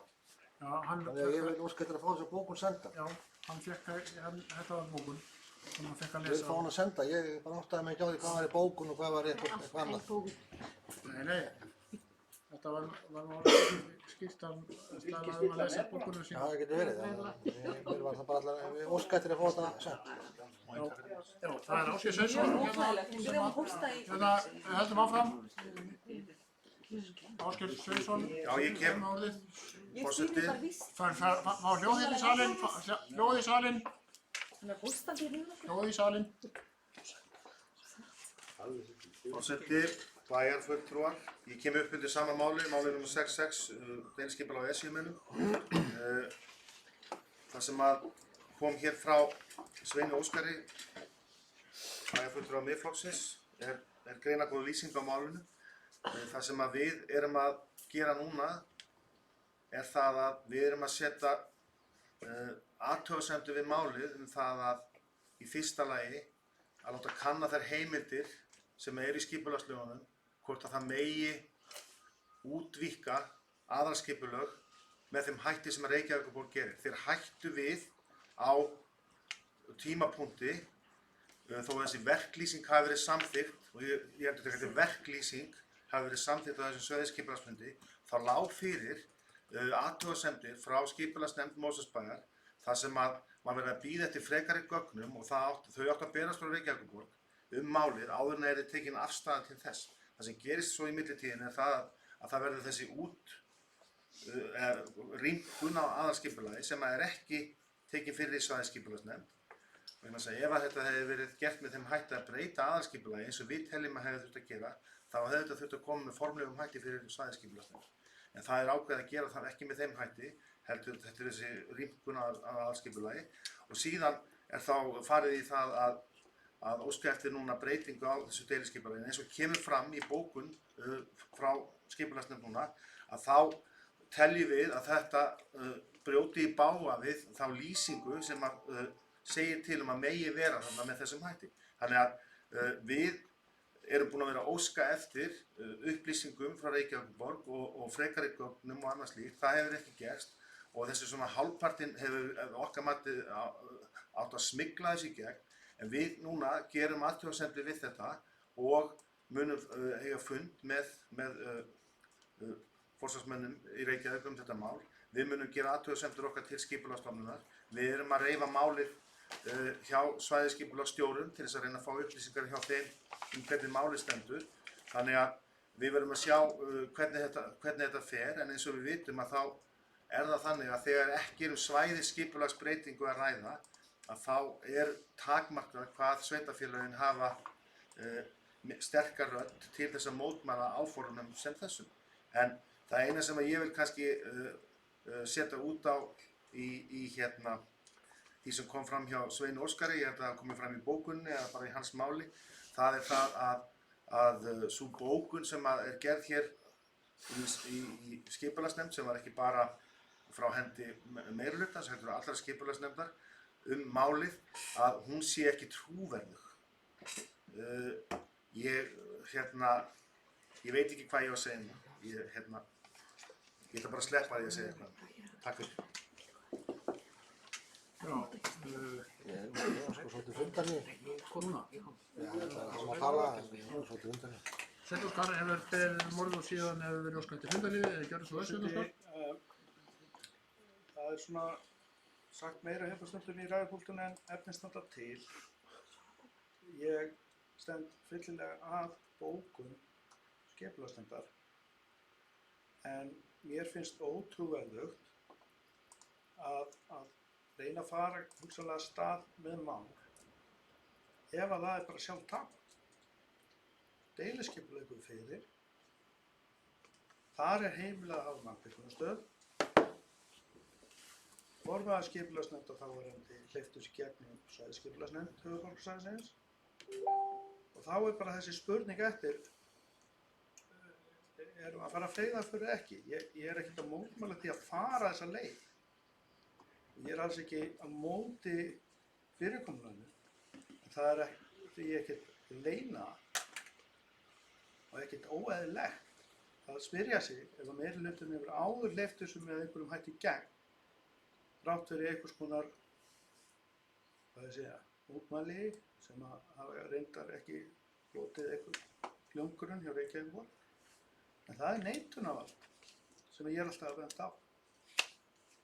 Bærinn er bara ekkert að standa sig. Við höfum ekki neitunarvald. Ekki fram í kvöld. Það er hægt að beita sér í þessu öllu saman. Og þú talaði hrossakaup sem að ég fannst dálítið sérstaklega. Ég finnst hrossakaup og hrossasala ekkert óeðlilegt. En á sín tíma nefndur það. Og það skiptir máli að þeir sem eru fulltrúar Mosfellsbæjar standi sína plikt gagnvart Mosfellsbæ.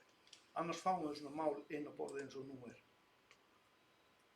Og svo á að grípa til varna til þess að líta út fyrir að vera trúverðugur út á við. Þegar málið er hugsanlega sjálfdautt. Búið að afgreiða. Hugsanlega búin að einhverju sellufundur, ekki Seltjarnarnesi, heldur einhvers staðar annars staðar. Ég veit ekki, þetta lítur ekkert vel út. Það er búið að samþykkja þetta í svæðisskipulagsnefndinni eftir að mótdælin voru uppi á sömu manneskju í skipulagsnefnd þessa bæjar. Og maður spyr sig bara, það er ekkert samhengi í því. Það er ekkert samhengi í því að mótmæla hér og fara eftir bókar ef þú fer svo og hittir hinn að bæja fulltrúa eða fulltrúa hinn af sveitarfélagana og segir svo já þar.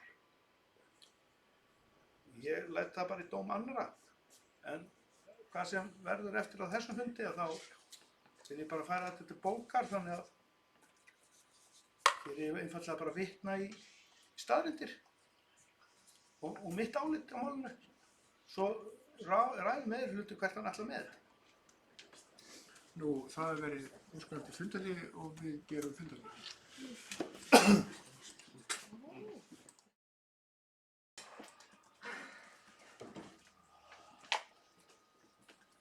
Við hefjum fund að 9 og við erum í fundargerð skipulagsnefndar á 28. febrúar, hann nr. 510. Við vorum að ræða 7. mál, erindi Reykjavíkurborgar, deiliskipulag Esjumála Kjalarnesi. Bæjarfulltrúi M-lista var búinn að lesa bókun frá M-listanum. Síðan var gert fundarhljóð, forseti var ákveðið að klára umræðurnar. Þannig að hann gefur núna orðið laust þetta mál. Einhver sem veit ræða þetta mál að Ég frekar? man ekkert hvaða mál var að tala um þegar sem færi í lið. Það er mál nr. 6. Esjumelar. Einhver sem veit ræða það frekar? Svo er ekki, þá er umræðan lokið og þá mun Ásgeir Sveinsson lesa bókun frá bæjarfulltrúum D og V-lista. Gjörðu svo vel, Ásgeir. Forseti, takk fyrir. Bæjarfulltrúar, ég kem hér upp undir málinu nr. 66. Deiliskipulagsbreyting á Esjumelum, þar sem er hér bókun frá bæjarfulltrúum V og D-lista. Fulltrúar V og D-lista í bæjarstjórn Mosfellsbæjar ítreka mótmæli sín við áformum breytingar á deiliskipulagi á Esjumelum sem hafa aldrei verið samþykkt í stjórnkerfi Mosfellsbæjar. Tekið heilshugar undir ítarlega bókun skipulagsnefndar Mosfellsbæjar á fundi nr. 510 28. febrúar 2020 málið. Óskað hefur verið eftir fundi með fulltrúum Reykjavíkur til að koma mótmælum á framfæri með skýrum hætti og allt gert til þess að koma í veg fyrir þessi áform. Þetta var bókun V og D-lista. Takk fyrir. Já, hún er komin til fundarritara, ekki? Já, hún er komin inn og við höldum það áfram. Umræðum er lokið 7. mál en orðið er laust þarna. Þarna voru 10 mál. Einhver sem vil ræða eitthvað. Svo virðist ekki vera. Þá er umræðum lokið og við göngum til atkvæði. Það hefur verið óskað eftir því að greiða sérstaklega atkvæði afgreiðslu skipulagsnefndar í máli nr. 3 sem heitir Fossvogstunga 8-12 breyting á deiliskipulagi.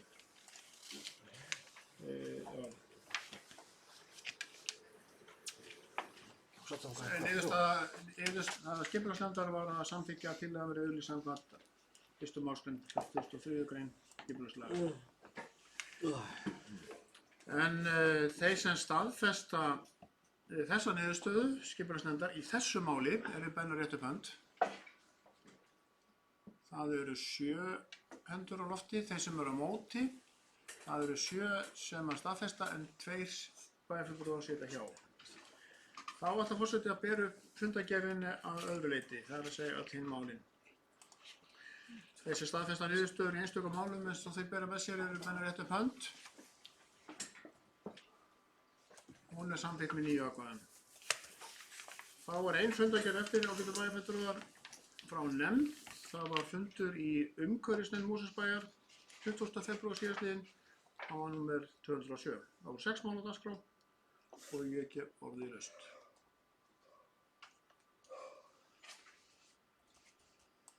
Að kveður enginn sé hljóðs og þá er umræðan lokið og við göngum til atkvæði þeim sem staðfesta þessa fundargerð. Rétt upp hönd, hún var samþykkt með 9 atkvæðum líka. Þá er hér að lokum 4 fundargerðir mismunandi áttum sem eru hér lagðar fram til kynningar. Fyrst förum við á skíði, það er að segja samstarfsnefnd skíðasvæðanna hélt fund í Borgartúni 14, 27. febrúar. Eða samstarfsnefnd skíðasvæðanna heitir hún. Og það voru 5 mál á dagskrá og ég gef orðið laust.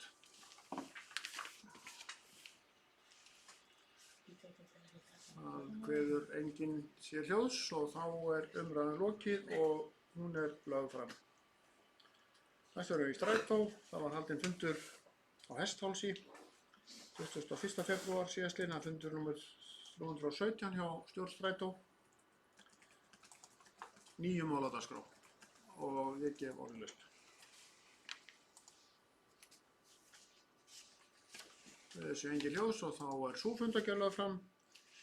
Þá kemur samtökin sem eru venjulega kölluð SSH, samtaka sveitarfélag á höfuðborgarsvæðinu með aðsetur í Hamraborg 9 og þar var fundurinn haldinn 6. febrúar síðastliðinn, fundur nr. 482, 6 mál á dagskrá. Forseti gefur orðið laust þessa fundargerð einstök mál þar. Það kveður engin ljós og þá er hún lögð fram. Að lokum er hér fundur, það hafði í Skógalíðin oft nefnd á nafn núna í fjölmiðlum. Þarna var fundur hjá slökkviliðinu á höfuðborgarsvæðinu, fundur nr. 188. Þessi fundur var haldinn í lok janúar, 28. janúar síðastliðinn og fundur nr. 188. 6 mánaða dagskrá, ég gef orðið laust. Það kveður sé engin ljós og þá er sú fundargerð lögð fram. Og þetta er hérna, hún er langur frangur fundur, er að nálgast hérna með skámett í fundarsetu. En við klárum þá fyrir minnjati, við byrjum klukkan 4:30 eða rétt eftir 4:30 og nú er klukkan að vera 11:30. Og hérna, ég þakka bara bæjarfulltrúa kærlega fyrir fundarsetuna og segi fundi slitið.